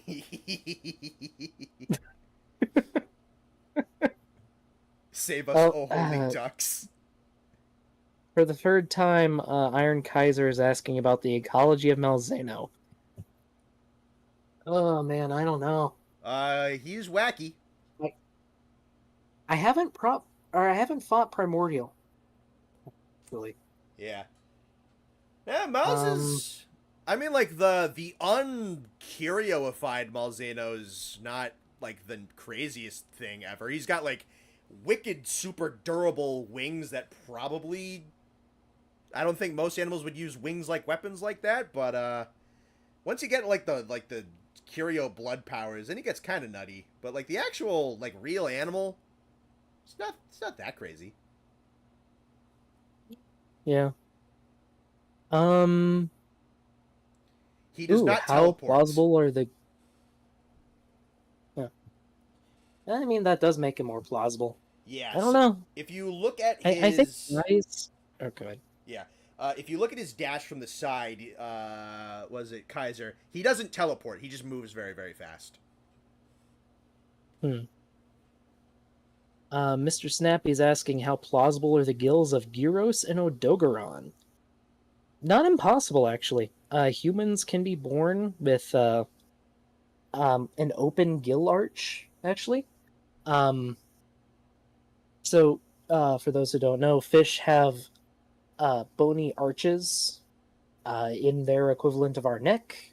That's where their gills are. Humans have closed up most of those. The only prominent one you'll see is your jaw, actually. It's a modified gill arch. But you can have one of those open up in development. I don't think you can breathe through it, but if hypothetically you could, and just have more of them open up, could be beneficial for a low oxygen environment. Um, Blade Liger is asking thoughts on Nano Tyrannus. It's a juvenile slash teenage T-Rex. It is absolutely what it is. We have a seamless growth curve from young Tyrannosaurs to adults. How cons- Why? Oh, go ahead. I was gonna say, how consistent is, or consistent might not be the right word, but like how often do you guys come across something that was established to be a dinosaur, like a separate species, and then happens to be, oh no, it's probably that thing. Is that fairly common? It's not super common. Um, there was a big problem in the 17 and 1800s where people would find a bone that looked slightly different from what they had seen before and name it as a new species. Sure. Um, Probably the most infamous example of this is the Bone Wars in U.S. history, I've heard where about this. yes, two scientists named Cope and Marsh became each other's bitter rivals, and Cope had a bad habit of naming every couple bones he found a different species, even if they belonged to the same skeleton. Marsh was slower and more meticulous, and that paid off because more of his species are currently valid. Mm-hmm. Um, Honestly, a lot of that happens when either you're in a rush or you just don't have access to other information. The more free access people have to information on fossil specimens, the less often it happens. Uh, People are asking, why is Spinosaurus a problem? You did a whole video about this. Oh yeah, you checked out my channel. I do have a video on Spinosaurus. It was a good video. Um, Thank you. I made that like a year ago. Um, Spinosaurus was first discovered in the 1900s. After which, well, let's say it was discovered by Germans, and then the British attacked during a specific war, and it leveled the museum. So we lost all those bones. Later on, many years later, in the 80s, we found relatives of Spinosaurus that helped fill in some of the picture, but not all of it. And then in the 2010s, we finally found another Spinosaurus itself. And that filled in a lot of the gaps. Then we found more of that skeleton, and that filled in even more of the gaps. And now we have a fairly okay idea of what Spinosaurus looked like and what it probably lived like. Right now, we're kind of just fighting back and forth on the specific details, like how much time it spent in the water, how much it ate fish versus other prey, stuff like that. Mm-hmm. It's basically just little squabbles.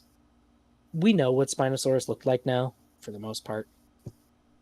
Spino made some That's why it was a regrettable headache. tweets. What was that? Wonderful Life said Spino made some regrettable tweets. Yes, and then it tried to delete them, but we had pictures. Also, yeah, The Bone Wars would be an amazing movie title. There was plans to be a movie about it. With, I believe, Marsh, one of the scientists, was going to be, was his name James Gandolfini, one of the main characters in The Sopranos? Really? Yeah, and then he died, and the movie got canceled. Wow. That'd be funny. Hopefully it'll be a movie someday. That could be a cool movie. That'd be funny if he was just Tony Soprano, but a fucking paleontologist. That seemed to be the idea. But that said, I would prefer it to be like a series, like a TV, like a few 40-minute long episodes, because there's a lot of story and a lot of background. It is a complete drama, complete with, we cut out? Yeah, we cut out right. They're trying to nab us right again at the end. But you said straight up a Greek tragedy is right where you cut off. Oh, it has straight up a Greek tragedy ending. Look up the story of the Bone Wars if you... Oh, things got heated. I'm surprised they didn't kill each other. It sounds like they tried.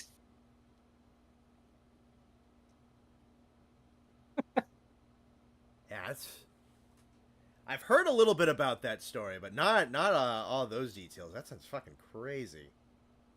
It's an amazing story. But I think that's probably all we got for Monster Hunter. Unless you have any more questions you thought up. Yeah, not too more, kind of like big herbivores. So you could have one that's, you have them all under the same branch, but one that's very ankylo, one that's very ceratopsian, one that's very stegosaur, one that's kind of sauropody, like just big four-leg chunky herbivore dinosaurs. I think is like a little something that you could get a lot of mileage out of as bosses in Monster Hunter. You absolutely could. Ceratopsians or Ankylosaur. Well, I think especially Ceratopsians you'd have a really good shot at. Ankylosaurs might be a little slow, but it could be a fight some people like, kind of like Gravios. You definitely need to add a fantasy element. Sure.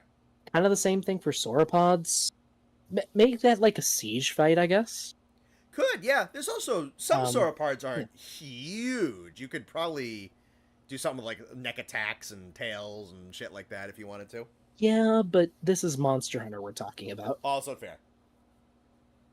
Honestly, I'd love to see them try a duckbill dinosaur. Sure. Like, they're always portrayed as fodder in every movie or show you see involving them, but some could get absolutely gigantic. Sure. And terrifying. Ooh, Mr. Snappy saying Dino Kyrus. Yes, please. Dino Kyrus. Let me look at that. I am seeing Ideal of Greed ask once or twice about dinosaurs being considered larger than they were originally thought to be. I think is what he's asking about. I think that's happened a couple times. One big cause of it was we were underestimating how much cartilage should be between the vertebrae. Sure. Which added a few feet to some dinosaurs, I think. Also, there's a picture of a Dinokyrus, and I would love to see that in Monster Hunter.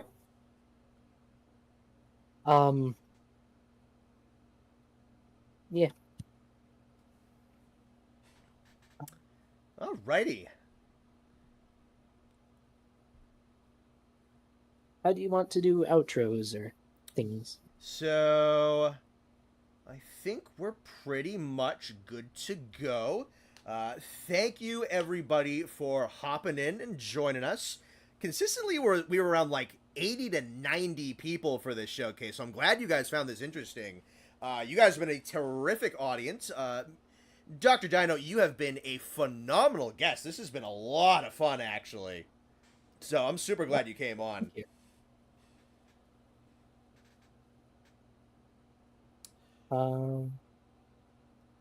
Oh, did we cut out again? No, we're fine. I was giving you breath to say something.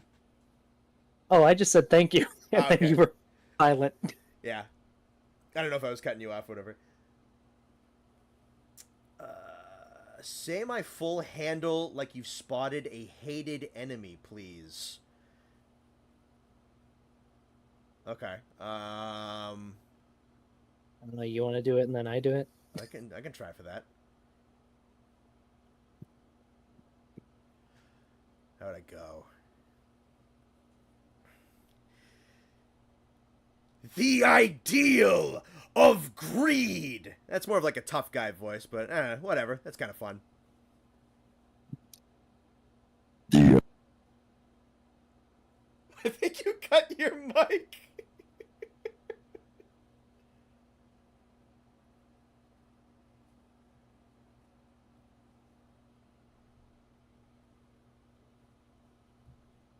Hello? I think your mic cut out or something. Did you disconnect your mic?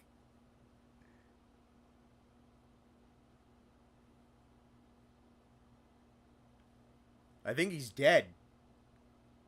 It did sound like he burped. Did you hit your mic on something? Is this working? There he is. That was just, I heard you go for like a really deep voice. You got out the word "the," and then your voice just cut out completely. I don't know. I think my AI thing is my mic is messing with me. Yeah, that whatever program you have on that might have fucked up your mic because I thought it was like all background noise because it was just gone. All right. Well, let me try again. The ideal of greed. How dare you tarnish this room with your presence? There you go. That one got all the way out. The Yeah, no, like literally. Oh, dude, you should watch this. You should watch this back when I wrap things up because that was fucking funny. All right. Alrighty. I think we're just about done here. So, thank you to everybody who super chatted. Thank you to everybody who stuck around. We pulled 96 likes on the stream. That's fantastic. Thank you again, Doc. It was a pleasure to have you. We'll have to do something again sometime. Sure. I do have some stuff coming out soon. You mind if I shout that out super quick? Absolutely. Shout out whatever you like. Sure. So in the description, where the Dark Souls boss to the Grinch laughing, but sorry. So in the description at the top of it, there are two channels linked. The first is Dr. Dino, aka me. I'm currently producing a documentary, a little YouTube documentary based on my adventures here in the Bighorn Basin, in Wyoming. First episode should be coming out soon, so if you want to subscribe and keep an eye out for that, feel free. Otherwise, I am much more active on the second channel listed, called The Boneheads. That's a channel I do with some other paleontology friends. We are currently looking through the creature designs in the game Ark Survival Evolved, seeing how good or awful they are and how they compare to the real creatures they're based on. And we like to go into a lot of science details and have a lot of fun. Actually, during the beginning of this stream, our most recent episode aired, a video on Gigantopithecus. It was actually a lot of fun to make. So if you want to check that out, please do. We're looking at making some Monster Hunter content soon. And if you'd be interested in joining us for that, Connor, we'd be happy to have you. We're looking to create a phylogeny of monsters. And to be frank, none of us really know anything about Frontier. Oh, that'll be fun. Yeah, so if you'd be interested in giving some input, we'd much appreciate it. Yeah, reach out, and if the schedules line up, I'll totally do some shit with you guys. For sure. Sounds awesome. Other than that, thanks for having me. Thanks for listening to me ramble, folks. It's been fun chatting with. Yeah. I about said chatting with y'all. It's been fun chatting with y'all. All right. That's all for me. Awesome, awesome. Well, good on you kids for behaving yourselves. Thank you for coming downstairs and actually talking to the company. Everybody gets some ice cream before they go to bed. But on that note, it's time for you all to go to bed. So, we're going to wrap things up. Frontier stream is back on Wednesday. We are going to be wrapping up the Frontier special with week 4. We are going in the pre-G rank special is wrapping with the start of G rank. So that is going to be on Wednesday. Bone Boys proper should be on Friday. Might get the round table for the wild stuff recorded Thursday. That might be out during Labor Day weekend. There's another video I've been talking about. It's been in the mix. Just kind of keeps getting shuffled out for other shit because I've had like 4 or 5 fucking live streams in a row. It'll get done eventually. But as for now, we're all set, and we're going to get on out of here. So you boys take care. Have a fantastic rest of your day, evening, whatever the hell. We'll talk to you later. Bye-bye.